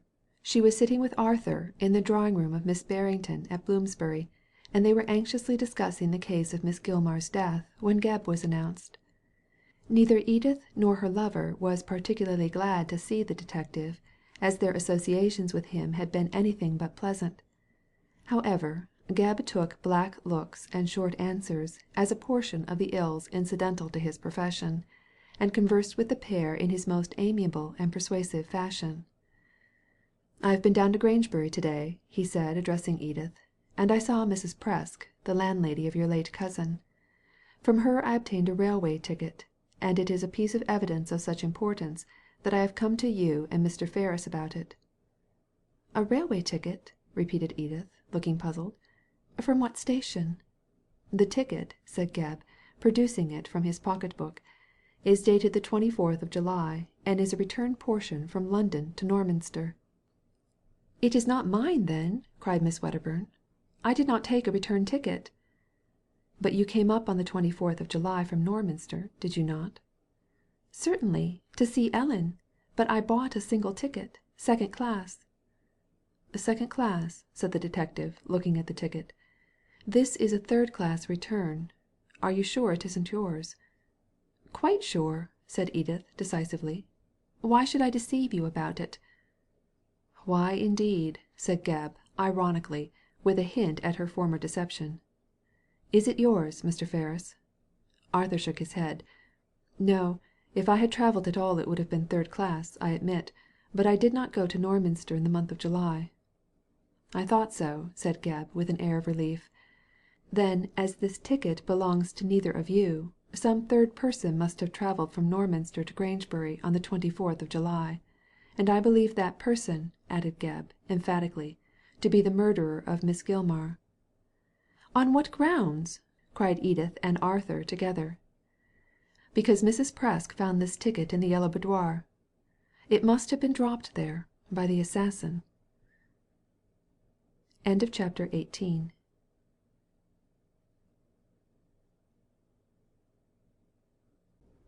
Chapter 19.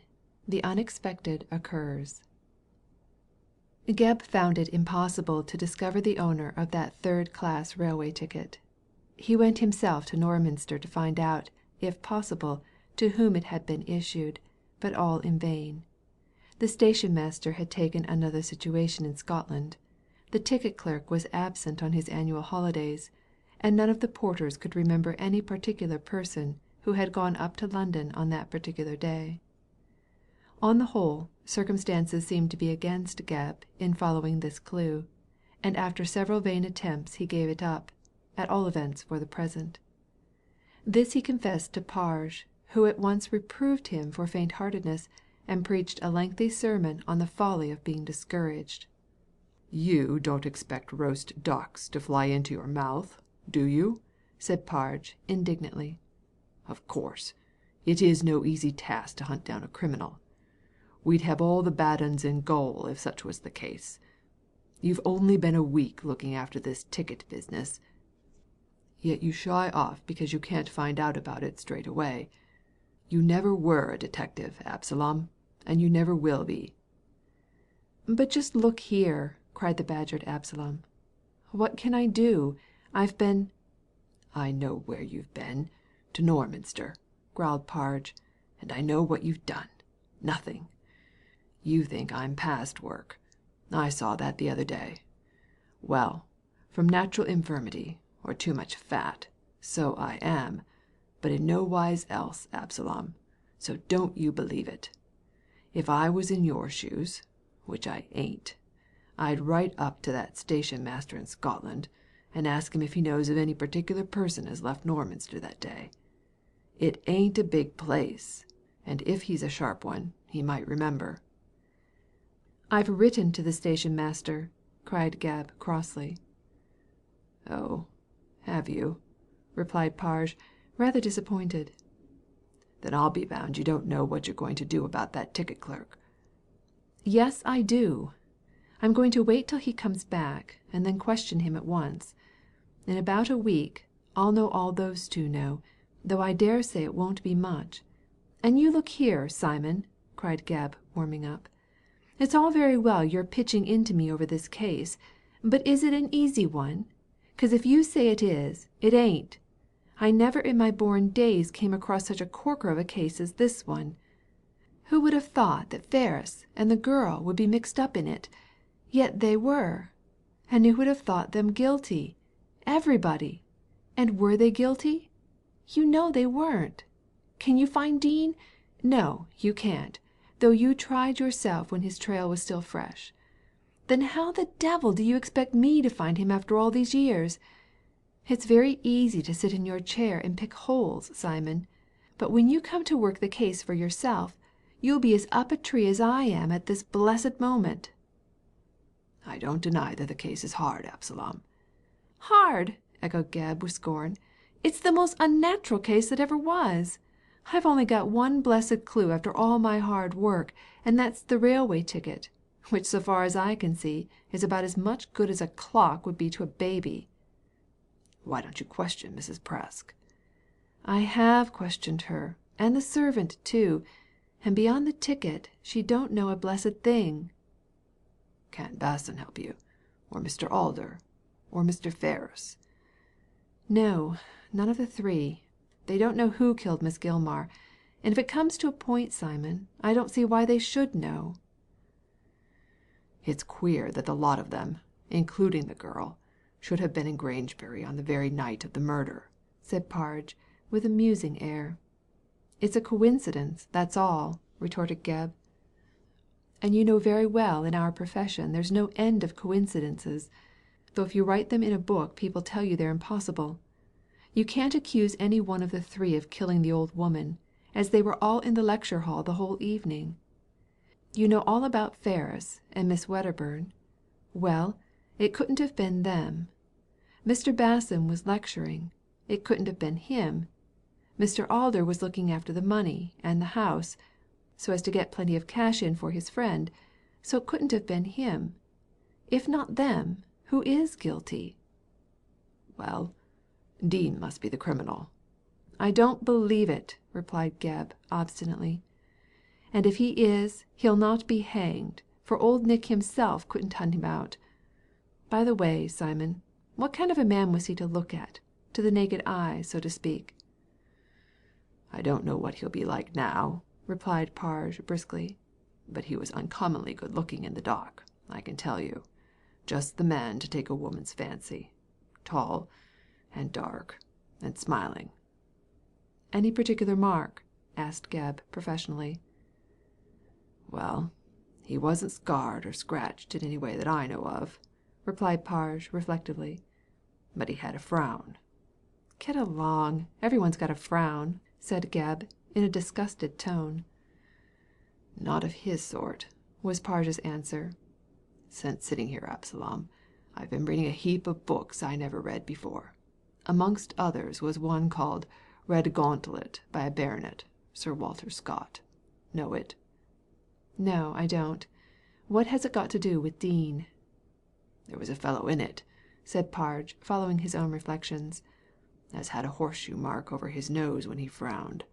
Quite queer it was." "Must have been," said Gebb, derisively. "And has Dean a horseshoe?" "No, but when he scowls, or frowns, like this," here Parge made a hideous face, "he's got a queer mark, deep as a well, and quite straight, between his eyebrows. I'd know him from among 1,000 by it. Seems to cut his forehead in two, like. If you see a man with a mark like that when he's in a rage, Absalom, you just nab him, for that's Dean." "Stuff," said Gebb, impatiently. "Lots of men wrinkle up into lines when they get out of temper. I've seen foreheads like Clapham Junction for lines." "Not so deep," answered Parge, shaking his head, "and not straight down between the eyes. Most men frown in lines which run across the forehead when they raise their eyebrows like, but Dean draws everything up to a deep mark as dips between the eyebrows and on to the nose. It's the queerest mark I ever saw. And whatever disguise he puts on, he can't smooth that furrow out. A baby could tell him by it." Said Gebb, who had been thinking. "Now you come to talk of it, Simon, that young Ferris has a mark like that, but not very deep." "He's young yet, Absalom, but I dare say he takes after his father. Well, all I say is that there's no other way in which you'll spot Dean. He may grow old, and white, and shaky, or he may disguise himself in all kinds of ways, but he can't rub out that brand of Cain as nature has set on him. I said it before, and I say it again." "I'll look round for a man of that sort," said Gebb, rising to take his leave. "But I can't say I've much hope of finding him. Dean's been lost for so long that I dare say he's lost for ever. Well, good bye, Simon. I won't see you for a day or two. There's heaps for me to do." "Where are you going?" grunted the fat man. "I'm off to ask Mr. Alder to let me search in Kirkstone Hall for that confession of Miss Gilmar's. Then I'm going down there to look it up." "That won't do any good towards finding out who killed her," said Parge, shaking his head. "I don't know so much about that, Simon," replied Gebb, coolly. "I wouldn't be a bit surprised to find just the person who killed Kirkstone was someone quite different from those we suspect." "It must be either Miss G or Miss K," said Parge, "and knowing the truth about them won't help you spot the assassin. You look for Dean first, Absalom, and leave the confession alone for a while." "No," replied Gebb, obstinately. "I'll look for the confession and fly around afterwards for Dean. You let me negotiate the job in my own way, Simon."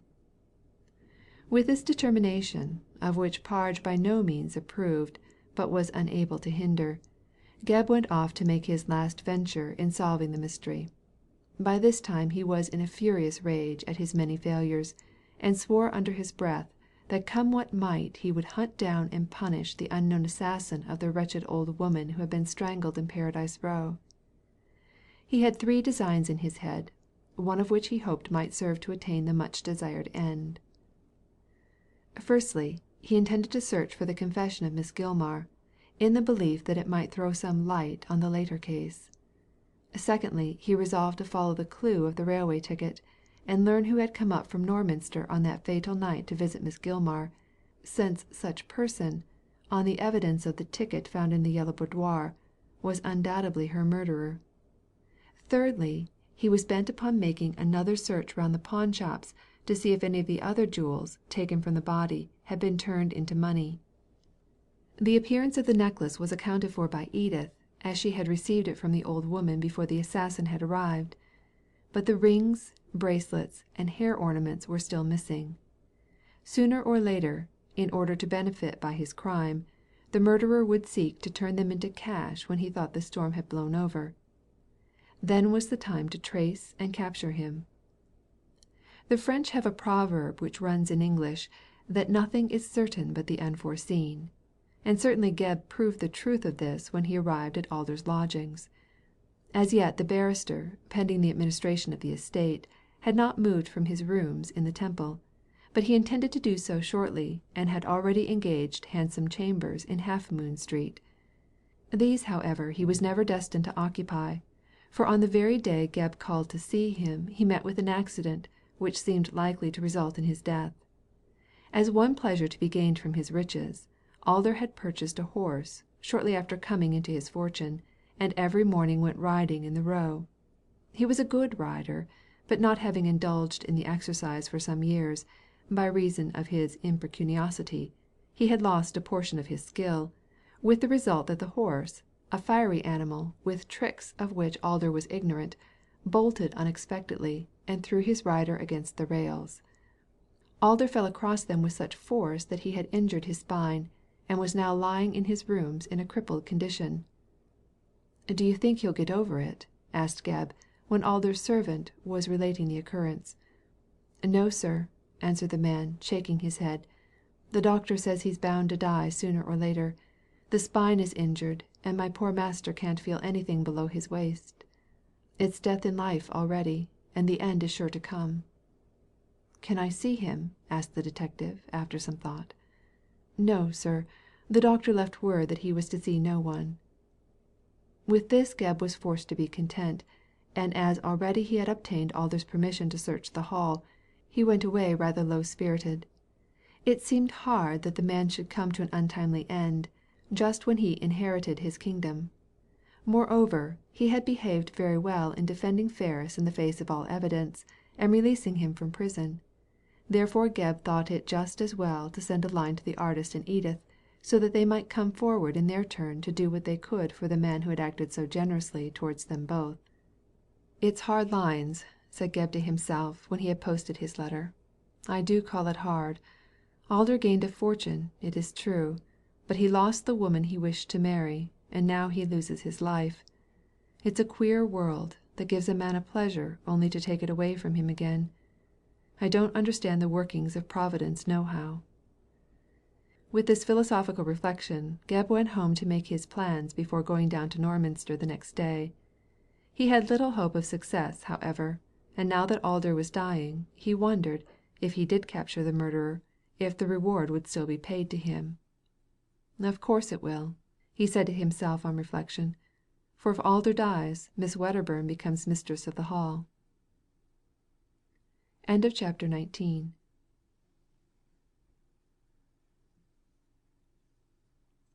Chapter XX.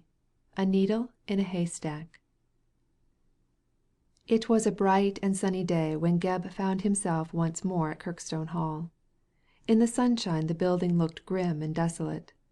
The smokeless chimneys, the closed doors, dusty windows, and grass-grown terraces, gave the place a forlorn and wretched aspect, and the absence of life, the silence broken only by the twittering of the birds, the neglected gardens, created, even to the detective's prosaic mind, an atmosphere of menace and dread.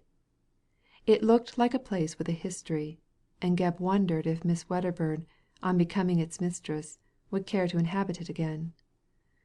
"When she marries Ferris and begins a new life, I dare say she will seek some more cheerful abode," he thought, as he stood on the terrace and looked on the silent house. "It would be foolish for a young couple to dwell with the ghosts of the past. I am not imaginative myself, but I should not care to live here. No, not if the house was given to me rent-free. If I were Miss Wedderburn, I'd pull it down and build a new place without a past or a ghost." While Gebb soliloquized thus, he heard a hoarse voice in the distance, and saw Martin, spade on shoulder, passing across the lawn, singing one of his gruesome songs. Evidently he had caught sight of the detective on the terrace, for not until he came towards him did he begin to sing. Then he danced grotesquely over the green turf, croaking his wild ditty, and looking a strange figure in the strong sunshine, not yet unsuited to the lonely place, with its grim associations. "When the moon shines clear, my shadow and I dance in the silver light.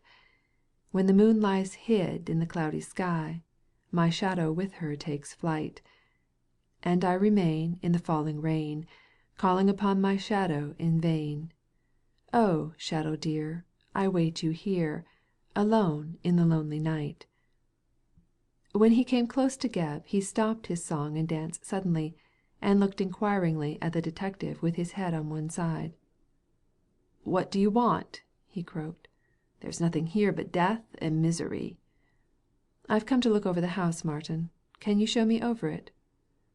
"No, no," said the gardener, shaking his head. "I don't walk through the valley of dry bones. If you sit in the yellow room, you will hear the dead tell secrets." "What kind of secrets?" asked Gebb, humouring him.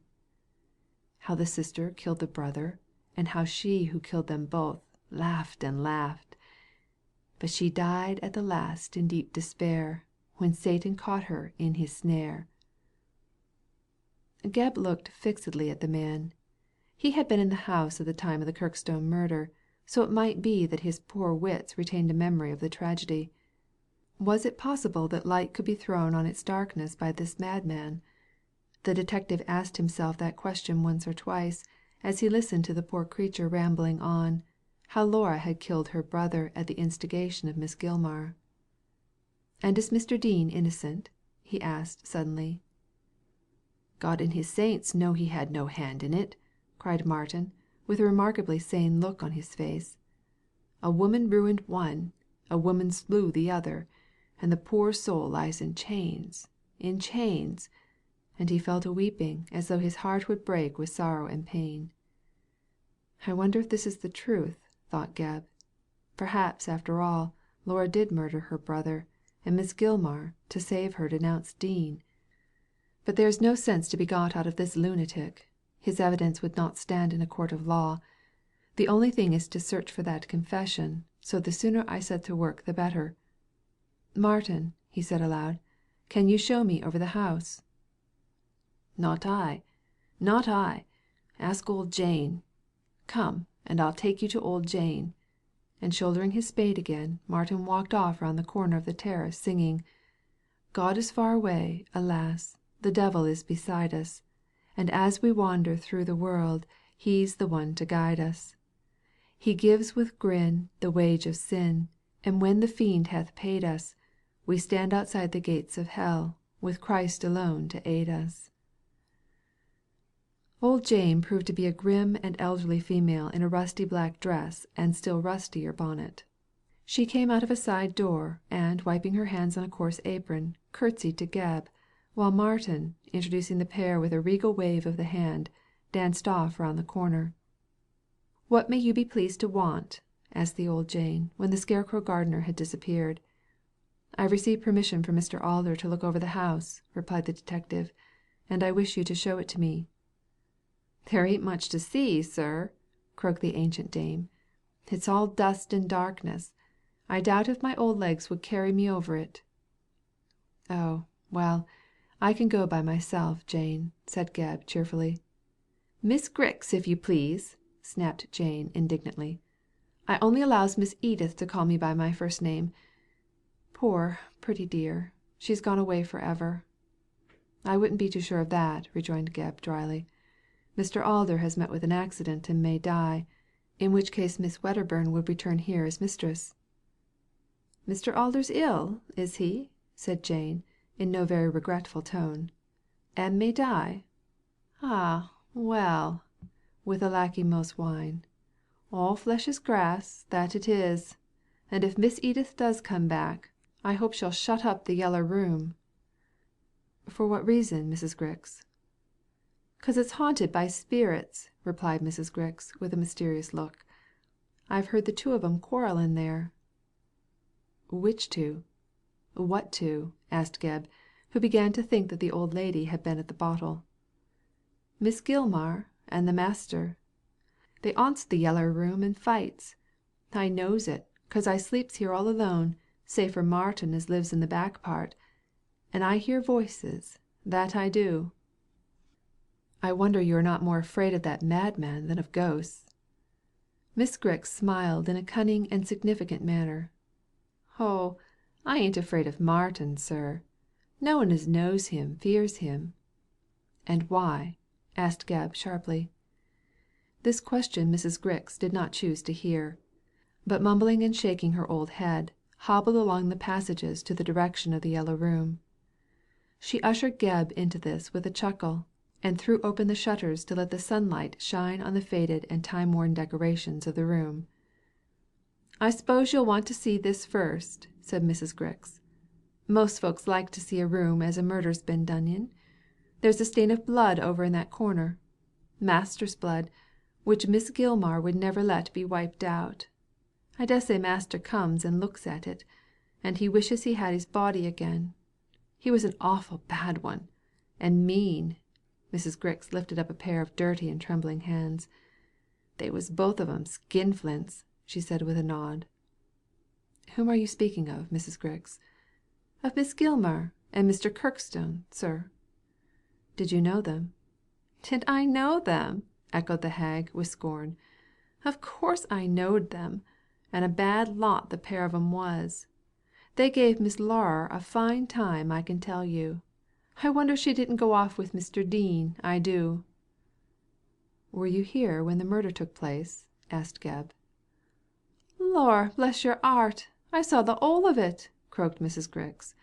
"Master was a lying over there with a knife in his 'eart, And Miss Gilmer, she was hollerin' for the police." "Did Dean kill Kirkstone?" "Ah, that's telling," said Mrs. Grix, cunningly. "Don't you ask no questions, young man, and you won't be told no lies." "You must tell me," cried Gebb, seizing her by the wrist. "I'm from Scotland Yard, a detective," and he shook the beldame furiously. Mrs. Grix raised a feeble wail of horror. "Lor, you're perlice, are you?" she whimpered. "Just let me go. I know nothing." "Did Laura Kirkstone kill her brother?" "I dunno. I swear I dunno." "Was Miss Gilmar the criminal?" Mrs. Grix leered. "She never told me she was, sir. But she didn't carry the yeller room about with her for nothing." "What do you mean?" said Gebb, releasing her. Mrs. Grix rubbed her wrist, which had been somewhat bruised by his clasp, and leered again. "Miss Gilmar wrote it all down," she said. "A confession?" cried the detective.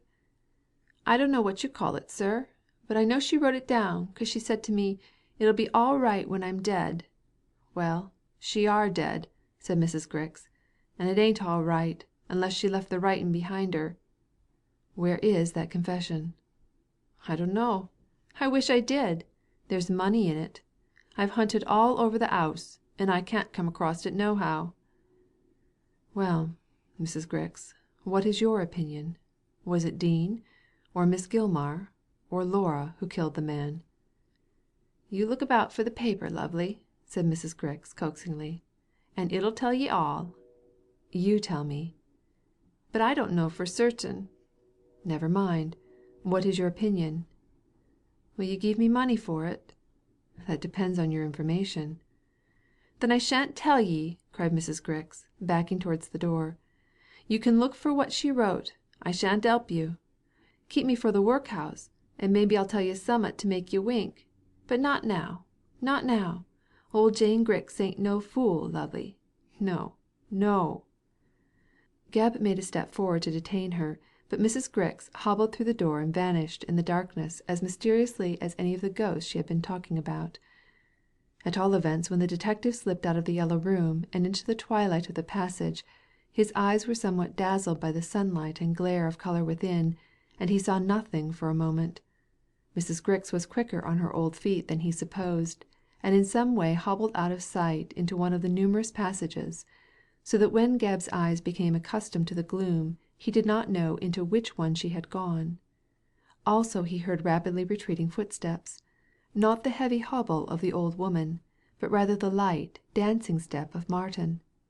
And as to confirm this impression he heard the hoarse voice of the gardener singing one of his wild songs. "Light shall come, but not from above. Joy shall come, but not from love. The glow of hell, the lust of hate, Impatiently for these I wait." "Ha!" said Gebb to himself, as he hurried down the passage. "Martin has been listening. I wonder why. I don't believe he is mad, after all, for neither that old woman nor Miss Wedderburn is afraid of him. He must be feigning madness for some reason. Ha!" cried the detective, with a sudden start. "Can Martin be the murderer of—" Before he could finish the sentence he heard a series of piercing shrieks from Mrs. Grix, and a hoarse growling from Martin. These noises sounded far in the distance, and Gebb ran down the passage, through the sitting room into which he had been shown by Miss Wedderburn on the occasion of his first visit, and out on the terrace. Here he saw Mrs. Grix running from Martin, who was rushing after her with a furious face. Gebb stared, not at the terrified old woman who was hurrying towards him with wonderful activity for one of her years, but at Martin's face. It wore a savage scowl, and there between the eyes was the deep mark spoken of by Parge. "Dean!" cried Gebb, thunderstruck. "You are Dean!" "Yes, yes!" screeched Mrs. Grix, getting behind Gebb. "He's Dean, sure enough. He was going to kill me 'cause I wanted to tell ye." Martin, or rather Dean, stopped when he heard his name, then turned, and leaping over the terrace ran like a hare down the avenue. CHAPter 21. Found at last. On seeing the pseudonymous gardener speeding down the avenue, Gebb lost no time, but, leaving Mrs. Grix to her rage and lamentation, vaulted over the terrace in his turn, and raced at top speed after the fugitive. The detective was lean and young, and an excellent runner, whereas Dean, alias Martin, was old and scant of breath. So the only thing which equalized the contest was the despair which winged the feet of the wretched quarry. If Dean were caught by the bloodhound of the law, he would be shortly relegated to the prison whence he had escaped, so he flew wildly over the ground, running he knew not whither to escape the fate which awaited him. And Gebb, who personified Nemesis, followed hot-footed in his track. The road to Norminster ran straight through the fields like a white ribbon laid upon green velvet, and the town itself was a distant mile from Kirkstone Hall. Down this, amid a cloud of white dust, Gebb saw Dean running some way ahead, and setting his elbows to his sides, he followed steadily and surely, reserving his wind for the termination of the race, the result of which could only be the capture of the ragged figure now flying for dear life. Carters and pedestrians and labourers in the fields stared in amazement at the chase, and some, with that love of sport inherent in every breast, joined Gebb in his manhunt. After Dean had covered a quarter of a mile he began to fail, and to zigzag in his course, bounding wildly from one side to the other, and wasting his strength in useless ways. Gebb, with his shouting train, drew steadily nearer, and the miserable, hunted wretch could hear their cries and the beating of their feet on the hard white road. Still he endeavoured to shake off his pursuers and escape, for by a powerful effort he managed to run another quarter of a mile. Then age and fear and exhaustion told on his failing limbs, and with a wild cry Dean flung up his hands despairingly and fell amid puffs of dust. When Gebb arrived, he was lying senseless in the middle of the high road. "So," said the detective to himself as he knelt beside the ragged creature, "I've found you at last, Mr. Dean. You know the truth of all these matters, at any rate, and in some way or another I'll force you into confessing it." But at the present moment it seemed as though Dean would never speak again in this world, for he lay as still as any corpse, his white head and whiter face resting on Gebb's knee. The frowning mark between the eyes, by which the detective had known him, was smoothed away, and there was no expression on the blank countenance, no movement in the slack limbs. Gebb, however, knew that this apparent death was only temporary faintness, and whipping out his brandy flask, forced some drops of the fiery liquid between the white lips of his prisoner. While engaged in this kindly office, the labourers who had joined in the pursuit came up with much amazement expressed on their honest, sunburnt faces. "What's the matter with Mad Martin, mister?" asked one, looking at the unconscious Dean. "He's madder than usual, that's all," said Gebb, "and has nearly killed Mrs. Grix at the Hall yonder. I must take him to Norminster and get a doctor to look after him. He'll die here." The detective made this artful speech with the intention of enlisting the sympathy of the bystanders, both for himself and Martin, alias Dean, as popular feeling generally inclines toward defiance of law and order. Moreover, a detective is not an admired character with the common people, and Gebb had no desire to render his task of capturing Dean more difficult than was necessary by stating his vocation. So for diplomatic reasons he spoke as above. The result justified his precaution, for the labourers were most anxious that the mad gardener, as they knew him to be, should be taken at once to Norminster and placed in charge of a medical man. A cart was coming along the road, and into this Dean was hoisted by friendly hands. Gebb having taken his seat beside him, the vehicle rolled slowly towards Norminster, while the labourers returned to their work, quite vivacious after the exciting episode which had broken the monotony of the day. Gebb, knowing what was at stake, felt thankful to get rid of them so easily. As it was but a half-mile to Norminster from the spot where Dean had fallen, the cart soon arrived there. The man himself had revived, thanks to Gebb's brandy, and sat staring straight before him in a kind of sullen stupor. He made one effort to escape when he was set down at the door of the gaol, but Gebb, with the assistance of a near policeman, soon overpowered him and carried him within, while the carter drove off, wondering, in his slow-thinking mind, that a man brought to see a doctor should be taken to the country gaol for care. However, he had received 5 shillings from Gebb, so did not trouble his head about the matter, and spent most of it at the next public-house, where he narrated the episode with such additions as his drunken humour suggested. To the governor of the gaol, Gebb explained that Dean was an escaped prisoner, for whom the police had long been looking, and mentioned his own name and occupation. The result of this was that Dean was confined in a cell with a warder to watch him, lest he should in his despair attempt suicide. Then Gebb repaired to a hotel, and wrote to the governor of the gaol whence Dean had escaped, asking him to come down himself, or send some responsible person in order to identify the prisoner. The detective also sent an urgent wire to Ferris, requesting him to visit Norminster at once on business connected with Martin, for he shrewdly suspected that the artist knew of the man's identity with Dean, and that the mention of the name would bring both Arthur and Edith immediately to Kirkstone Hall. It was shortly after midday when Gebb sent this telegram, so he quite expected that if matters stood as he imagined, Ferris would come down, and not alone. For if Ferris knew that Martin was his father, Edith also must be in the secret, and, no doubt, she would accompany him. Then Gebb, who was really angry with the young couple for their many concealments, determined to have a thorough explanation of their strange behaviour. These important matters having been attended to, Gebb returned to the gaol and saw Dean, but the interview proved to be anything but a success.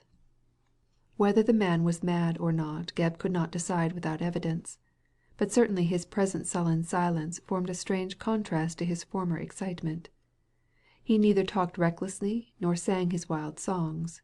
His limbs were at rest, and his eyes looked dull, although formerly they had been bright and glittering. With vacant gaze and a sullen expression, he sat huddled up in a corner of his cell, and absolutely refused to speak or even notice his questioner. The man was thoroughly exhausted and worn out, but Gebb left the cell with the firm conviction that Dean was perfectly sane, and that his madness had been feigned to more effectually baffle dangerous inquiries. But, like the fox in the fable, for all his tricks the man had been caught at last, and Gebb wondered if, after all, he had murdered Miss Gilmar. Did that return third-class ticket dropped in the room at Paradise Row belong to Dean? The detective asked himself. I should not be surprised if it did.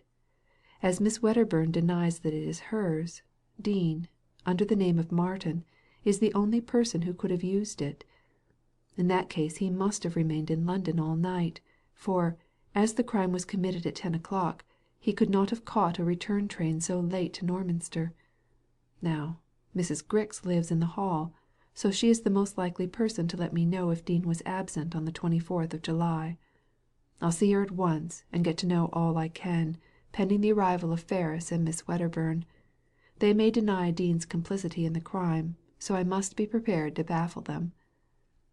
Having made up his mind to question Mrs. Grix, the detective, making a hurried meal, walked out to Kirkstone Hall, and arrived to find the old woman solacing herself with gin and water after the fatigues of the morning.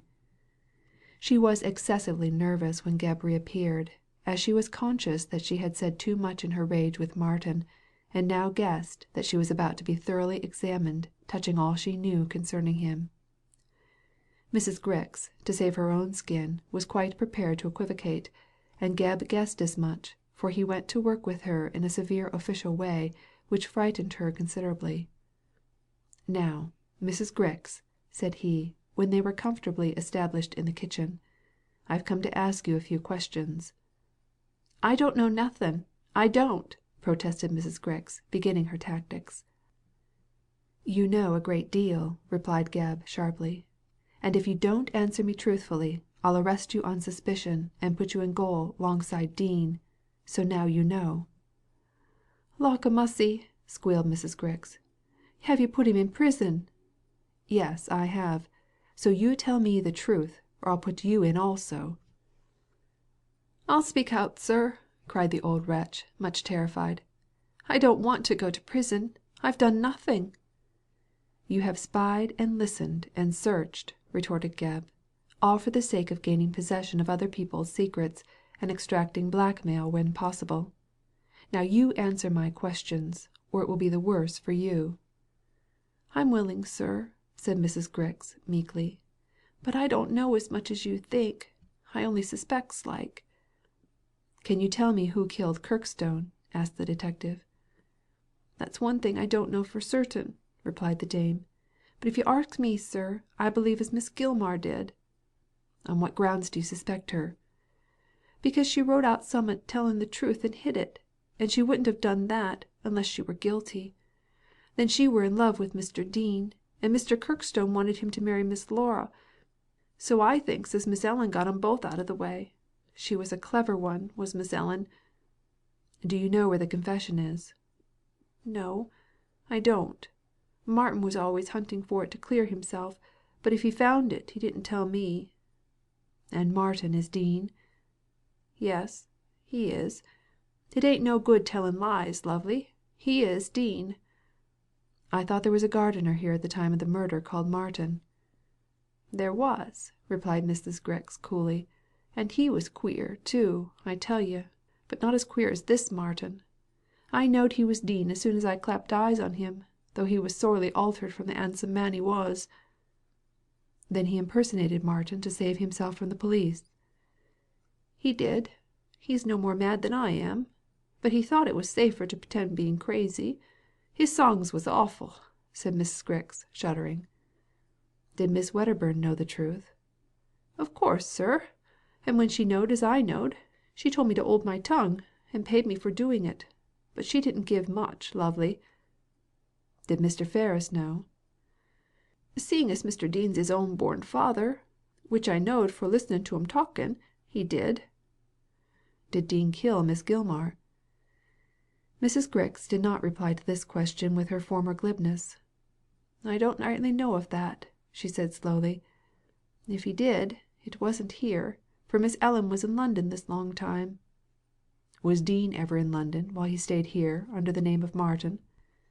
"Yes, he was. And just about the time of the murder. It was in July Miss Ellen died, wasn't it?" "It was," replied Gebb, eagerly, "on the 24th of July." "Ah, well, I shouldn't be surprised if Dean did kill her. He was always talking of punishing her," continued Mrs. Grix, with relish, "but I didn't think he'd go so far as murder." "What makes you think that he did?" asked Gebb. "Why," said Mrs. Grix, nodding, "he was up in London in July, and he stayed there all night." "On the 24th?" "I can't be sure, sir, but it was at the end of the month, and when he came back he was queerer than ever. Oh, I dessay he went up to kill Miss Ellen," said Mrs. Grix, with conviction. "I can't swear to it, but I'm sure he did, and serve her right, too." CHAPTER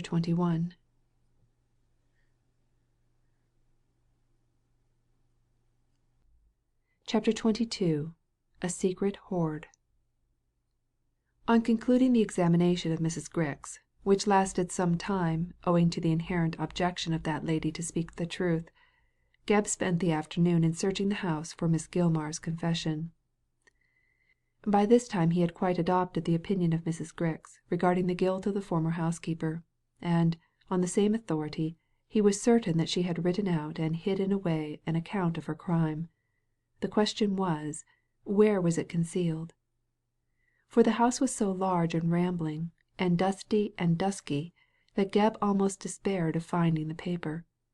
At first he thought it might be hidden in the Yellow Room.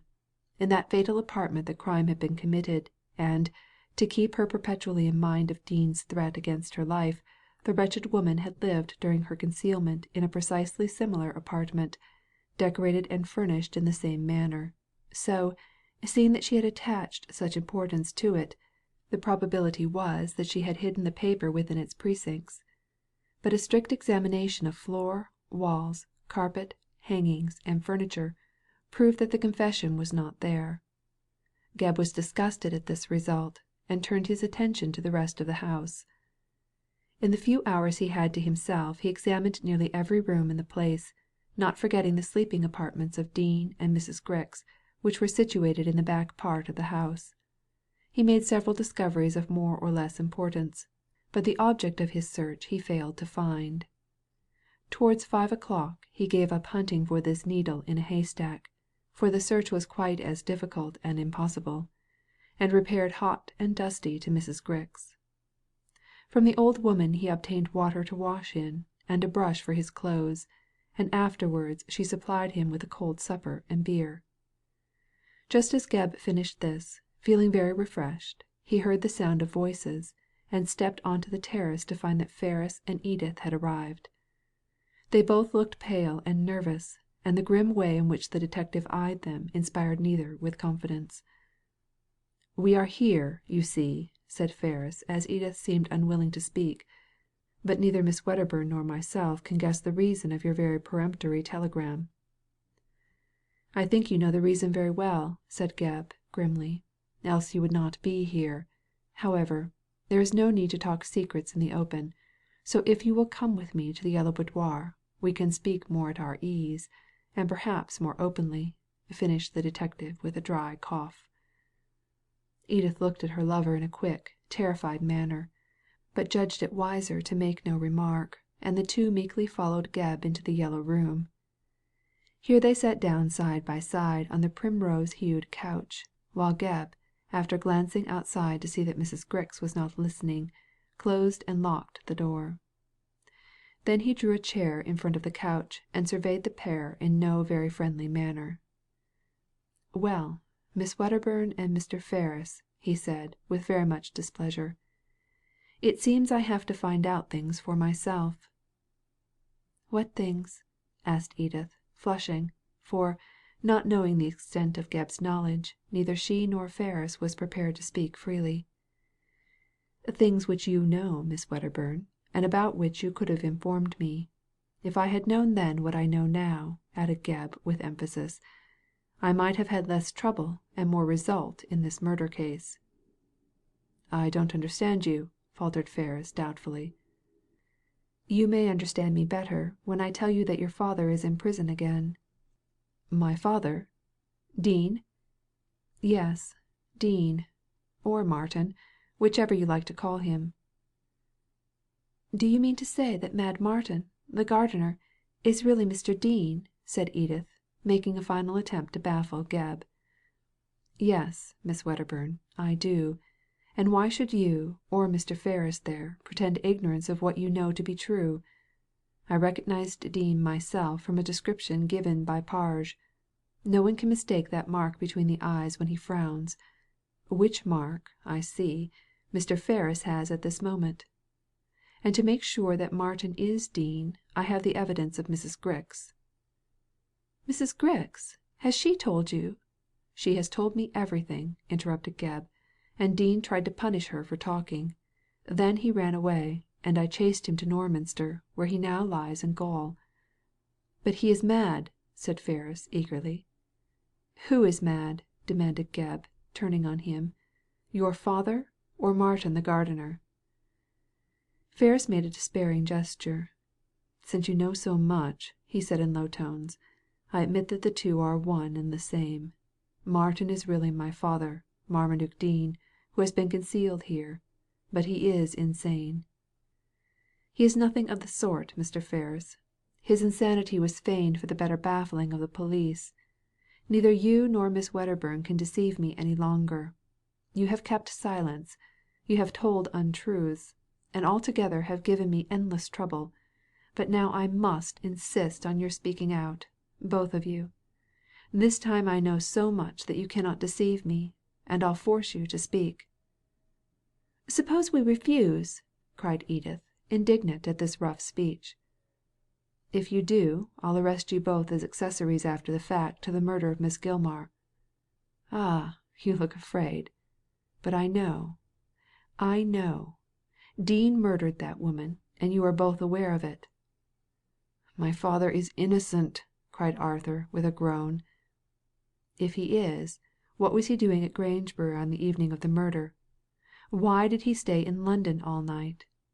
What was his return ticket to Norminster doing in Miss Gilmar's room at Paradise Row? The man is guilty, I tell you. Defend him if you can. Tell the truth if you dare. And for once both of you act honourably and straightforwardly." The detective spoke with much vehemence, and rising from his seat walked rapidly up and down the room. Much as Edith resented his language, yet she was conscious that in good measure it was deserved. For this reason she restrained her passion and spoke frankly and to the purpose. "Mr. Gebb," she said, and the detective paused to listen. "I do not deny that much you say is true. Neither myself nor Mr. Ferris have spoken so openly as we might have done. But you must not forget that we had much that was dangerous to ourselves to conceal. If we had told you about the necklace, you might have suspected us of the crime, and it was dread of such danger which kept us silent." "I know that you are both innocent," said Gebb, coldly. "But what about Dean?" "We did not speak of Dean — of my father — for the same reason," struck in Arthur, earnestly. "He was imprisoned for a crime which he did not commit, and you would not have had me — his own son — betray him." "Perhaps not. It is a hard thing to ask," responded the detective. "But now that I know so much, perhaps you will tell me more, and inform me how it was that your father came here, and when it was that you first recognized him." "Certainly," replied Arthur, with a glance at Edith for permission to speak. "I heard almost immediately about my father's escape from prison, and, knowing his hatred for Miss Gilmar, I came to Kirkstone Hall, thinking he might go there to revenge himself. However, although he had not come, Miss Gilmar, with a guilty conscience, no doubt, took fright, and went to hide herself in London. On my first visit I met Miss Wedderburn, and afterwards I frequently came to see her. One day while I was here, an old man arrived and asked to see Miss Gilmar. I saw him, and so did Miss Wedderburn, and when he heard my name and had examined me carefully, he saluted me as his son. At first I could scarcely believe that he was my father, as I had not seen him for close on 20 years, and was too young to retain much recollection of him. But he soon proved to me that he was Marmaduke Dean, and told us how he had escaped." "Did he come to the Hall to kill Miss Gilmar?" asked Gebb, anxiously. "No," said Ferris, with emphasis. "That threat was uttered only in his mad passion. All he wanted from her was proof of his innocence." "And I wrote to her about it," said Edith, taking up the tale. "But she was afraid of Mr. Dean, and swore that he'd killed Mr. Kirkstone." "Though I am certain," interposed Arthur, "that she killed him herself, and accused my father because she was jealous of his love for Laura." "That may be," said Gebb, nodding. "But proceed with your story." "Let me tell the rest," cried Miss Wedderburn. "Mr. Dean was so broken down and ill with the life he had led in prison, that I suggested he should stay here and let me look after him. The police had been to the Hall, and not having found him there, had left. I did not think they would come again, so I believed that Mr. Dean would be quite safe. So he stayed for a day or so, until Mrs. Grix recognized him, but I bribed her with money to silence. She suggested that for safety Mr. Dean should pretend to be Martin, a gardener not quite right in his head, who had left the Hall after the tragedy. It was 20 years since he had gone, and Mr. Dean was very much altered from his former self. So in the end he adopted the name of Martin and pretended to be mad. So now you know, Mr. Gebb, when you saw me first, the reason why I was not afraid of his madness. You thought it real. I knew it to be feigned." "Did everyone round here think he was really Martin come back?" "Yes, but he kept within the Hall grounds and saw few people. These left him alone because of his madness. So there's the truth, Mr. Gebb." "Not all the truth," said Gebb, significantly. "You have not told me how he killed Miss Gilmar." "He did not kill her!" cried Ferris, furiously. "He did," insisted Gebb. "He was in Grangebury on the 24th of July." "Impossible!" said Edith, much alarmed. "I did not know that. But even if he was," she went on, "it does not prove that he killed the woman." "It's pretty good as circumstantial evidence," said Gebb coolly, "but I have another and stronger proof. Look here." And out of his pocket the detective took a canvas bag, which, when opened, displayed bracelets, rings, and diamond stars. "Miss Gilmar's jewels!" cried Edith, recognizing them at once. "Yes," said Gebb, "Miss Gilmar's jewels, which I found concealed in Dean's bedroom."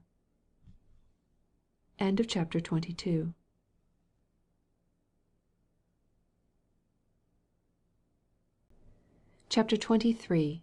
The Convict's Defence. Shaking in the body and white in the face, Ferris looked upon the jewellery, which seemed positive evidence of his father's guilt, then flung himself back on the couch with a groan, his hand over his eyes to shut out the terrible sight, for terrible it was to him, the son of Marmaduke Dean. Edith also gazed fearfully upon the heap of gold and glittering stones, not doubting the truth of Gebb's story. "Yes," said the detective, raking the jewels together and replacing them in the bag. "In looking for Miss Gilmar's confession I found these in the room of Dean. They were hidden on the top of a tall press in a dark corner, and I felt rather than saw them. The case against your father is clear enough, Mr. Ferris, although I was doubtful of it at first. Mrs. Grix can prove that he spent the night of the 24th of July away from the Hall. The ticket I found in Miss Gilmar's room shows that he must have been there, since no one but he could have possessed, in this especial instance, a ticket from Norminster to London. I'll have the evidence of the station master and the ticket clerk to prove his purchase of it shortly. And finally the possession of this jewellery places the matter beyond all doubt." "There must be some mistake," said Edith, when she found her tongue. "For, although the evidence is against Mr. Dean, I can't believe him guilty. He is an old, broken-down man, timid and cowed. To plan and carry out so ingenious and remorseless a crime would need more spirit and determination than he is possessed of. Besides," she added very reasonably, "if, as we all think, Mr. Dean is guiltless of Kirkstone's death, why should he kill Miss Gilmar?" "That is rather an argument against than in favour of him," said Gebb quietly. "If she condemned him unjustly and bore false witness against him, as I truly believe she did, that very fact would make him all the more anxious to punish her for such perjury. What do you think, Mr. Ferris?" "What can I think?" groaned the young man. "The evidence seems to prove my father's guilt. Still, on the face of it, I agree with Miss Wedderburn. He cannot be guilty. Innocent men have been hanged on evidence as conclusive, yet afterwards the truth has come to light. A judge and jury found him guilty of Kirkstone's murder, which we are now certain he did not commit. So it is possible that, despite the evidence to the contrary, he may be innocent of this second crime. Mr. Gebb," added Ferris entreatingly, "you know the whole of this matter, and are more experienced in such cases than Miss Wedderburn and myself. Tell us truly, do you believe in my father's guilt?" The detective hesitated, and, looking from one to the other, rubbed his chin in a perplexed manner. "I shall answer you honestly, Mr. Ferris," said he, after a pause. "I am not certain of your father's guilt. I said that possession of this jewellery placed the matter beyond doubt, but against that I must place the fact, established by strong circumstantial evidence, that Miss Gilmar received her assassin as a friend. She was afraid of Dean, and even after the lapse of 20 years she must have recognized him. In place of giving him wine and cigarettes, her impulse would have been to cry out for help. Moreover, without knowing all about her visitor, presuming he was disguised, she would not have let him into her house. On the whole I am doubtful. The fact of the jewellery being found in his room proves his guilt. The fact that Miss Gilmar conversed with him as a friend shows his innocence. Who can decide the matter?" "I know," said Edith suddenly. "Mr. Dean himself. You say that he is in Norminster Gaol, Mr. Gebb. Well, that is only a mile from here, so let us all three go there and question Mr. Dean.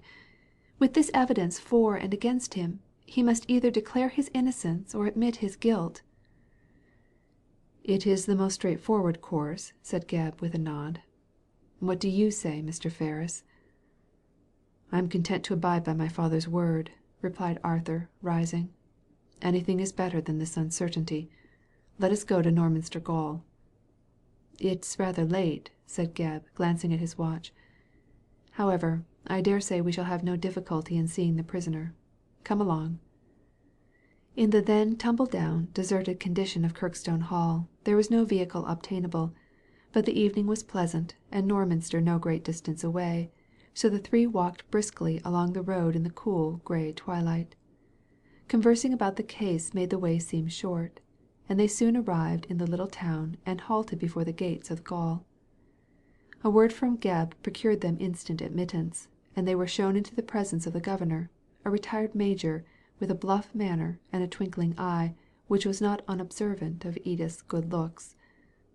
"Well, sir," said Gebb almost immediately, "and how is your prisoner?" "Clothed and in his right mind," replied the governor. "He has given over his sulking and feigned madness, and evidently seems resolved to make the best of things.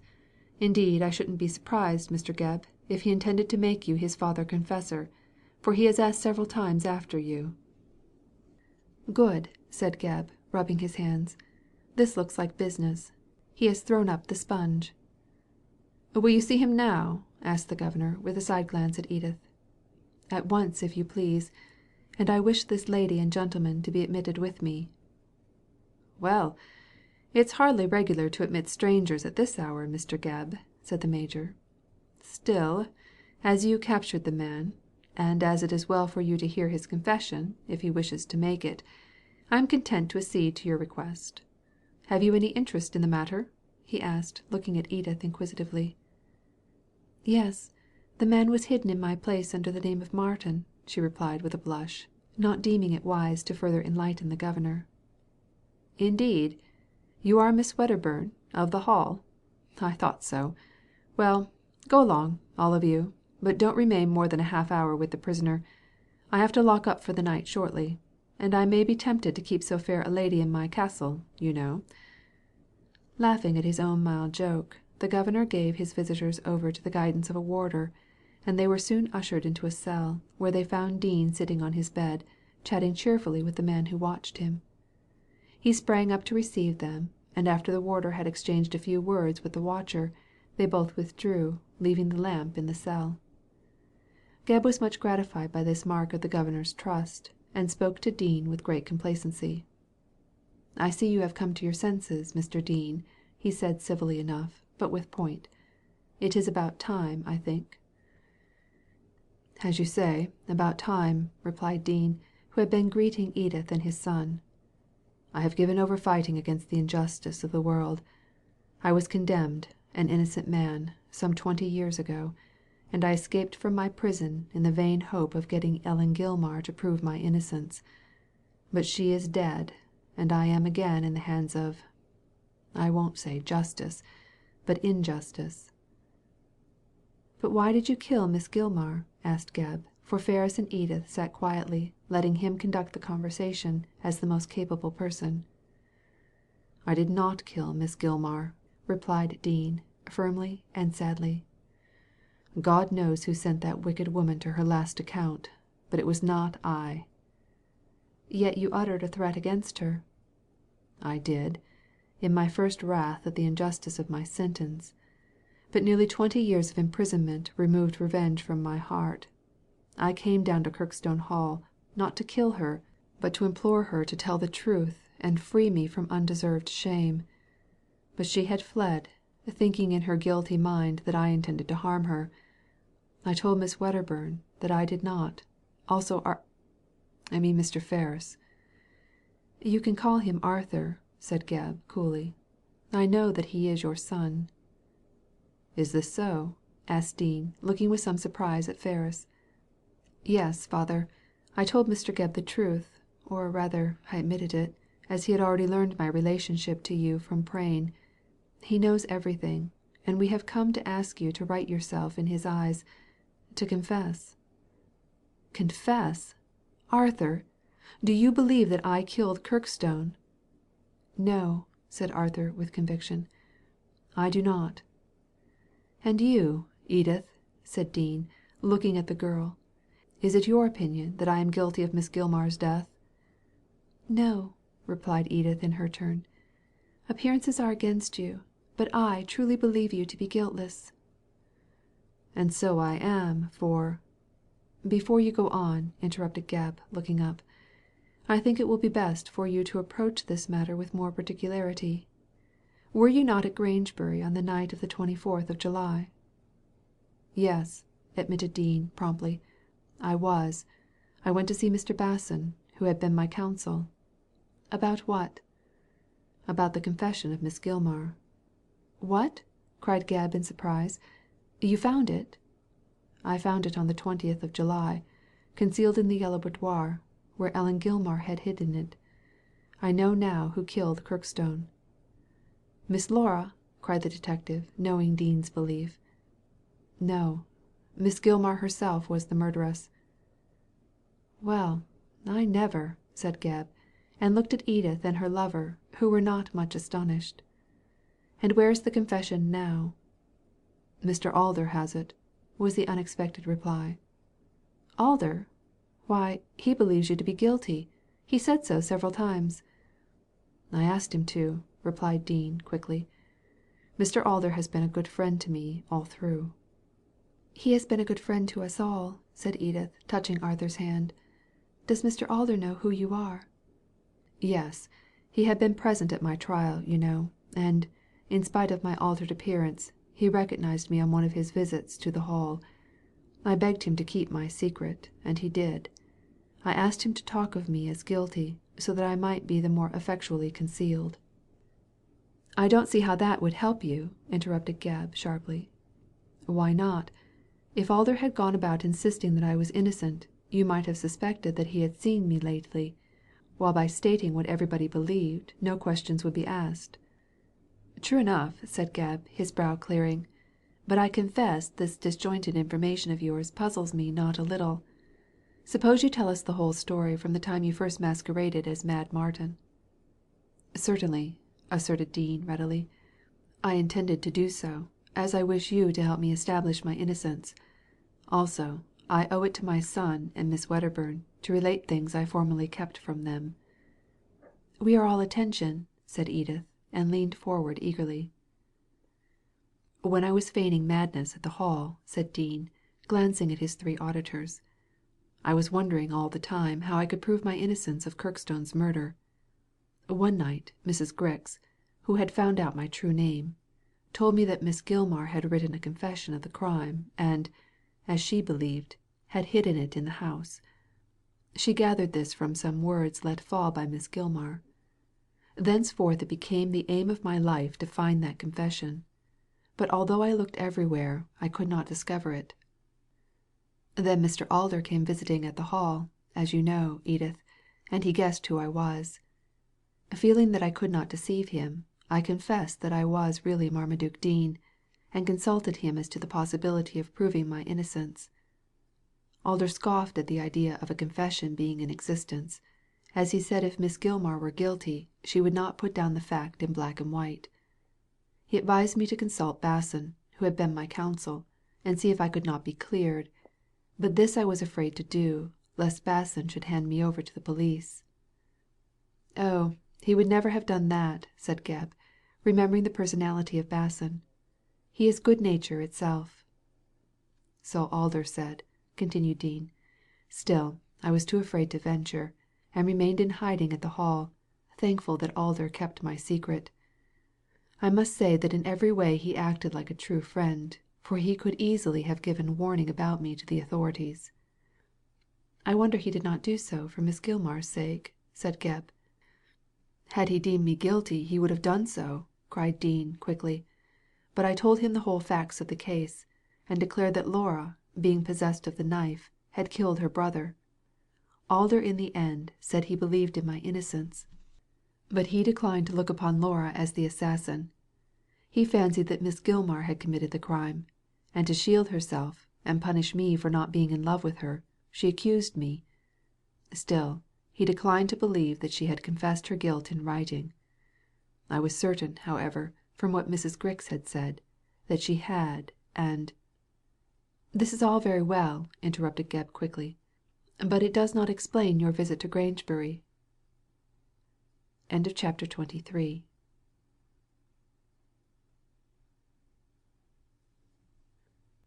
Chapter 24. Proof Positive. Impatient of the interruption, Dean looked at Gebb in a quick, irritable way, like a man whose nerves are not under control. But, in his own interests, he answered quietly enough. "I am coming to the Grangebury visit shortly," he said, "but it is necessary for me to explain what led to it, so that you may not misunderstand my reason for going there." "I beg your pardon, Mr. Dean," replied the detective. "Pray go on." "As I said before," continued the prisoner, "I was certain that Miss Gilmar had left a confession behind her, and after months of search I found it." "Where?" asked Edith, much interested. "In the Yellow Room. It was sewn into the hangings, between the satin and the lining, and, but for the particular minute search I made, would never have been discovered. I dare say Ellen Gilmar hid it thus safely so that she might not be accused of the crime in her lifetime, but no doubt when dying she intended to indicate its hiding place, so that I might be set free and my character cleared, after she was safe from the punishment of man." "As she is," observed Ferris bitterly. "Leave her to God," said Dean, slowly. "As she has sown, so shall she reap, and I wish her no worse fate. Well," continued he, "you will understand that as soon as I discovered this proof of my innocence, I was bent upon clearing myself. But this was not so easy to do. I had escaped from the gaol, and were I discovered would at once be taken back, when, as I fancied, the confession might go astray, or prove useless. It was towards the end of July last that I found it, and I consulted Mr. Alder, who came down about the same time to visit Edith." "Yes," said Edith, colouring. "He came to ask me again to marry him." "Alder advised me to place the confession in the hands of Basson, and he offered to take it up to him. But at the moment I was unwilling to let this proof of my innocence leave my hands, and I determined to go up to London myself and see Basson. But, thinking I might be discovered, I feared to do so, or, at all events, to go to Basson's office. I wrote and told Alder this, so he suggested that I should go to Grangebury, where Mr. Basson was giving a lecture, on the 24th of July. And he said I could come up late and see Mr. Basson before the lecture, place the confession in his hands with instructions what to do, and then return by a late train to Norminster. Thus, he said in his letter, I should be exposed to less risk of discovery. The advice seemed good to me, and I adopted it." "But where did you get the money to visit London?" asked Edith. "For I never gave you any." "I borrowed it from Mrs. Grix, and told her I was visiting a friend," explained Dean. "Also I asked her to tell you that I had gone into Norminster, in case you missed me." "I didn't miss you at all, and there was no need for Mrs. Grix to say anything," said Miss Wedderburn. "All the same," she added reproachfully, "you might have trusted me." "And me also," interposed Ferris. "I should have had the confession, not Basson." "You are right," replied his father with a sigh. "I behaved foolishly, I admit it, but I acted, as I thought, for the best. On the 24th of July, by the 5 o'clock train, I went up to Grangebury." "Did you know that Miss Gilmar was there?" asked Gebb, with a glance at Edith. "No, I did not," answered Dean. "Why do you ask?"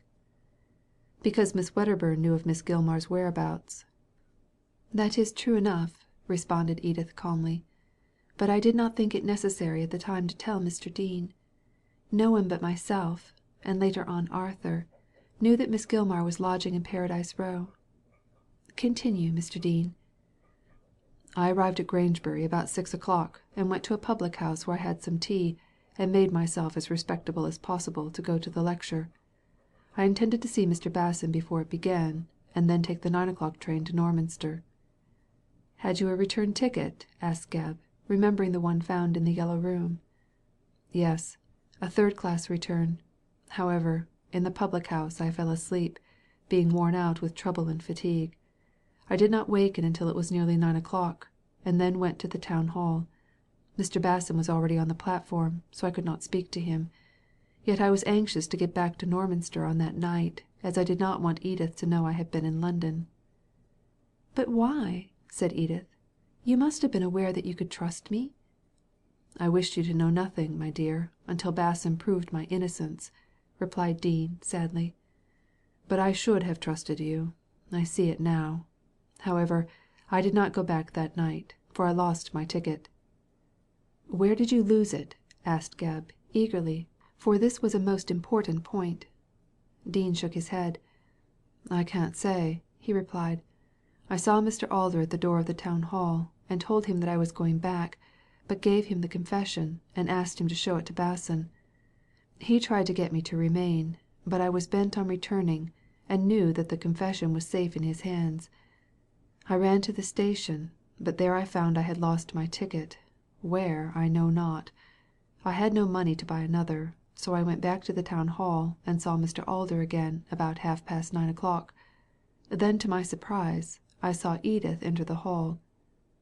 "I had just returned from getting the necklace from Miss Gilmar," explained Edith. "I came up to Grangebury after you did." "I did not know you were out of Kirkstone Hall," said Dean. "Well, I did not trouble to wonder why you were there, but lest you should see me I kept myself out of sight. I then explained my position to Mr. Alder. He gave me some money and advised me to stay all night at Grangebury. I was unwilling to do so, but as the last train had left I was forced to stay.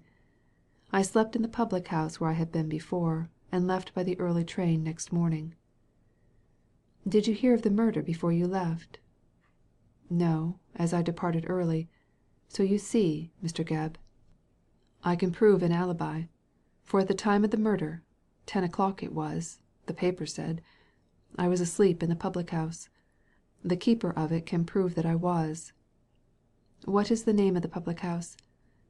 "The Golden Hind, near the railway station."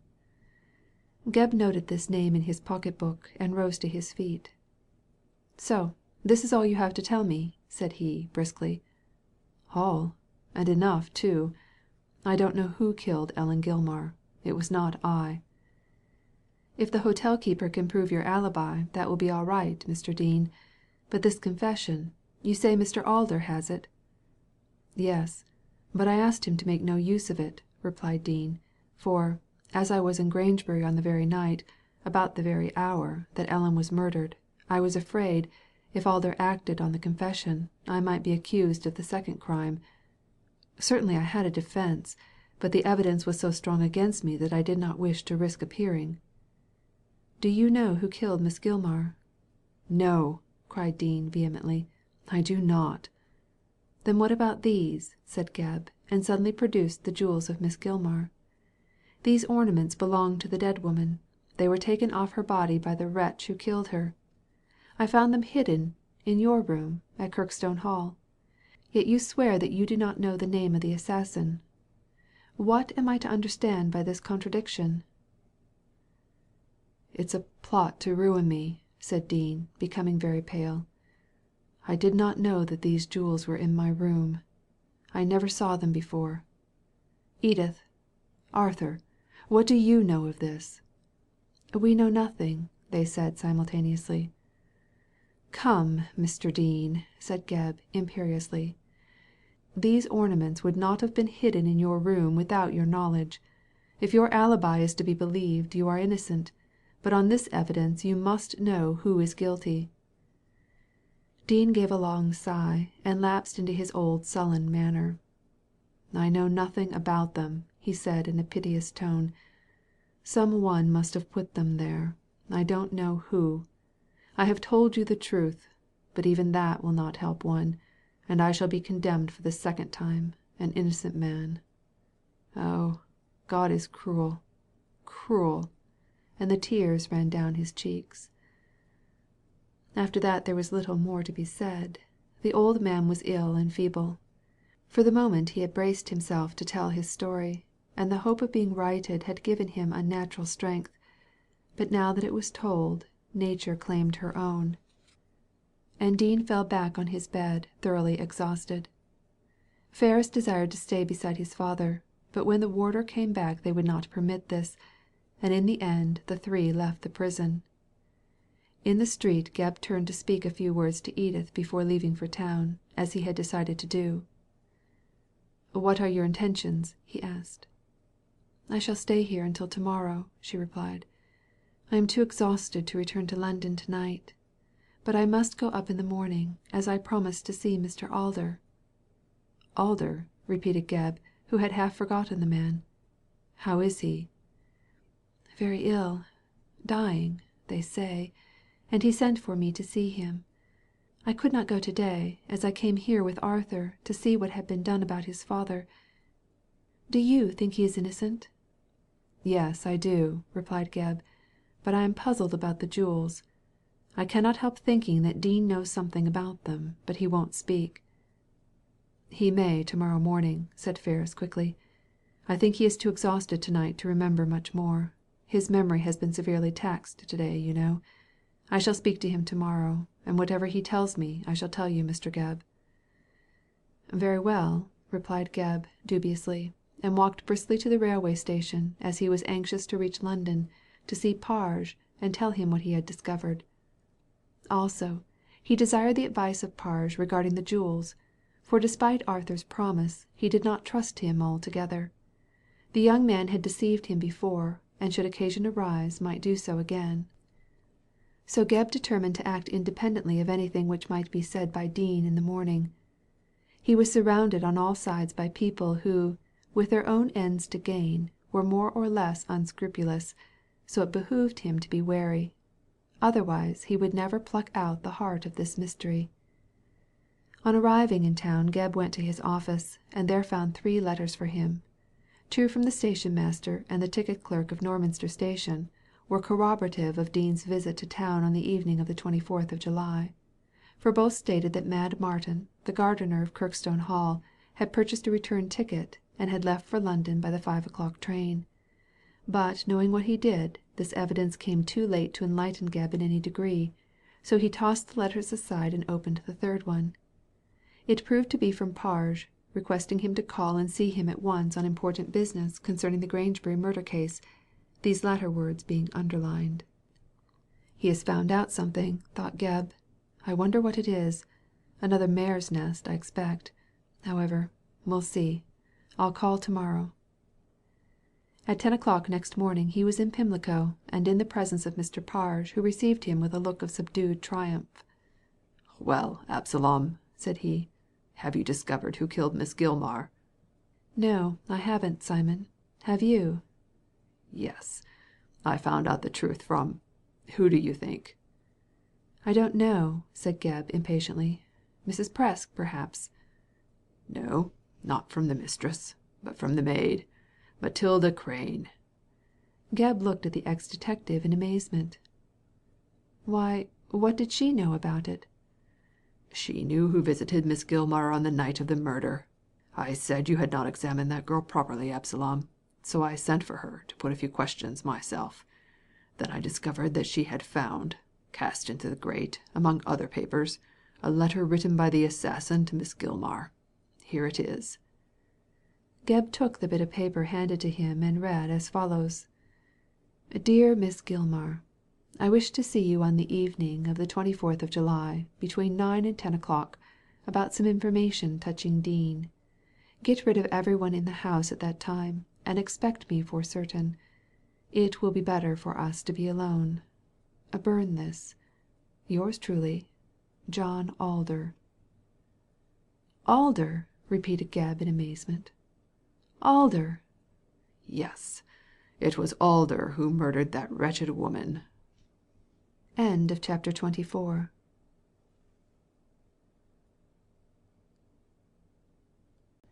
Chapter 25.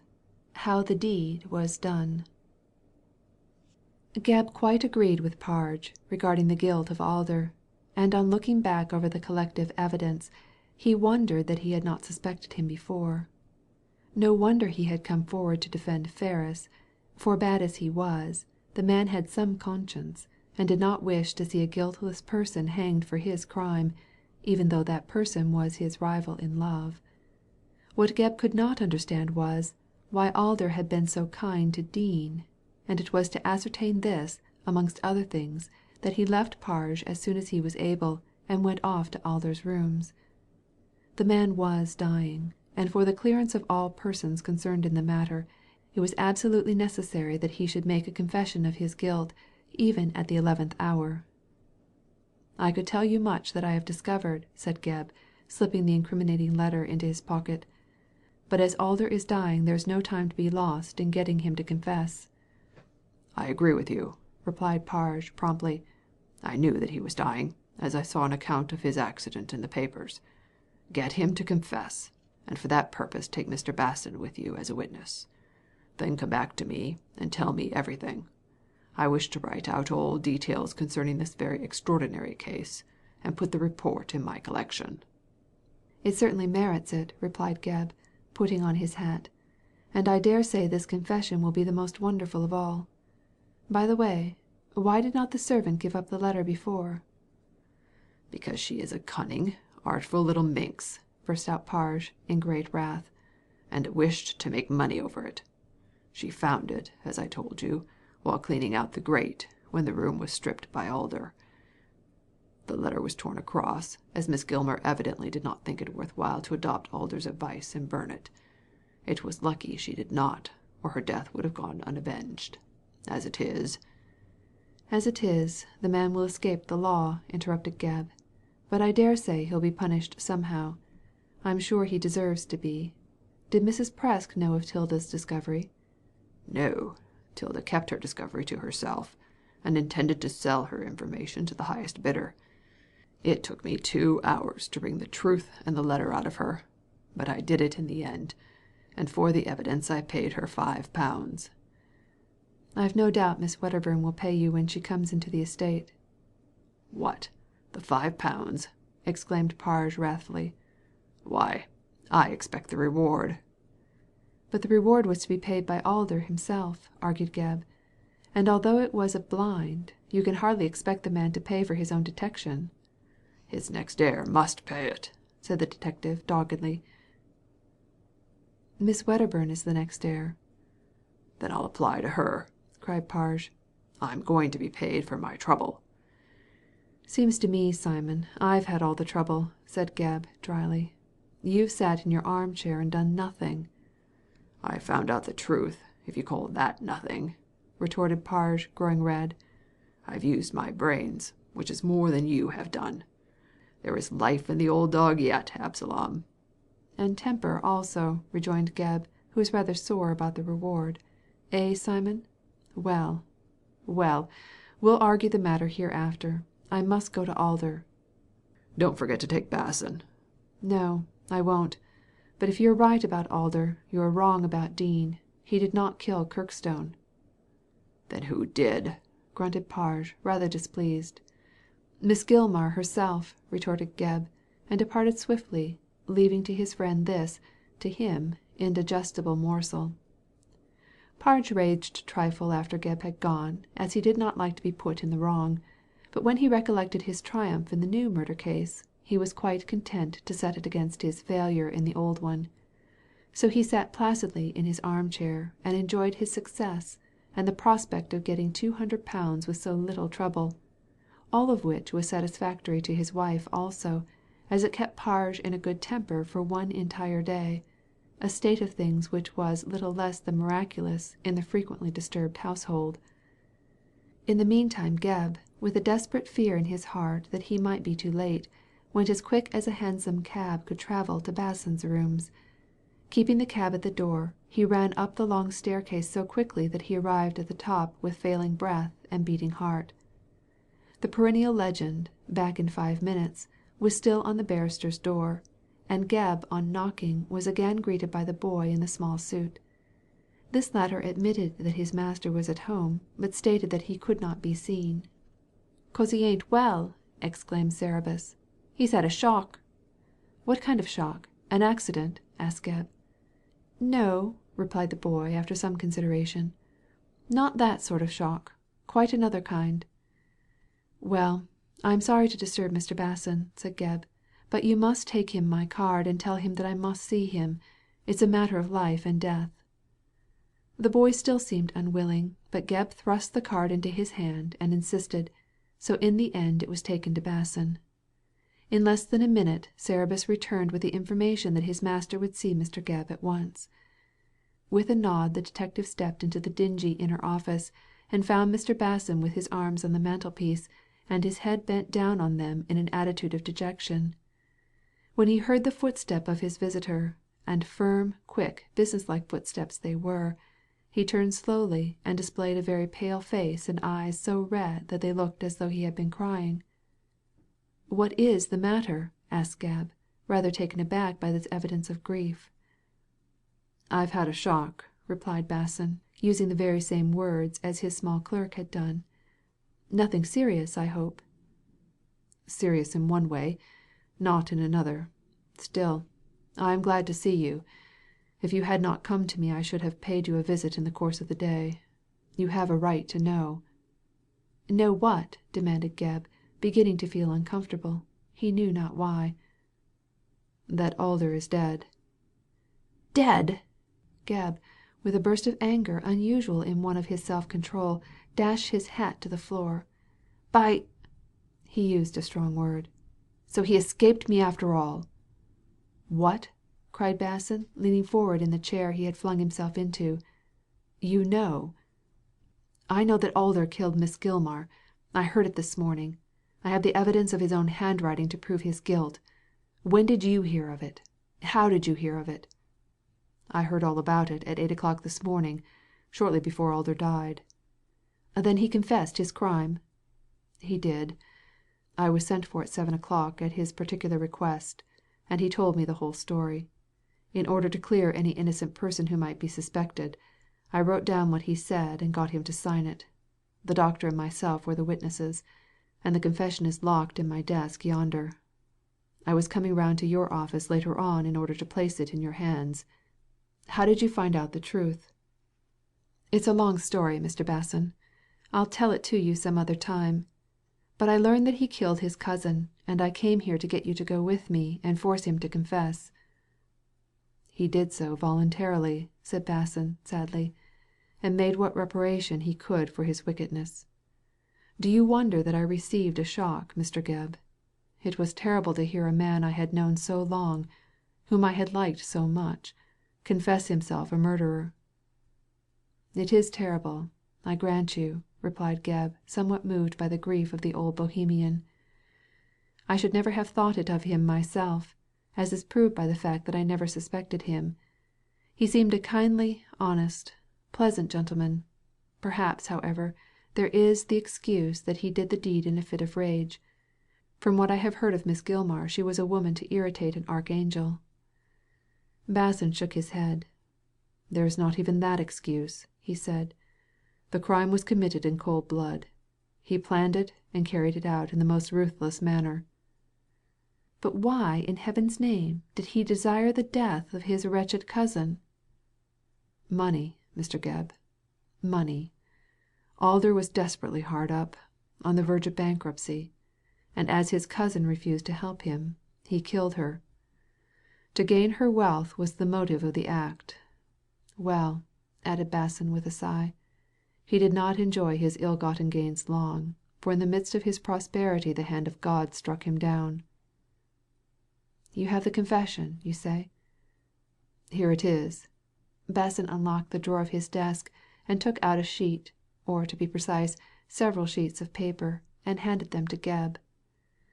The detective turned to the end, saw the 3 signatures, then slipped the papers into his pocket. "It will take too long reading this just now," he said apologetically, "and I have much to do. Will you be so kind, Mr. Basson, as to tell me the facts in your own way? I am curious to know how so many people concerned in the case came to be collected at Grangebury on the night of the murder." "Alder collected them," said Basson, nodding. "He planned the whole affair in a most wonderful manner, so as to throw suspicion of the crime on everyone but himself. Had he lived he would have escaped all suspicion." "I think not," replied Gebb, feeling for the letter he had received from Parge. His own handwriting would have committed him. This is one of those little accidents which mar the plans of the most accomplished criminals. However, that is neither here nor there. Let me hear the confession." Basson thought for a moment, then began. "It seems that Miss Wedderburn was not the only person Miss Gilmar wrote to. She corresponded also with Alder about business matters, for, as she had left her property to him by will, she did not think that he would betray her to Dean. As a matter of fact, she was simply putting temptation in the man's way, for Alder was desperately hard up, and was looking forward to the time when he would come into possession of Miss Gilmar's money. However, she did not know that, and kept him advised of her changes of address." "Did he know that she was in Grangebury?" "Oh, yes, but he did not visit her there, for already he was thinking of getting rid of her by violent means. The difficulty was how to do it without incriminating himself. Then 2 accidents helped him. The first was that while on a visit to Kirkstone, Edith told him that she was bent on getting the necklace for Arthur Ferris, and was going up to Grangebury on the evening of the 24th of July to get it. Ferris, she said, was to escort her. Later on, while Alder was still in the hall, Dean told how he had discovered Miss Gilmar's confession, and wished to give it to me. He was afraid, however, to come to my office, lest he should be recognized.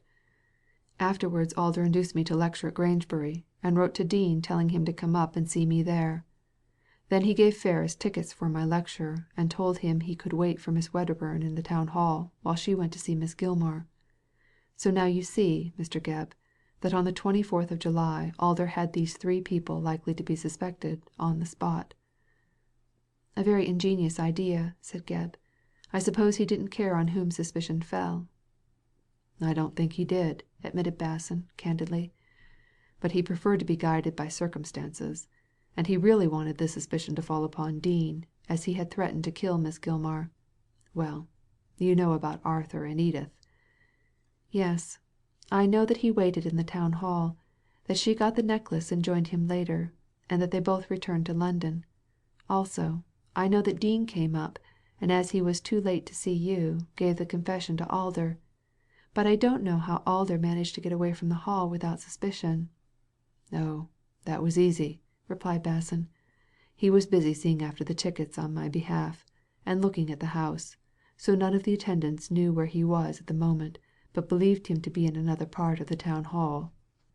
When Edith came back with the necklace he sent her into the hall, and got rid of Dean, who had missed his train, by giving him money and telling him to stay all night in Grangebury, a fact which favoured his plans. Then, the coast being clear, he went alone to Paradise Row shortly before 10 o'clock, and saw Miss Gilmar. In accordance with his instructions, she was alone in the house, as she had sent Mrs. Presk and Tilda to my lecture." "She admitted him?" "Yes, and locked the door after he was inside, but he did not see where she hid the key. He then told her that Dean had found the confession, and Miss Gilmar, as you may guess, was in a great state. She immediately, with her usual superstition, got out the cards to see what would happen." "And she turned up the death card?" "Yes. How did you know?" "Because I found it in her lap." "Yes," said Basson again. "She picked up the death card, and while gazing at it in horror, Alder, who was striding about the room smoking, slipped behind her, and with a cord torn from the nearest curtain, strangled her. He then robbed her of all her jewels and slipped them into his pocket. Then he tried to get out, but found the doors locked, and did not know where the keys were."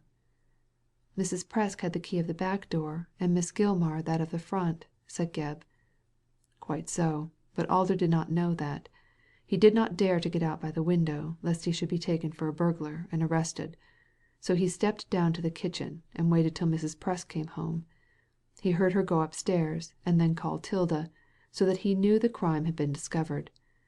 When the servant went up to the yellow boudoir, Alder ran out of the back door, and returned to the town hall. The people in charge of the money and tickets thought that he had been with me. I fancied that he had been with them, and as no inquiries were made, you see nobody could guess that he had been away and had committed a crime." "And why did he leave the jewels in Dean's room at Kirkstone Hall?" "Ah, you know that?" said Basson, much surprised. "Why, he hid them so as to throw the blame on Dean. Everything was suspicious against the man, He was presumably guilty of the first crime. He had threatened to kill Miss Gilmar. He was in Grangebury on the night of the murder, and the jewels, as Alder arranged, were to be found in his room." "They were found," said Gebb. "I found them, and for the moment believed Dean guilty. But what about that ticket found in the Yellow Boudoir?" "That was purposely dropped there by Alder to further incriminate Dean." "How did he get the ticket?" "In giving the confession it fell out of Dean's pocket, and Alder picked it up. So you see, Mr. Gebb, that in every way chance played into Alder's hands." "The wicked flourish like a green bay tree, but not for long," said Gebb, grimly. "But tell me, why was Alder so kind to Ferris?" "Oh, that was his deceit," said Basson with a sigh. "He fancied that when Dean was accused of this second murder, Edith would never marry Ferris, as being the son of such a man. He was kind to him because he wanted to ingratiate himself with Edith, so that she might marry him after parting, as he thought she would, with Ferris." "Infernal scamp!" cried Gebb, swearing. "When he knew that the poor devil was innocent. Have you Miss Gilmar's confession?" "Here it is. Alder gave it to me. It clears Dean entirely, so I suppose he'll receive a free pardon." "I suppose so," said Gebb, putting the confession of Miss Gilmar into his pocket along with that of Alder. "But his life is ruined. I'm only sorry for one thing, that Alder did not live to be hanged." "Well, I cannot agree with you. After all, he was my friend," said Basson sadly. "He was a blackguard," retorted Gebb, and took his departure. CHAPTER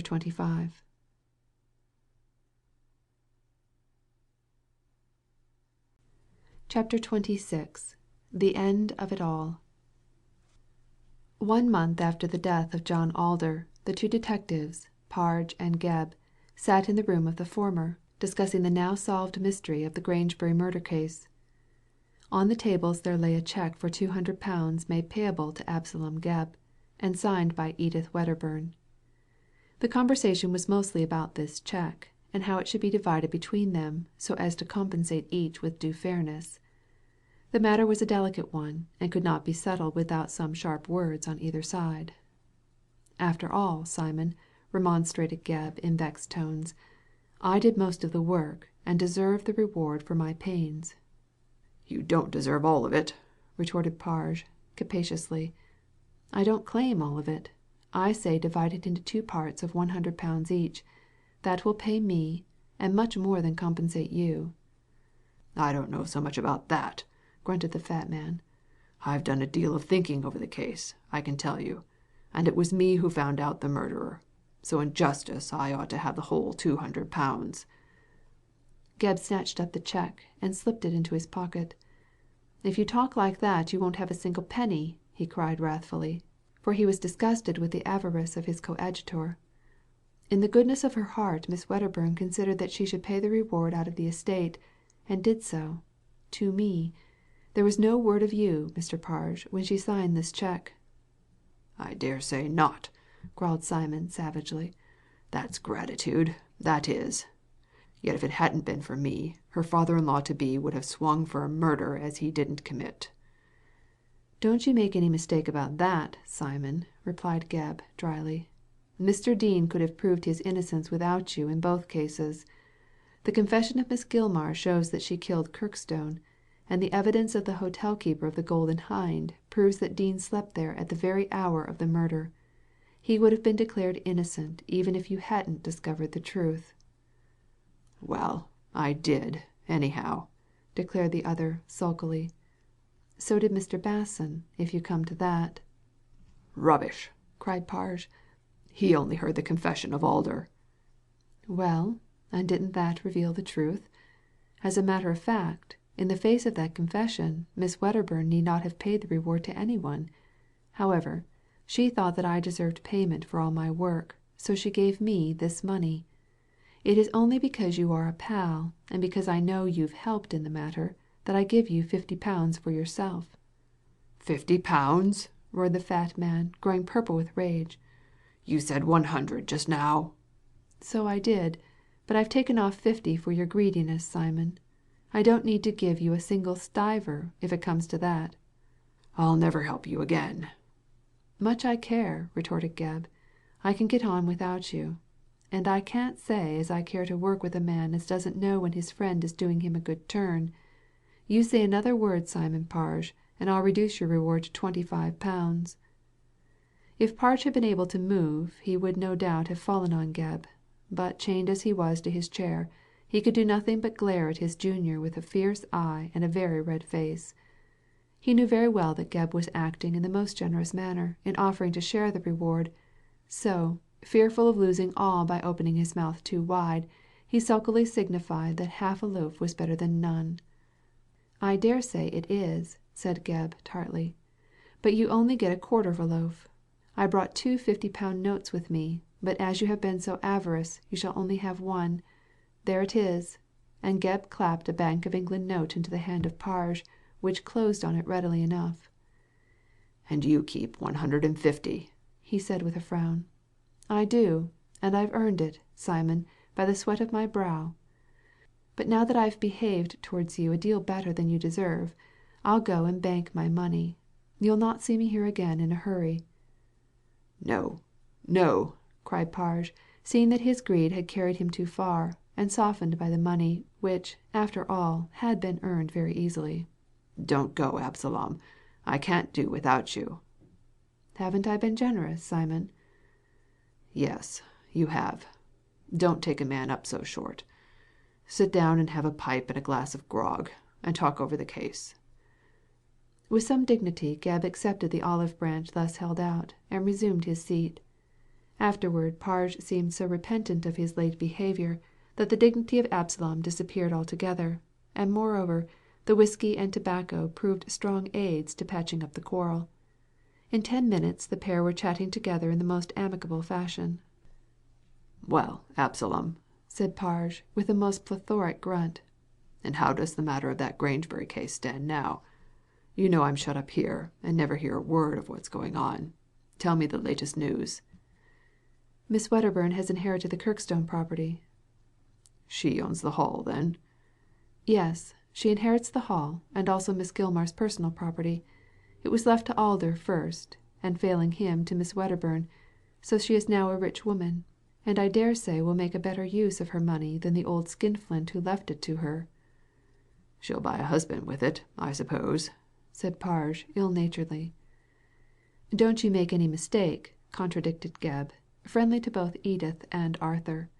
"She was engaged to Ferris in the days of her poverty, and she'll not throw him over now that she is rich. But there is no purchase about the matter. I dare say Ferris will yet succeed with his pictures. In the meantime, he is to marry Miss Wedderburn, and good luck to both of them, say I. They are as decent a young couple as I know." "When does the marriage take place?" "Next month. Old Dean can't live long, and he wants to see the pair man and wife before he leaves this very unjust world." "Unjust world!" echoed Simon, incredulously. "Dean has been pardoned, has he not, Absalom?" "Of course. Pardoned by the State for a crime he never committed, after passing nearly 20 years in a gaol for Miss Gilmar's sake.